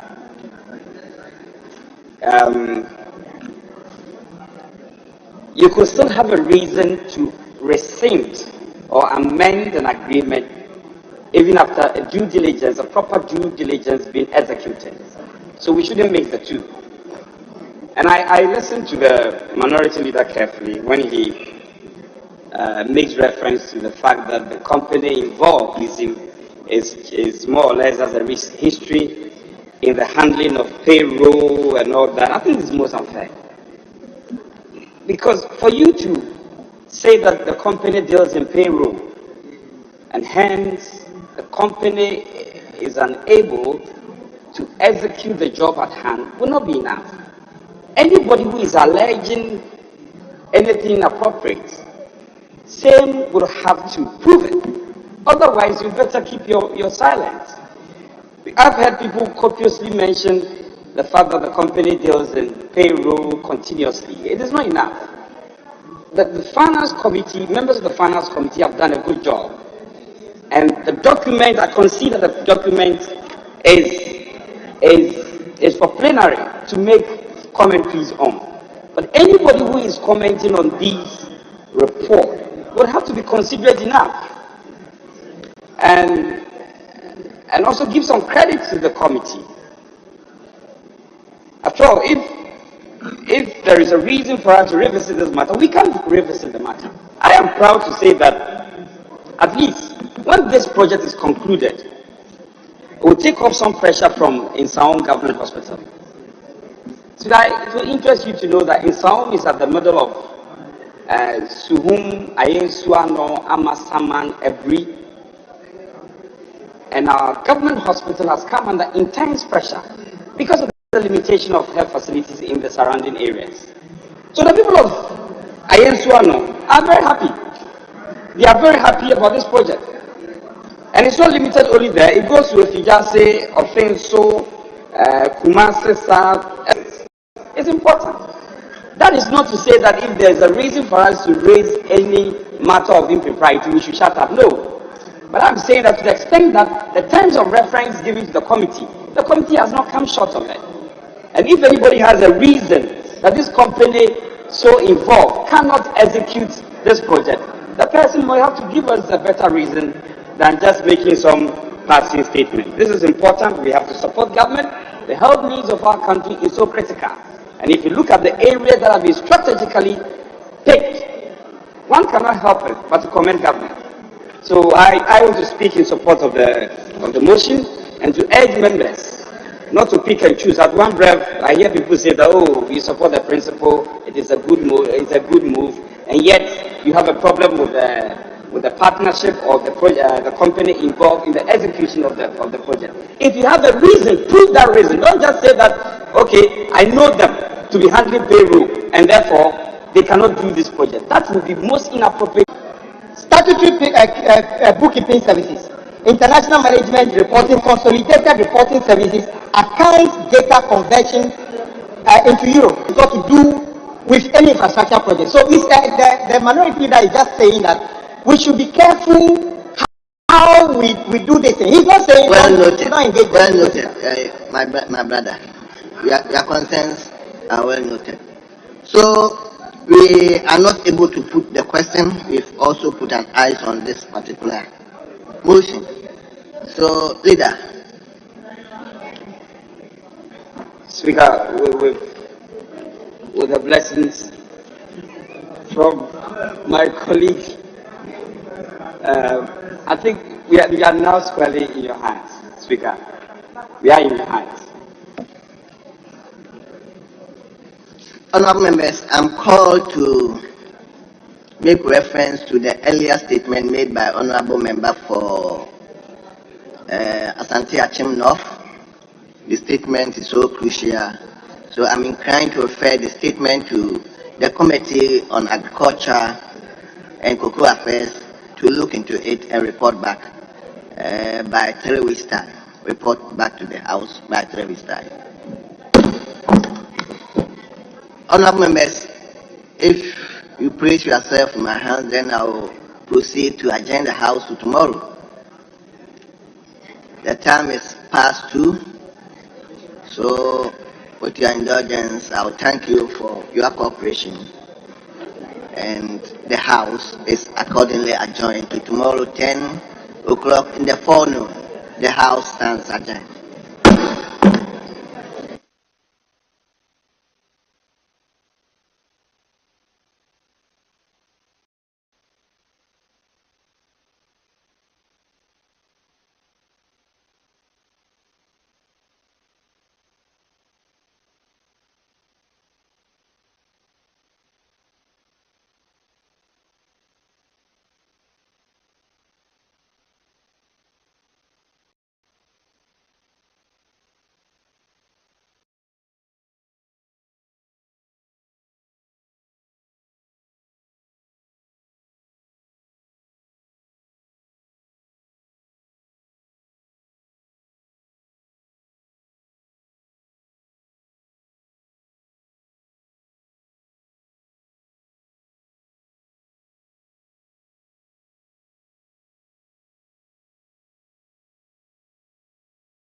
You're doing great things around the world.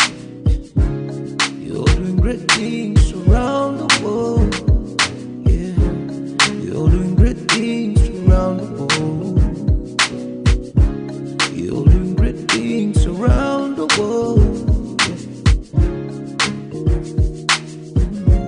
Great things, yeah. Welcome to another episode of Diaspora Link. I am your host, Diallo Sumbri, here exclusively on GhanaWeb.com. We want to thank you for joining us today for our new episode featuring our guest, Mr. Kwabena Asomwa of Custom Looks Clothier. I hope that you look forward to this conversation, that you gain something from it. It's going to be an exciting, energetic conversation about what and why Kwabena chose to move back to Ghana. Let's get into it.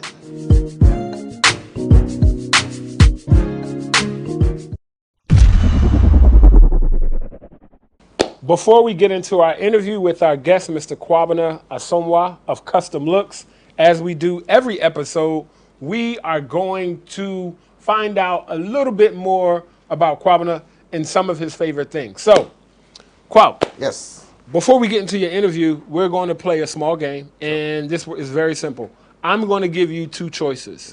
You have to choose one, and after you choose one, explain why. Explain why you chose problem. this. I love this. Okay.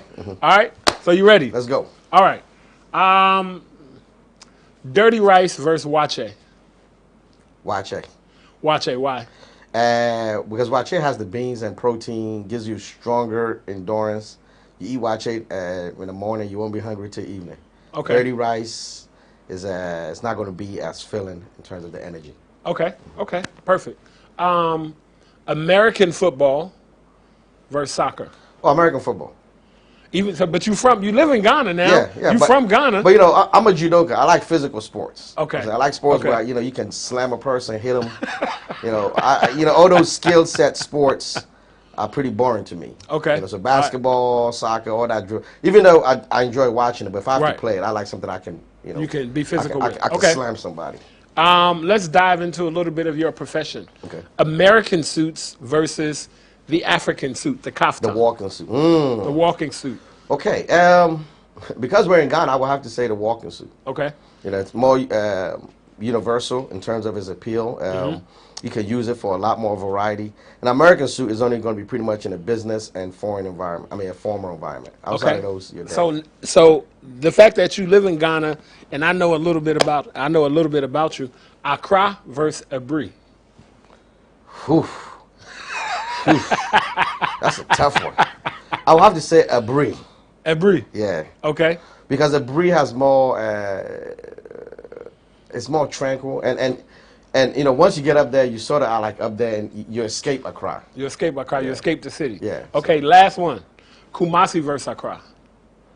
Oh, Accra all day. Accra over Kumasi all day. I'm a city boy. I need Accra. I need the city nightlife. boys up one. I need the nightlife. I need the socialization. Kumasi is a little bit more peaceful than I prefer. Okay. All right. Thank you so much. So the whole point of this game is to understand that we all are going to make different choices in life. Most of us make choices every day that we're not even conscious that we're making. On the way to work, do I go left or do I go right? What am I going to eat for breakfast? Oatmeal or grits? What am I going to eat for dinner? Wache or fried rice? We all always make different choices, but the different choices that we make should not further divide us. Our choices should really bring us together in a more respectable manner to understand that just because we make different choices don't mean we all can't get along. And that's what Diaspora Link is about, understanding our choices so we can get along. Now, next, we're going to find out a little bit more about Kwab, and I think that he'll enjoy this one, and we'll be able to find out what some of his top 5 loves are in the world. Okay, Kwab, we call this top 5. I got 5 categories, really simple. I'm going to give you one of each. You give me your favorite of each, okay? Number 1, give us your favorite book. How to Win Friends and Influence People. Say that a little slower. How to Win Friends and Influence People. How to Win Friends and Influence People. Okay, that sounds like a good book. What is your favorite food of all time? My favorite food of all time. Cajun jambalaya pasta. Cajun jambalaya pasta. Cheesecake Factory, to be exact. Okay, Cheesecake Factory, Cajun jambalaya pasta. It's always interesting when we do this because you just never know what people are going to say. Okay, who's your favorite artist, your favorite musical artist of all time? Earth, Wind, and Fire. Earth, Wind, and Fire. Ooh. Ooh. The Elements. You're trying to get soulful on this. All right. What did I say? I said, okay, favorite place to vacation in the world? Hedonism. Okay, we're just going to leave that right there where it is. Jamaica. Jamaica for heathen. He didn't say Jamaica. He said hedonism specifically. I'll let y'all look that up. Last one, favorite sport? Oh. Favorite sport? Judo. Judo. Yeah. Judo is your favorite sport? Yeah, because judo is the basis for grappling and all the other forms of wrestling that I do. So judo will have to be number 1. All right. Let's thank Mr. Kwabena Asoma for his top 5. Now, we're going to get a little bit into the interview and find out more about his journey, his story, and how he arrived back here in Ghana.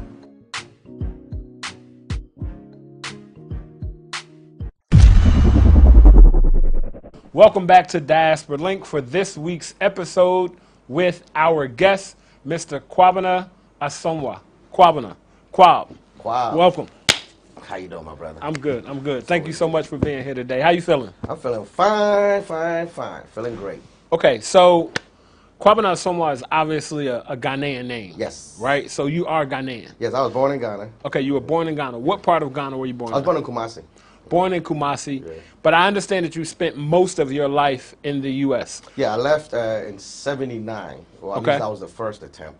79, I went and we went to the, at the time, you would have to go from Ghana to UK to New York. Okay. And when I got to UK, something happened with the visa. So I had to stay in UK for about almost a year for them to work out the visa. Once they finally worked out, they sent me back to Ghana. Okay. Because my flight had to originate back here. Okay. So by this time, it was almost 81. Mm-hmm. So technically, I landed in the States in 81. Okay. And by that time now, we went straight from Ghana to. And so, how old were you? You were. I was 7 when I first left. When I entered America, 9. Okay, but you entered America at 9. Yeah. Okay, so your family decided that they were sending you, your brothers and sisters, to America. The whole family? Was it just you? No, my parents left when I was 2. Okay. And then my brother went, my sister went. So they kind of took us in stages. Okay, so everybody in stages wound up in the U.S. Yeah. Okay, so here you are, Ghanaian in the U.S. Where did you land in the U.S.? Washington, D.C. Washington, D.C. I know a little something about the city of Chocolate Washington. City, baby. Chocolate City. So you landed in D.C. So talk to us a little bit about you coming up in D.C. and your experience as a Ghanaian in growing up in D.C. Well, it wasn't like now. You know, now when you say Ghana or Africa, there's this sense of, ooh, wow, really? You know, Right, back then, right. it was Africa Juju Bean, you know. African booty scratcher. African booty scratcher, go home. Right. You know, it was a very tough time because Africa was portrayed in such a negative light or in an unknown light, right? So we were kind of almost looked at as kind of like, wow, like it almost felt like a zoo effect. Really? Because people were looking at you like, he can talk. You know, as if like you were like an animal. But you can't really say it was people's fault. It's just that they just didn't know. And a lot of times it was by design. It was by design specifically, I know in black neighborhoods, that we would always feel a certain way about the African continent and people that come from Africa that separated us. So we feel like there's such a big difference. The moment you land in America, that's the first thing you are taught. You know, it's almost like a person comes and sit right on your shoulder and says, hey, look, listen, you see this brother here? He has the same skin color as you. I'm saying he looks like you, but he's nothing like you. And he's going to give me all of the negatives, or more importantly, all of the cultural differential. He fights his own people. He shoots guns at his own people. He takes drugs. So he does all these things. So you instantly are like, he may look like me, but I'm sure not him. Right. But that same person goes to your shoulder and says, man, you see that guy over there? He just landed here, right? Kind of look like you, doesn't he? But he's not like you. Right. He swings on trees. He's eating monkey brains. You know what I'm saying? He's got Ebola. So right then and there, we're separated at customs. The moment we land, it's like Africa goes this way, Black America goes this way. And we all, and in real life, we all the same people. We are the same people. And I think when you get older, you start realizing we are the same people, and we also have the same enemy. And I think once we start looking at the fact that, like, you know, I tell people this, look, I grew up in a situation where my parents, because of the struggle that they had, getting jobs and everything, that when I was a child, it was like, hey, learn English. Hey, forget Ghana. So from a person who spoke no English, I went to a person who spoke only English. Wow. Right? So there was this sense of, you know, I'm not African. I'm American now. And I used to tell my friends, when the Klan comes, there's no Africa tree for us. You know what I'm saying? Oh, wait, don't hang him. Put him on that tree. I want some Africa. It's an African oak tree. Right, hang him on that one. It's all the We're same. going to hang the black guy on the maple tree over here from America. No. It's all the same. We're going to get the same. We're going to get the same news, the same tree. And I think when you started, at least for me, when I started realizing that's the basic boat that we are in, then the differences between me and the African American weren't as great as what was it was made to be seen. Yeah, because upon moving what was greater was what we were against. Right. I'm saying, Right. and those were life and death decisions. Right. that we were facing. Your family moved to the D.C. area. You grew up in the D.C. area and went to high school. Yeah. I understand that you went to college in the D.C. area. You went to an HBCU. That's right, Morgan State University. Morgan State University. Go Bears, That's right, that's right. Shouts out to all my people from Morgan State University, Baltimore, HBCU. So you went to Morgan. Yeah. And you became an entrepreneur. Let's talk a little bit about kind of your entrepreneurial journey in America, and what you got into, what you began to do. Well, you know, like I think everybody, we all went with that. We were taught the same thing: go to America, get a good education, come out and get a good job. And I followed that to a script. I graduated electrical engineering and physics, cum laude. You know, all those honors. I had that Burger King athlete, you know, awards, all those things I had. And then I was able to get lucky in the sense that my first experience was I had a job with NASA. Okay. So I was working actually in my industry, but then I also got the first corporate experience, which was they started talking about closing down some of the NASA sites. Okay. And at the time, Goddard was one that was being talked about. So I went from being a worker to a person who was probably going to be last hired, first fired. Right? So that taught me corporate America real quick. Okay. And I already had started my own business in my senior year. You know, I was going through the Amway sales and marketing business. Okay. Which at the time made valuable sense to me. So I became a student of Amway. You know, I was fortunate enough to really get around people who actually were making very good money in Amway. You know, I tell people, I'm not talking small. I was there with people who I was holding checks for $500,000 in 1 month. Wow. I was going to people's houses who had boats, yachts. I mean, there was one guy, Paul Miller. This guy's house was so crazy. He had his own, they gave him his own zip code. Wow. You know what I'm saying? And I was going to these guys' houses. I was talking with them. I was touching them. Okay. So after I graduated, I had to make a decision. I was supposed to go to University of Pennsylvania. Okay. For a PhD, MD combination. Okay. In biomedical engineering. Wow. But I already had seen these guys and these business owners and the life that they were living. So, but you did finish Morgan. You finished Morgan. I finished Morgan. Okay. It was my fellowship time. Right. Do I go to grad school or do I go the entrepreneur route? Okay. So that was the decision. And, you know, when I looked at the entrepreneur route, it just seemed much more exciting. There were much more rewards in it. And the life of the people that I was interacting with, I wanted that lifestyle. That's the lifestyle you wanted to live? I wanted that lifestyle. So Gotcha. I forsaked the graduate course. Okay. Which was hell from an African family. Because, you know, in Africa, there's nothing more important to an African family than to have a lawyer or a doctor. Or a scientist, a doctor, lawyer, Those scientist. degrees mean something, a lot more to us in our culture than it does maybe even the U.S.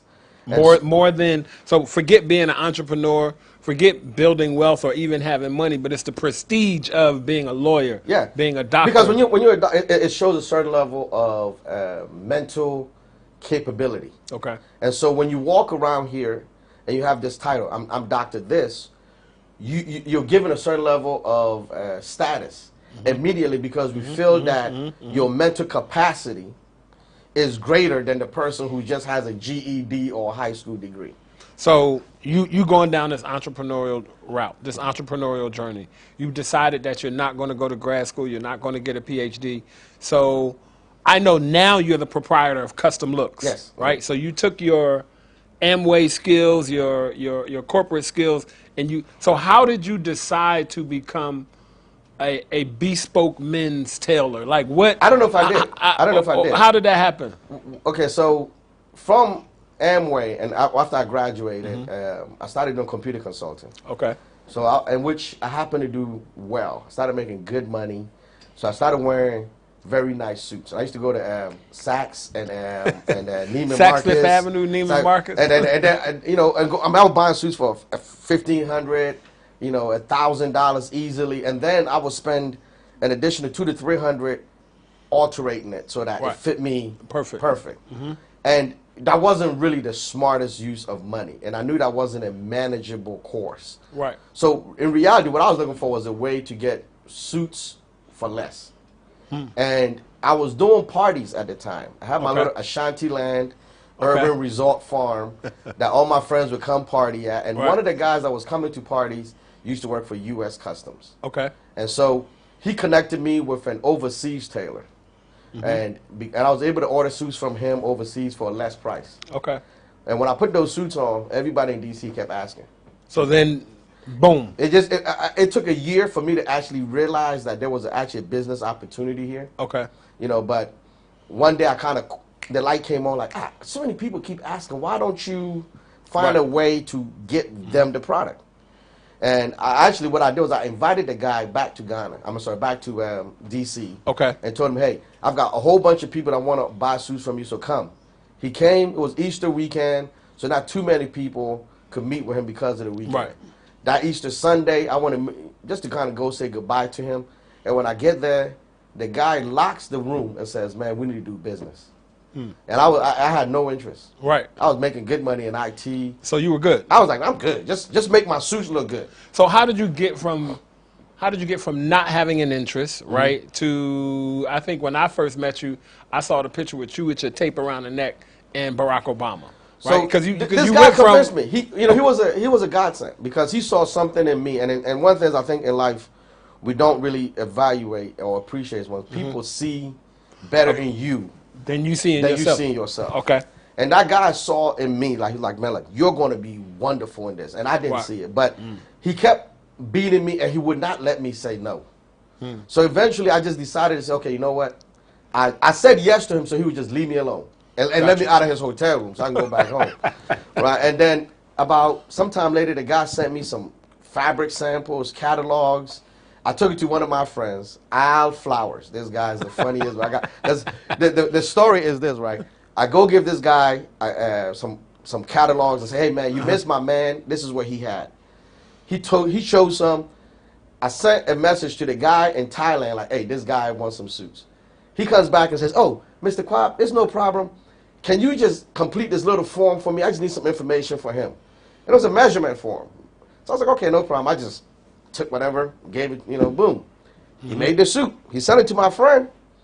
My friend gets the suit, and the sleeves are like here. Yeah, because I never knew how to measure. No one told me like, oh, it was just pictures. Pictures. That wasn't your profession. It wasn't nothing. I didn't even put much energy into thinking about it. So the suit is ill-fitting, and my friend, of course, looking at me like, man, you a dummy. And my ego was like, oh man, I can't have this guy look at me like I'm this imbecile. Right. So I took it to a lady, Miss Lee, in Georgetown. Miss Lee in Georgetown. Boy, Georgetown. All y'all people in D.C. know about Georgetown. There's a whole bunch of Miss Lees in Georgetown. Miss Lee saved me. So Miss Lee fixes this suit. Okay. Right? So it's a nightmare. This is an experience. I don't want nothing. I'm like, this is the business. I don't want to do with this ever again. I give him a suit. I'm just happy that it's done with. About a week later, this guy calls me. Hey, Kwab. Yeah, man, I wore your suit today, and my heart just dropped. Because I'm wondering he's going to tell me, like, what, man? It's ill-fitting. The pants is too short. Right. Because all this guy's done is complain since I've given him this But Miss Lee hooked you up. Miss Lee hooked me up. So he wore the suit. He wore the suit and says, man, I got so many compliments today from everybody at my job. I was like, really? He goes, my boss is right. He wants to talk to you. Boom. Puts the boss on the phone. I didn't even think about it. The boss goes on the phone and goes, hey, man, you made this suit? All of a sudden, I'm like, yeah, I made that suit. What's up? Want some? He was like, yeah, man, come on over. I went over. He put an order in, and then it just started growing. It just started going like that. So you were a successful businessman in D.C. Yeah, right? I was doing computer You was doing good. You had your yeah. Ashanti land. You had one store. I believe you opened up another store. Let's now fast forward a little bit, right? You're making good money. Yeah. You selling suits. Yes. Because American suits can be expensive. And Americans wear suits. Right, and Americans wear suits. So what makes you decide to leave that and come back to Ghana after, what, 30 years? Yeah. After 35? So what brings you back to Ghana? My first trip was 2005. Okay. So I had been basically in the States for almost 25 years straight. And when it came because my mom basically kept calling us sellouts. She felt like, you know what, you went to America and you forgot your country, you're a bunch of sellout. And one of the things that actually was going on was President Kufuor was in office, and he did a lot of, spent a lot of energy in remarketing Ghana. Okay. Trying to connect with the Ghanaians in the diaspora is to let them know, hey, it's okay to come back home.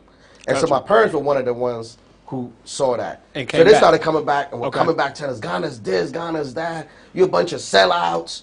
So one day we decided, meaning you, your brothers and me sisters. and my brother and sister. So we decided, you know what? Let's take one trip and shut this old lady up. So we planned 17 days. We're going to come and we're going to shut up and we'll never go back. That was it.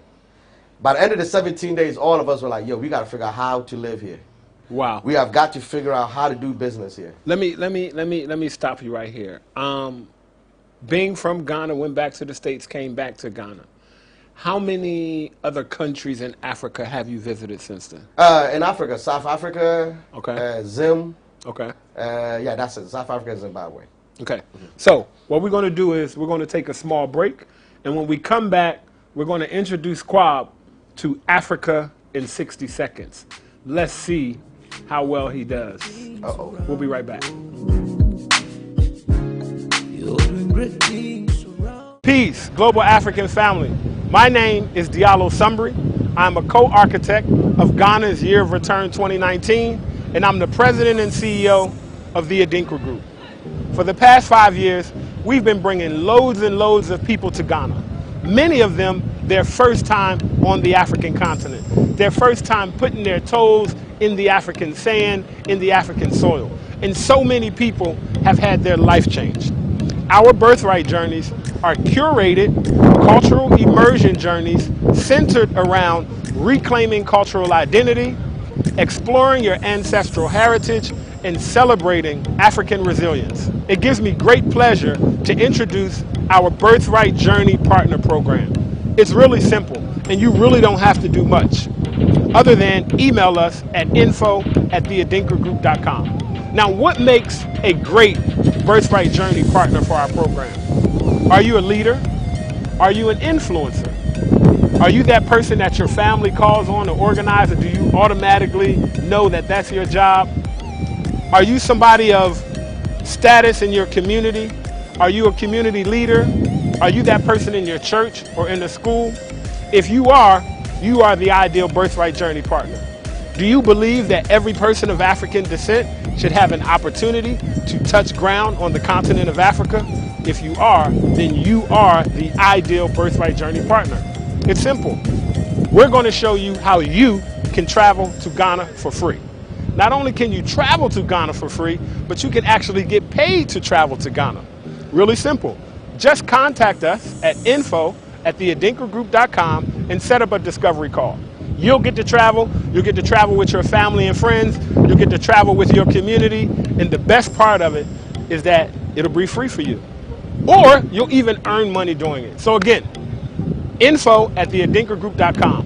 We look forward to seeing you in Ghana. We look forward to dancing with you in Ghana. We look forward to eating fufu, eating jollof, eating wache. Make sure you contact us now, and we would love for you to become a Birthright Journey partner. Madasi.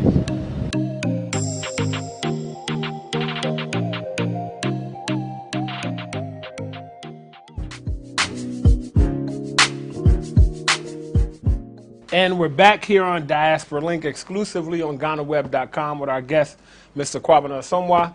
And as promised, Africa in 60. So Kwab, it's really, really simple. Okay. You have 60 seconds. We're going to start the clock. Is the clock started? Is our clock started, please? Yes, our clock is started. In 60 seconds, you need to name as many African countries as you can. Oh, okay. Let me see. Wait. Are we ready? Can I get a countdown? 3, 2, 1. Let's go. Egypt. Tanzania. Morocco. Mali. Burkina. Senegal. Sierra Leone. Gambia. Mozambique. Madagascar. Zimbabwe. Ethiopia. Eritrea. Congo. Sudan. Cameroon. Equatorial Guinea. South Africa. Nice. You didn't say the country we're in. Ghana, Mali, Nigeria. I'm forgetting the ECOWAS countries. I'm going over Gabon. So I said Sierra Leone. Yes. I said Sierra Leone already. Burkina, I've said. Yes. Cameroon. Yes. Seychelles. Okay. There's some more in the south, there's some more in the north. Yeah. Let me think. How much time we have? Okay, 10 seconds. 10 seconds. I already said Gambia. I keep going to the east. Okay, let's go east. What's next to Tanzania? Tanzania is okay. Algeria. Done. Okay. No, Algeria. We'll count Algeria. Okay. So you had about a little over 20. Okay. A little over 20. Okay. So there are 54 African countries. Yes. But don't worry, we've yet to have a guest to do all 54. So you're still in good standing. And it's not that's not something that most people think about every day. No. 54 right? nations is a lot to remember. So I'm glad we caught you by surprise. All right, so that's just a little something that we do to mix it up. So now you've come back to Ghana. You and your siblings have decided to come back to Ghana. Yeah. I want to kind of get into what made you decide that we need to figure out how to live here. Like, what was it about Ghana that had you figuring that out that time? We saw the American dream. So you saw the American dream in Ghana. We saw the American dream and we saw affordability. Break that down to me. How did you find the American dream in Ghana? I mean, typically the American dream is simple. White picket fence, you know what I'm saying, your house, nice lawn, and a nice revenue stream. Okay. But what you don't really realize in the underbelly of that American stream is a thing called credit, right? So your ability to enjoy the American dream is directly related to your ability to obtain or control or manage credit. Has really nothing to do with how much money you're making. Right. You see. So when we came to Ghana, we saw the American dream. We saw nice houses. We saw nice cars. I saw beautiful people. I went to nice places. So now it became affordability. And then when we looked at the marketplace, we saw so much opportunity that affordability was realistic. And we weren't working on credit. You know, whereas in America, I couldn't necessarily do certain things in my business unless I had $100,000 of disposable money to use. I could do something here with $10,000. Right. And I could take $10,000 and make it $100,000 much faster than I could take $10,000 and make it $30,000 in America. In the U.S. Okay. You see, so for me, there came a point where I just said to myself, I projected my 5-year plan. Okay. In terms of my business, where I was at, and I said, you know, if I went to Ghana and I put the same 5 years in, I believe at the end of that 5 years, I'm going to have a better lifestyle than I would in America. US. Yeah. Okay. Now, truth to the matter is, by my 5th year, I wasn't there. But I saw it. I already saw, okay, the foundation was there. It took about 7 years to reach. Okay. You know what I'm saying? Where I felt that, okay, I'm living as good as I was in the States. But there were intangible victories in those 5 years that couldn't be compared to in the States. Okay. Like, for instance, the ability to have more workers. Right? Okay. So in the States, I could maybe afford maybe 1, or if I'm lucky, 2 workers. Gotcha. But here, I had a staff, 7, 8 people. So you know what that gave me back was time. Right.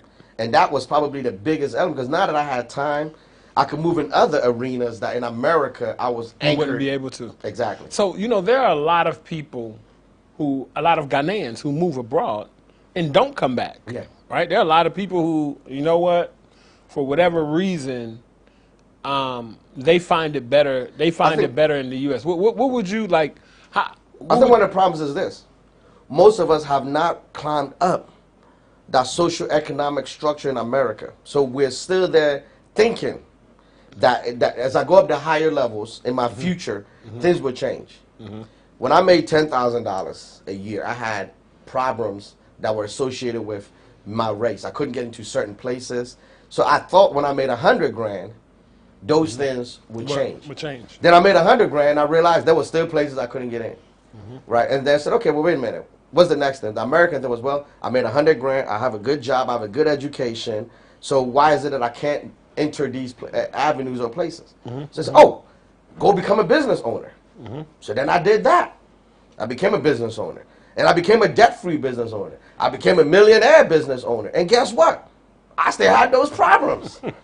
You see? So I think a lot of people have not climbed all the way up there to realize, instead to be dejected and to realize, like, wait a minute, it doesn't change. So there's still this clinging on of hope. Right. That, hey, you know what? If I make 100 grand, it will change. Okay, 100 grand didn't do. Okay, let's go to 200. And then you keep trying to keep.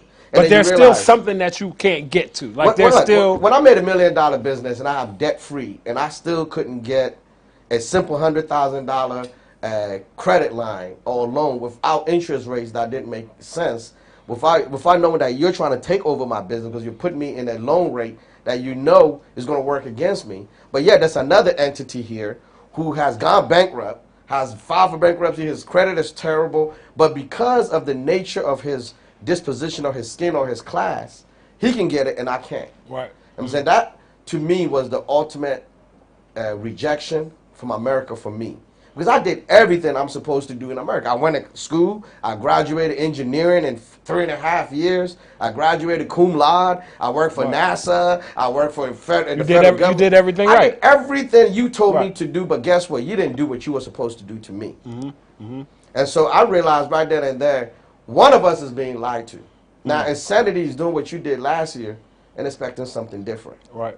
So I already knew what I was doing last year and what I was going to get. So when it became a comparison of 5 years, like, you know what, let me go to Ghana for 5 years and see. And see what happens. What do I have to lose? And that 5 years turned into? Well, we're in almost 10 now? Right. 10 and permanent. 10 and permanent. So permanent, you're not interested in going back to America. There's nothing America has for me. I mean, other than it is a commercial business place. Okay. So other than going back for business meetings and things like that, nah, I'm kind of good here. So the year of return just happened, right? You've met, a lot of various diasporans who are moving. How do you feel about being a Ghanaian who went to America and came back? How do you feel about the diasporans who are now moving, who are coming to Ghana to settle, looking for that same American dream that you found? It's very necessary. Okay. Because we have to understand, China's been here. All these foreign countries have been here for decades. Right. And look at our people still. Look at where our education is. Look where our health is. Look where our economic value is. Look at the average Ghanaian's buying power.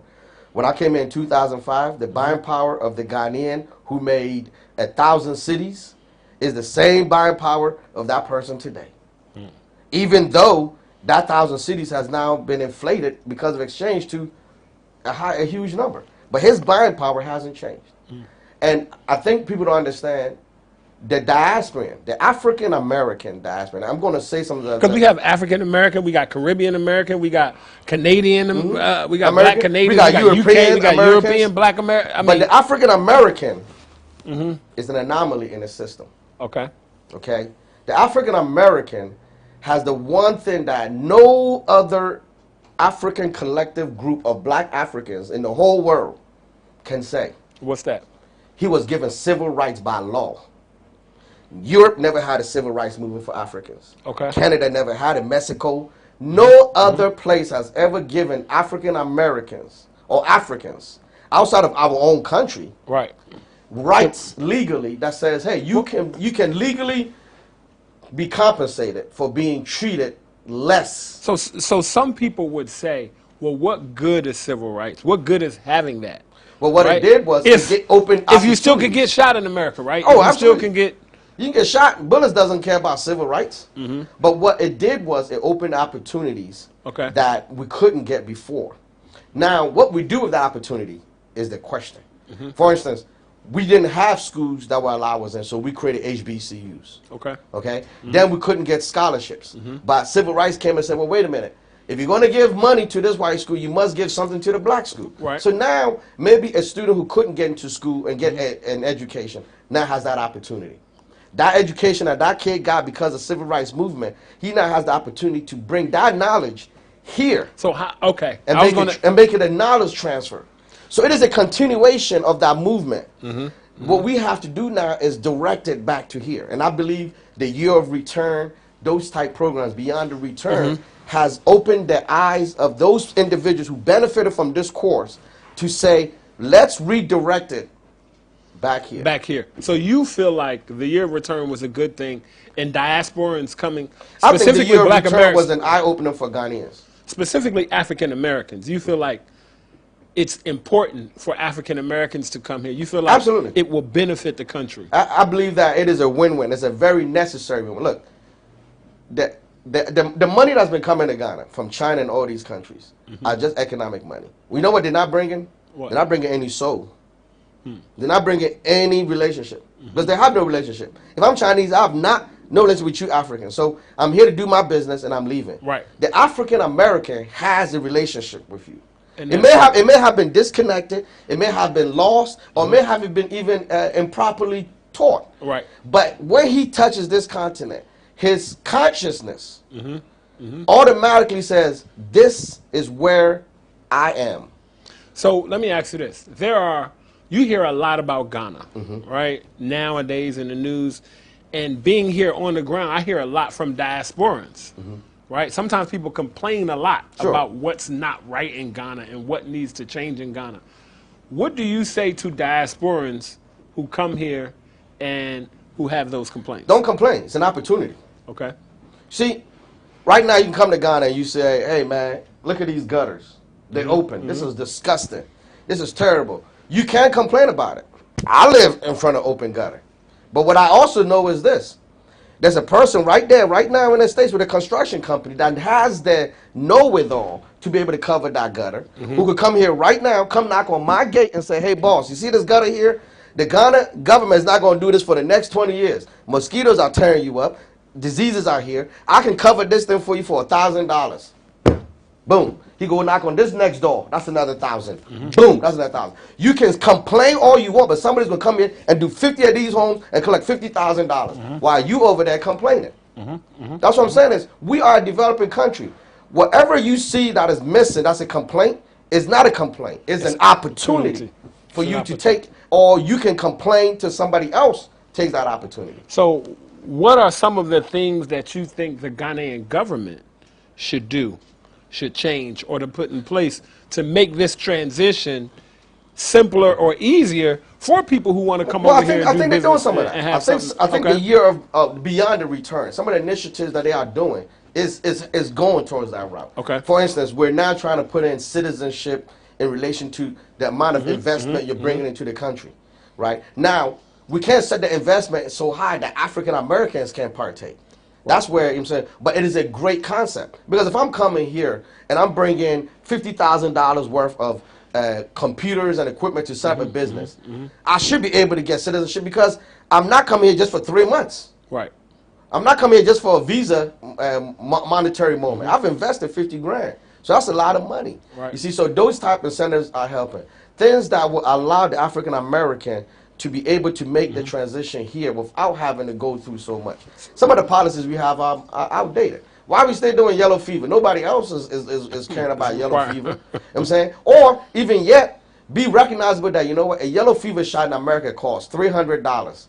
So why don't we just have a yellow fever at the airport that's only 10 cities like everybody else? Right. You see where I'm coming from? These are the things that we can do to say, hey, we want you here. Now, this is what I think the year return did. I think for the first time, the Ghana, especially the policymakers of Ghana, saw the economic impact of the African American race. I think for the first time they realized our people got money. You know what I'm saying? And because we have always thought that money is coming from China, it's coming from all these Europe, other countries. But not the African American. Even the money that they are getting from America, they didn't realize it's being on the back of us. And I think for the first time, the year of return was like, wow, how much did these people do? And what's the percentage? A small fraction. Imagine if this went from 2% to 10%. Right. The amount of economic power. But the difference is the African American isn't just coming just to throw money here. He's coming to invest. See, he's coming in to want to build schools because he's looking at it and saying, you know what? Because of that relationship that you mentioned earlier. Because of that relationship and that connection. Absolutely. It's symbiotic, and we need to grow it. We need to understand that, you know what the African American has achieved here, we must get here and build upon it. Because he's the only one that cares enough to share what he's got. His knowledge, his skills. Everybody else is going to hold it to their chest. There's a reason why when you give a China company a contract, they bring their Chinese people to do the work. It's not because they can't get people here. Right. It's because they don't want that knowledge transfer given to you. Right. Right. I'm saying, so you dropping. So we need our people to come here and realize, hey, if you're an African American, you listening to me, understand something. You have experience and knowledge that's valuable. That's valuable. That's a commodity. If I'm an accountant in America, that's 1,000 CPAs in the Washington, D.C. area. That's 1,000 of them. So What's the big deal? Right. But you can come here and be one of 10 CPAs. You can come in here now and give us policies that have yet and to train and work with other people. Absolutely. Let me ask you one more question because we're running out of time here. What piece of advice, if you could give one or two pieces of advice to African Americans who are coming here to start a new life, and to Ghanaians who are here looking to, see how they can work with African Americans. One piece of advice for Africans and African Americans in the diaspora coming to Ghana, and one piece of advice for Ghanaians. Okay. If I'm coming to from the U.S.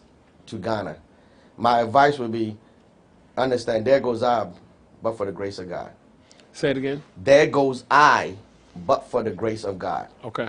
Meaning, when you see a Ghanaian and you think there's a disparity, because you're coming from an economic disparity, but understand, it's the grace of God that has given you that opportunity. Now, the parable of the talents is going to be, are you going to use that opportunity to help grow our people? I'm saying, if not, that talent that you have has been wasted. It's no use. I'm saying, And then what's your piece of advice for Ghanaians who might be working with or seeing African Americans come in? Do not be afraid of change. I'm saying, because in everything, success must come change. If we're not willing to change, what we have is what we got. And what we have right now is not cutting it. The Ghanaian is suffering. I'm saying, and you have been constantly have your hand out to all of these other countries and races since 1956. And look what you got. So now might be trying to now may be the time to say, you know what? Let me look at my cousins and not be so scared of the change that they are trying to bring. Because the change they're trying to bring is going to be radical to what you already been experiencing. Right. But you need radical. If it's not radical, you're going to have what you already got, which is substandard. We know it. We all are living it. We're not happy. You know what I'm saying? So if we don't connect with our cousins and start taking away the raw knowledge that they have, we don't have to pay for that. Bring it over here. And bring it over here. Okay. That knowledge transfer is free, and we must take it. You take someone like me who's in fashion. I don't sew. There's 1,000 people right now who would sew on a machine better than me. But what I do know is how an internationally standard garment should be made. So that when it goes to outside of Ghana, they will pay for it because they will say, oh, this looks like it's polo, so I'm going to pay the polo price. Right. You see where I'm coming from? Gotcha. That's my knowledge transfer because I spent 35 years. I've seen their product every day. So it's in my head. You who have lived here in Ghana who are sewing every day, you've not seen that product. So you can't fill that void. So I've come here to fill that void. And if you're not scared of change, we can all eat and But it grow takes together. the knowledge that you have and the skill set that they have on the Absolutely. ground. And that's the marriage of the two. Perfect. Let's bring the knowledge and let's take the skill set here and bring it together. Ladies and gentlemen, we want to thank you so much for tuning in again to Diaspora Link for another wonderful episode. We want to thank our guest, Mr. Kwabena Asomwa from Custom Looks Clothier. Yes, I would like to say that whenever you see me in a very nice tuxedo, it comes from Custom Looks as well as some other clothes. So I'm a testament to the fact that they know exactly what to do and make the fit right. So Kwab, thank you so much for having us. Thank you, my brother. Thank you so much for coming and being here on Diaspora Link. We appreciate you. And that's a nice bracelet you have there. Thank you. I'll tell you something about it when we get off air. Absolutely. You're doing great things around the world. Thank you all for joining us again for another episode of Diaspora Link here exclusively on GhanaWeb.com. As we end all of our shows with some ancestral wisdom, we'll do the same today. Today's proverb is, when two elephants fight, it is only the grass that gets hurt. Let's think about that. Let's make sure that we're using all of our powers and our strengths to build each other up, not to tear each other down. Thanks again for joining us this week on Diaspora Link, and we'll see you next episode. Peace.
We continue our inquest into Ghana's disastrous performance at the 2021 AFCON. And today we are in the office of the Honorable Member of Southton, who is also a ranking member on Parliament's Committee on Youth, Sports and Culture. Honorable Kobina Weyome is my guest on Sports Check. And after this break, we talk AFCON.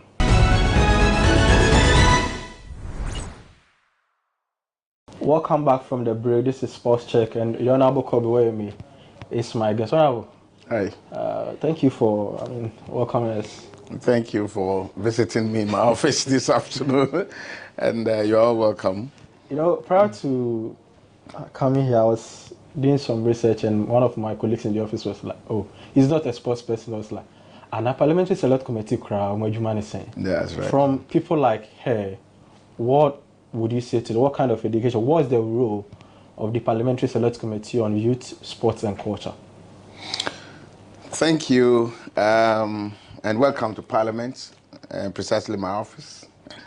And good greetings to my constituents that may be watching, the people of South Tongue constituency in the Volta region. For the purpose of further elucidation and understanding, Tongue means riverside, and that's why when you come, you see the river, you know, giving you a beauty of nature. Well, a member, in fact, I would say that the workings of Parliament, for the purpose of oversight, to, as it were, work and ensure that the executive lives up to expectation, are done through committees.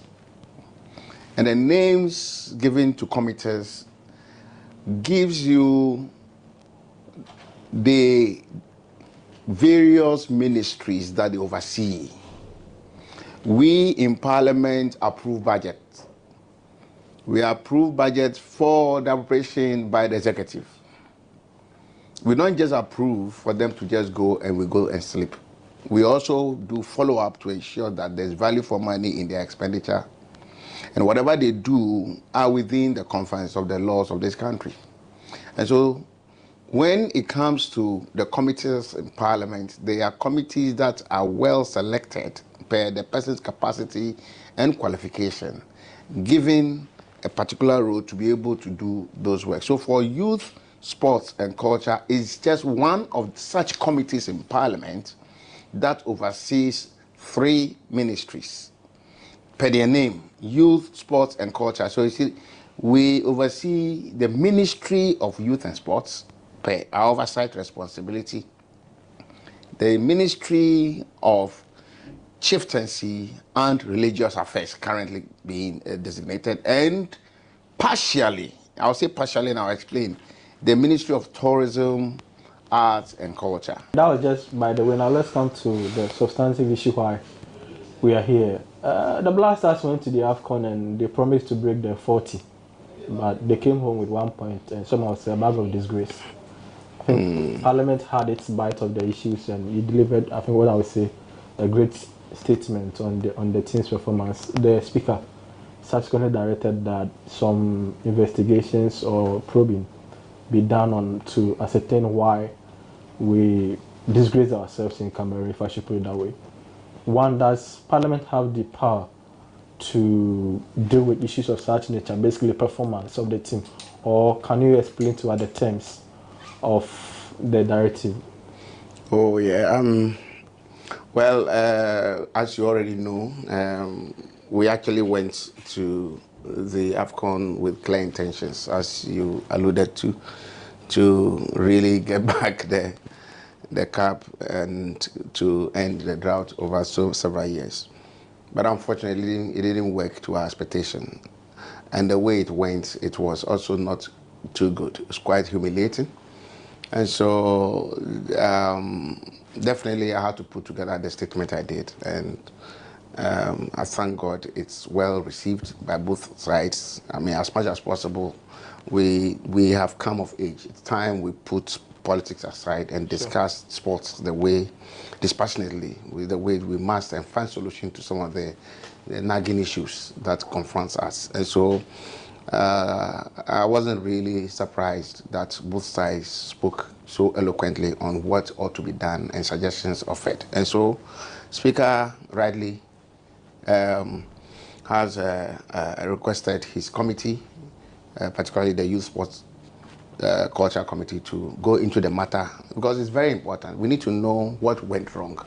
Could it be from preparation, or could it be from some technical aspects that probably didn't gel well?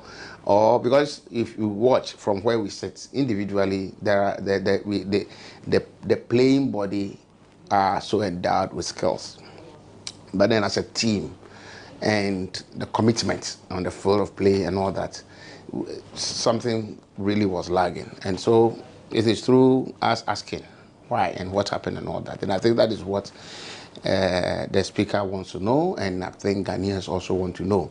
Yes, I mean, we are clothed with the powers by the Constitution and establishment of Parliament and the role as Parliament to have oversight over the executive arm and over every public institution and everything that concerns the public. So, which institutions or persons are you looking to speak to? Is it the FA, the Sports Ministry? Or? No, we speak to all of them. In fact, the committee identified quite all these people that will be invited. We identify all key stakeholders, NSA, the Ministry of Youth and Sport, the GFA, including their technical handlers and everybody, all together. So it's like trying to understand. So the GFA will be invited as well? Oh yes, I mean, you can't have this thing done without getting them also invited to hear from them. Because see, the point is that you can never tell. It could be that probably by the time they requested for money, the money didn't come at a time. Because of these things, preparation, you need time to prepare.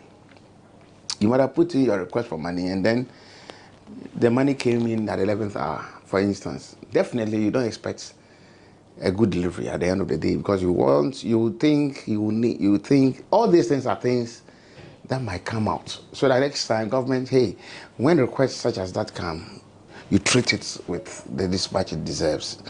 What about the playing body, the players themselves? Because at the end of the day, they are the key actors. They are the ones who went to the field and did not give us the result that we all expected. Are you going to extend invitations to the Dida, use the Thomas parties, and maybe via Zoom or for them to speak on what happened in Cameroon? Yeah, I mean, we might want to have a chat with them. I mean, these are wonderful players that we believe they are. And in their own rights, individually, they are good, they are doing their work. But then maybe as a playing body, as a team, what happened? Is there any infighting? Because the reports we keep hearing is that this person gets the ball, he doesn't want to, he was looking for a particular person to pass ball to, maybe, those sort of... so we need to hear from them. I mean, what's from their point of view, or was there anything lacking? In the Speaker's statement, he made quite something that I find quite interesting, that the report by your committee would decide whether Ghana will play the match against Nigeria in March or not. He says if it becomes necessary for Ghana to forfeit that game, we will forfeit the game, and that's based on the recommendations by your committee. One, do we have such powers to order the Black Stars not to play? You just answered it yourself, recommendation, because Parliament will recommend to the executive. In fact, you just answered, many, we cannot impose, but we are working for the public. And we are doing a scientific research under the circumstance. We are actually looking out to, we are not just conjecturing. We're just not saying things without any evidence. We are bringing those who matter into the picture and asking them questions, some in camera and all that. And so people must be free to tell us what it is. And then when we end up putting all this together, and we think that at the end of the day, looking at the picture that maybe the report paints, then we may recommend, we may suggest that, look, it might not be worth it to just proceed. That we have a lot to do as a country to put things together properly before proceeding. But would you, the works of the committee, will it be made public? Will people be allowed to attend? You mean the sittings of the committee? Well, we haven't decided. The committee hasn't decided on that. In fact, it came up, so we are looking at it. Because some of the members were of the view that knowing the kind of sharp media we have, we don't want a situation where somebody is taken out of context and muddy the waters, because at the end of the day, we want to come out more united, more purposeful in terms of resolution on the way forward and getting the right things done. You watched Nigeria at the AFCON and they won 3 games. Then they lost to Tunisia in the last 16 stage. Our Blasters won none, drew 1 and lost 2. When you compare the form of the two sides, I know Ghana-Nigeria games, a lot to go into it, but are you confident that the Blasters will beat Nigeria come March?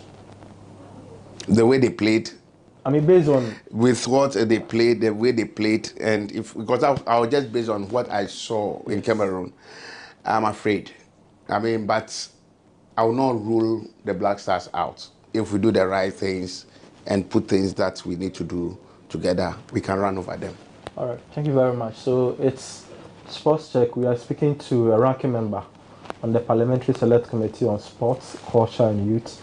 We are going for a break. Once we come back, we discuss more on maybe the Blacks and their performance, issues of bonuses, and the most controversial topic, the budget for the AFCON. We'll be back after this break.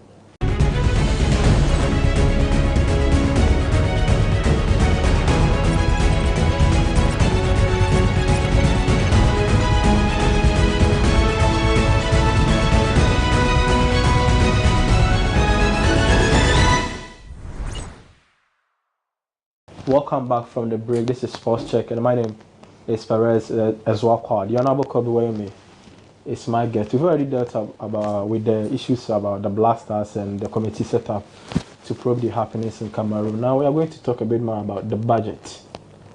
Honorable, from where is it? Do you have any idea how much Ghana spent on the 2021 AFCON?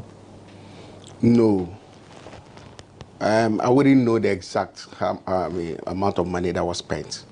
And that's how come it found space in the statement, because it's been a question that has been asked by quite a number of Ghanaians, and the calls that I've received and the talk shows that I have participated on, and they want to know. However, when we're approving the 2022 budget, I mean, I actually saw a sharp rise in the budget allocation for the ministry, and it was quite unprecedented. I will applaud, I applaud the ministry for getting that amount, but provided what they were, the source from which they intend to get those monies really comes. So until we get a breakdown, because this interaction through the investigation will also bring all of that.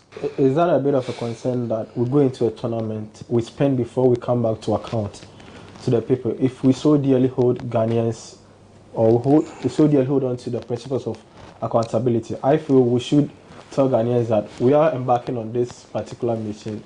This is how much we are going to do, so that in the event that anyone has issues to raise with the amount of money going to be spent, then we can do that. But then we go into the tournament, then we come back. I mean, it's... You see, in the budget that we approved, you realize that you have an excess of over 300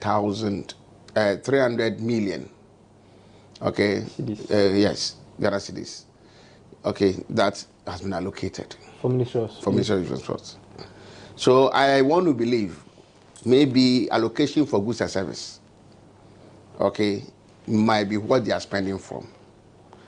Even though I know they've always overrun their budget, and that has its own consequences. We've mentioned time and again when we are debating their budgets. And I want to believe that that is the reason why this time around they have given that ceiling to their destiny. Line by line itemization of the breakdown of what they intend to do, the projections. What they didn't do was the actual figure for the AFCON campaign was not explicitly, stated in their budget. And so it found expression in our reports on the floor that we would want to know how much, okay, they actually intend spending on the AFCON alone, which was not clear. However, we can still be doing it this way round, where you have gone and come back, give us a breakdown, which we have requested for, and see how, whether it is within what we approved for them. Okay, so we've done enough of the budget issues. Now let's come to the performance of the team itself. I mean, I thought we dealt with it. Anyway, but I think performance, well, below our expectation. Yeah, I mean, below our expectation. What went wrong for Ghana? Is it I will not be able to do. These are questions, Charlie, bro, I'm unable to answer. Because I will be lying to you that,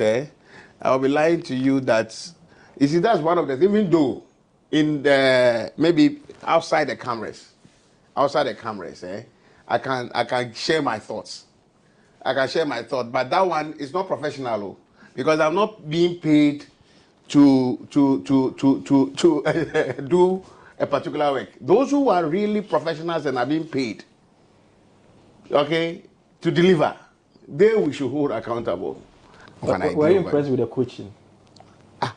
There were problems with the entire technical whole. There were problems. We all saw it. Because there was times my village brain, Taflachet, was telling me that the thing wasn't going well in a certain flank. What was some place was leaking, and it was consistent. And we must have a policeman there to block any movement. Are you getting me? Yeah. It's like the policeman there is sleeping. Taflachet. Like that, you know. No, so what can we do? I'm actually preaching one of the matches where, from the first half, one of our sides were leaking throughout, and the coach didn't have enough. So that is why. So I'll ask, technical people, this is what I'm seeing. You are not seeing that. I will say that, because at the end of the day, we are paying you to deliver, and you are a professional. You know the game, because you are the one. You have the third eye for the thing. I don't have it. And so I can't pretend to tell you that I know more than you. So do your work. Are you understanding me? So yeah. I will not go on air or anything and say that Anka, the way to hire, the way to hire. No, it's the last thing I will do, and I will never do that one. One of your colleagues, I think the Honorable Frida Prempe, made mention of the fact that these days you don't see pride, hunger, patriotism when the Black Stars are playing. Is it one of the attributes that you think was missing with regards to the team's performance in Cameroon, that the players did not show enough hunger, enough desire to kill themselves for the country? Is that something that you... That is an observation, and she may be right. She may be right, and that's an observation. That's why I talk about commitment. Your ability to die a little, as if you're losing some 50-50 balls, easily, balls that you can equally fight for. You know, and it's like there's a slack, you know, anytime, I don't know. And then, I don't know. I don't understand also one of the things, like you are pushing forward to play, to go and score or whatever, and you end up playing much more within your circles, passing among yourselves, and not pushing forward. I mean, there are several things. So it's an observation made. Like I said, I will not go into those detailed observations, because we want those who have the third eye, who are mandated to oversee the entire thing, come and tell us. Some people believe that the performance of the team is a manifestation of the general problem with Ghana football, where we've gone from being a top team on the continent to now being one of those teams on the ground, and our league and our football seem to be in a mess. Have you do you subscribe to that notion that what happened in Cameroon is a representation of basically what Ghana football is? Yeah, of course. I mean, I agree.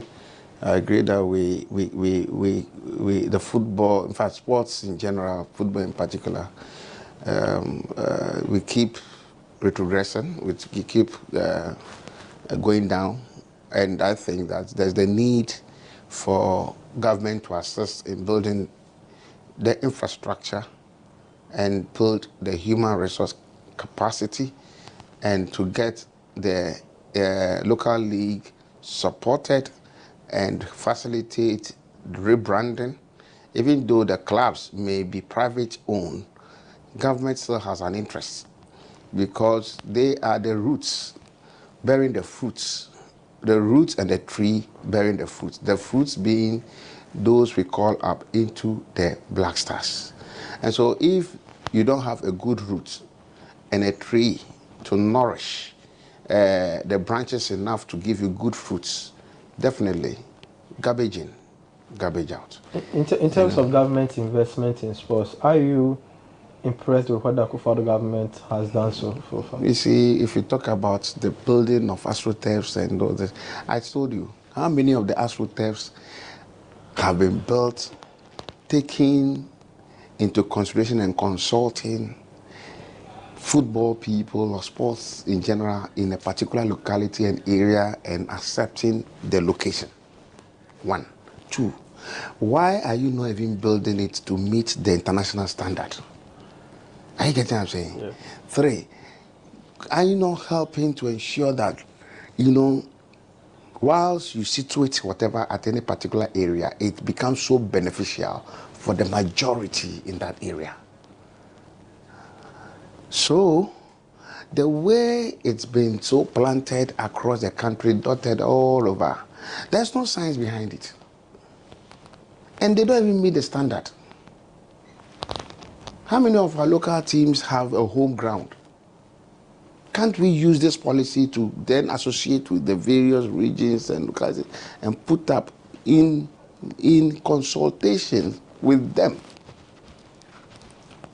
so that it becomes beneficial for the vast majority in an area? And that also helps to build the schools movement at the grassroots. And that also helps them to have the school sports, because they will have a place to be training. Okay? Because when you spread it well, in consultation with the key people, take politics out of it. Don't go and say, I want to go and build something for some people in that some area because they will vote for me. When you do that, you go and put up Taflache, you go to, you will end up sending fridges to the Eskimos to buy. Or, if you are not very careful, you will think you want to sell heaters at the Sahara Desert. That is it. My last 2 questions before I wind up on this interview. The bonuses issue, the issue of bonuses to the Black Stars players, is one of the things that you're going to consider in your report, such that after the work, we now have a definite amount or a design amount for the Black Stars when it comes to bonuses? That one, we will discuss it. I wouldn't want to say anything much about it because they are motivational. They are motivational in the sense that something to just motivate people to die extra. Do you think we should continue paying bonuses to Black Stars? Oh, it's not a bad idea, but it should be the ability to pay. It shouldn't be like you are pulling the hair from somebody's nose. Even if you don't have, you have to go and look for it from wherever, at the expense of other equally important state needs. And so you balance it. And for me, it's a matter of sitting with all who matter, including our beloved players, to also appreciate the state in which we find ourselves and collectively agree. But it is very important to pat their back for a good work done. So motivating them, I'm for it. My last question, we are in search for a new Black Stars coach. Now, reports since Friday indicate that government seem to have their candidate, the FA also have their candidate, and neither side is willing to compromise. So government has Chris Hilton, whom they want to be the coach of the Black Stars. The FA, on the other hand, we understand the president was in Germany to speak to former Black Stars Wenger Tuado.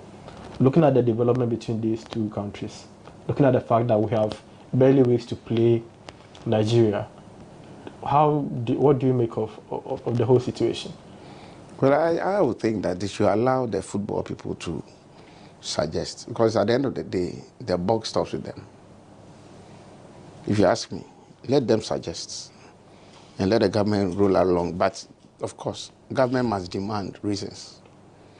And once they make cogent, I mean, they stand good reason why they are doing whatever. Once it sounds convincing, and that it must be made to know that it comes with a price if there's a failure. That's it. Finally, will the reports of your committee be made public? Oh yes, I mean, it will be submitted on the floor at plenary, because that is where it was requested. So when we are done, we'll have to submit it on the floor for other members to also have a bite on the content, and so it will be made public. Thank you very much, Honorable, for... Thank you. But then there's something I want to just, again, you see, all the astroturfs and all those field, sporting whatever that were built, the source of money for that is from the National Youth Authority, and then 5%, when we're doing that law in 2016, His Excellency John Mahama was the one who says, after approving the District Assembly Common Fund formula here in Parliament, we should allocate by law 5% of that amount to the National Youth Authority, because of how important he sees the needs of youth in Ghana be viewed and looked at and improved upon. And so those releases annually was where those fundings came. And so when they are praising those constructions, let Ghanaians remember the architect brain behind those, His Excellency John Dramani Mahama. Thank you very much. And this has been a riveting conversation with the ranking member on Parliament's Select Committee on Sports, Youth and Culture. We discussed the Black Stars, the committee set up to probe the issues. We also did a bit of politics by saying that we should credit the Mahama administration for the assertive that we see around. This has been Sports Check and Perez as well. So we'll meet again. Macron.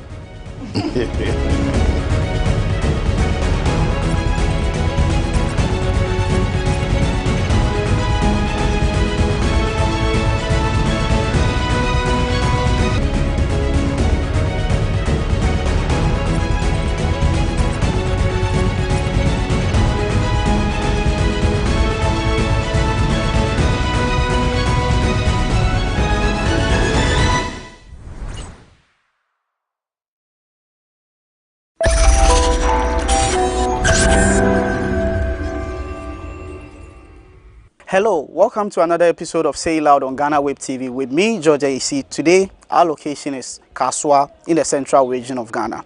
We are meeting up with a family of a final year student of Swedru Business School who was recently attacked by some of his schoolmates and has since been left traumatized. The student and his family believe that the school administration and in an extension, the police have not been managing the situation well. They are demanding for justice. Join me. Yeah, good to see you. How's it? Cool. Yeah, you're welcome. Thank you. So welcome back. This is still Say Loud with me, George AC, and as indicated earlier, I have my guest, Ishmael Ejay, a student of Swedru Business Secondary School, and he's going to tell us about an attack on him by some mates of his in school, which has left him traumatized.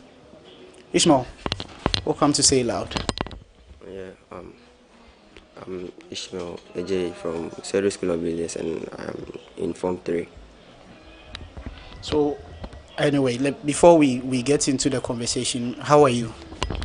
Yeah, I'm doing great. A little bit. I'm recovering from the injury I had, and it's a little fine for now. Tell us what happened to you. You said you are, by the way, what form are you in? Form 3. Yeah, I I offer visual arts. So tell us what happened. What happened to you? Yeah, on last week's Friday, I collected SEAs from my housemaster, and then I went home to take an inspection staffs. On the next week we have inspection. We had an inspection, so I decided to come on Sunday. On Sunday in the evening. So when I got to school on Sunday in the evening, my door was locked. So I called a friend in house in another house, which is the house 3. So